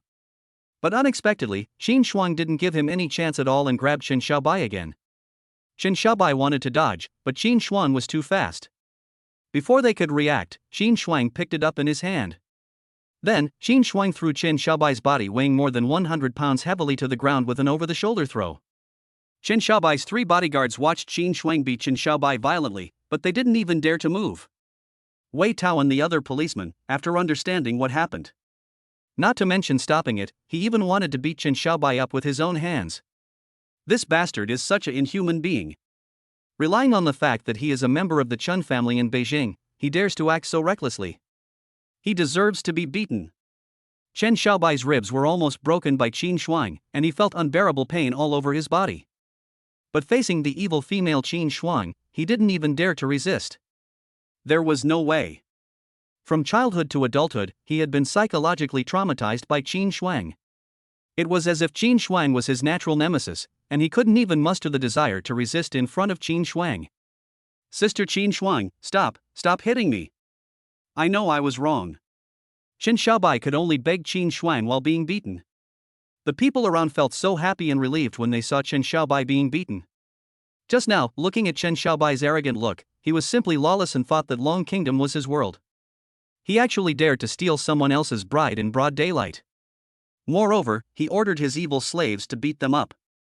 This is truly retribution in this life, and it comes so quickly. After slapping Chen Xiaobai more than a dozen times, Qin Shuang let go and Chen Xiaobai fell heavily to the ground. "Chen Xiaobai, will you dare to do it again in the future?" Qin Shuang stepped on Chen Xiaobai's chest and shouted harshly. "I don't dare to do it anymore, Sister Qin Shuang, I won't dare to do it again." Chen Xiaobai immediately pleaded loudly. Afraid, he was really afraid this time. This female devil is really getting angry. He would really do it regardless of the consequences and would really dare to kill himself. "Humph, if it happens again next time, I won't care if you are from the Chun family or not, I will execute you on the spot." Fortunately, I arrived in time this time and no serious consequences occurred. Otherwise, she would never let Chen Xiaobai off easily today. Everyone who gets beaten here will be compensated 1 million yuan. As for Mr. Gu Chengzhou and Miss Xie Fian, can you give each of them 10 million as compensation? This kid Chen Xiaobai ruined someone's wedding and beat someone up. He must be compensated. I can do it. Chen Xiaobai let out a long sigh. As for money, the Chen family had plenty of it. As long as money can solve the problem, it's not a problem. When those who were beaten heard that each person could receive 1 million in compensation, they couldn't help but feel overjoyed. After all, it is not easy for an ordinary person to earn 1 million. Those who were afraid and did not dare to rush up to help could not help but feel a little regretful. If you knew this, they would have rushed over to help just now. Even if you get hit a few times, you won't die. But you can get 1 million just by getting hit a few times. Where can you find such a good thing? Especially Su Yu, Su Chen, and Li Xiulan, who just saw the Gu family and relatives and friends being beaten, and they applauded. Now, they wish that time could go back so that they could rush forward and be beaten up by Chen Xiaobai's bodyguards. Unfortunately, such an opportunity is gone. Now, even if Chen Xiaobai had 100 courages, he would not dare to hit anyone. Chen Xiaobai, I'm telling you, don't even think about finding a chance to retaliate against the people here in the future. If I get any news of your revenge against these people, you know what the consequences will be. I dare not. Chapter 62 Unknown Attack. What Qin Xiaobai was thinking in his mind was to wait until Qin Shuang left and then take revenge on these people. Although the Chen family is rich, paying 1 million yuan as compensation to one person is still a bit painful. Also, if you dare to take advantage of Xiaofian again, I promise to destroy your third leg. Qin Shuang's words frightened Chen Xiaobai so much that he couldn't help but tighten his legs and felt a chill in his lower body. From now on, you'd better pray that nothing unexpected happens to Xiaofian. From now on, if Xiaofian gets hurt in any way, I will blame it on you. When the time comes, you know what the consequences will be. Hearing Qin Shuang's words, Chen Xiaobai was so frightened that his eyes widened and he looked at Qin Shuang in disbelief. Sister Qin Shuang, this is too cruel. If she sprains her ankle while walking, does she have to take responsibility herself? Does that mean I have to protect Xiaofian 24 hours a day? This is too unreasonable. But even though he knew it was unreasonable, he didn't dare to say no. After dealing with Chen Xiaobai, Qin Shuang turned around and looked at the three bodyguards. The three bodyguards were so frightened that they felt a chill on the back of their necks and broke out in sweat. Being stared at by Qin Shuang really felt like being stared at by a ferocious beast. The three of them were so frightened that their legs were shaking. They really wanted to run away immediately, the farther away from this female devil the better. But in front of Qin Shuang, they didn't even have the courage to escape. You are warriors. You practice martial arts so that you can help the weak and protect the people. How can you be so good? You practice martial arts but only help the tyrant to oppress the people. Then your martial arts skills are useless. Having said that, Qin Shuang swung his palms 3 times in a row, hitting the chi high points of the three bodyguards. The three bodyguards knew clearly that Qin Shuang wanted to destroy their martial arts. But the three of them still stood there like concrete piles, not daring to move. You can still survive even if you lose your martial arts. But if you dare to run away, you will lose your life. The body of the brother who was shot in the head just now is still lying there. They haven't enjoyed this colorful world enough, and now they don't want to die. Okay, you can go now. After destroying the martial arts of the three bodyguards, Qin Shuang shouted at them harshly. Thank you, Miss Qin. After the three of them bowed to thank Qin Shuang, they immediately fled for their lives. Qin Shuang's pressure on them was too strong, and they were afraid that if they left a second later, something would happen to them. Seeing Qin Shuang let the three bodyguards go, Chen Xiaobai also wanted to leave. You, pay the compensation first and then leave. Chen Xiaobai was frightened, but didn't dare to say anything. He immediately took out his cell phone and started transferring money to those people. Commander Qin, what is the matter with you this time? At this time, Guenjo and Qin Shuang came to a secluded place, and then asked Qin Shuang in a low voice. After all, as the commander of the Dragon Country Information Force, Qin Shuang would not come to him for no reason at this time. We were attacked by an unknown force and were about to collapse, so the commander asked me to come and ask Mr. Gu to come. Qin Shuang turned his head and looked around, then spoke in a low voice. What are you waiting for? Let's go. Upon hearing that the information unit was under unknown attack, Guenjo immediately became anxious. The server at the information troop stores the most core military secrets of the entire Dragon Country. If the system is breached and secrets are stolen, the consequences will be serious. But you are having a wedding. Qin Shuang said a little embarrassedly. National affairs are important. Guenjo knew what was important and what was not. Besides, his wedding had been ruined, so even if he wanted to continue, it was impossible. Guenjo and Gu Yuanshan said a few simple words, then came to Xiaofian's side. Wife, I have something very important to take care of. Today's wedding was not a complete success. Some other day I will give you a perfect wedding.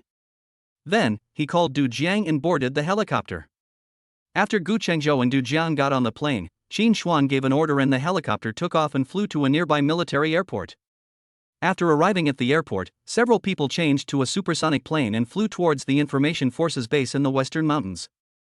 It took them 2 hours to reach the base. Although they were people brought by Qin Shuang, they still had to go through multiple security checks before entering the gate of the base. Under the leadership of Qin Shuang, Guenjo and Du Jiang came to the computer room. I saw a computer room that was half the size of a football field, with rows of computers and servers inside. Soldiers from the Information Corps are busy working in front of computers. The computer screen was flashing, and it was fighting with the people who were attacking them. Report to the commander, Mr. Gu is here. Qin Shuang came behind Qin Zhong, saluted, and spoke loudly. Mr. Gu, welcome. Qin Zhong was staring at the main computer in front of him with a serious expression. Their defense system is being broken down bit by bit. I guess they won't be able to hold on for much longer. Unexpectedly, Gu Chengzhou arrived at this time. This also rekindled Qin Zhong's hope. Others may not know, but he does. Gu Chengzhou is the world's #1 hacker, known as the Dark Knight Ghost. In the hacker world, when the name of Dark Knight Ghost is mentioned, other hackers are terrified. 3 years ago, it was Gu Chengzhou who upgraded their firewall. Unexpectedly, 3 years later, their defense system was almost breached again. The core secrets of the Dragon Kingdom's army are all stored here. If something happens here, the entire Dragon Kingdom will be in danger. General Qin, now is not the time to be polite. We will talk after we repel those attacks. Gu Chengzhou could tell at a glance that the situation here was very dangerous. So, without even shaking hands with Qin Zhong, he and Du Jiang immediately took out their computers and connected to the internet. Qin Zhong knew that Gu Chengzhou was doing this for the good of their troops. Therefore, he said nothing and just stood silently behind Gu Chengzhou. Gu Chengzhou simply entered a string of mysterious codes on the screen, and instantly gained the highest authority in the entire base. This made Qin Zhong tremble with fear. Fortunately, Gu Chengzhou is one of us. If they were people from a hostile country, perhaps their defense system would have been breached long ago. General Qin, the attack comes from the ugly country and the Japanese country. They have gathered the top 10 hackers in the hacker world this time. As Gu Chengzhou continued typing the code, he had already figured out where the attack came from and who was attacking them. After hearing this, Qin Zhong couldn't help but feel ashamed. The technical elites of their entire information force resisted for several hours but were unable to figure out where the enemy was coming from. Unexpectedly, Gu Chengzhou immediately found out the enemy's details as soon as he made contact. Mr. Gu, are you sure?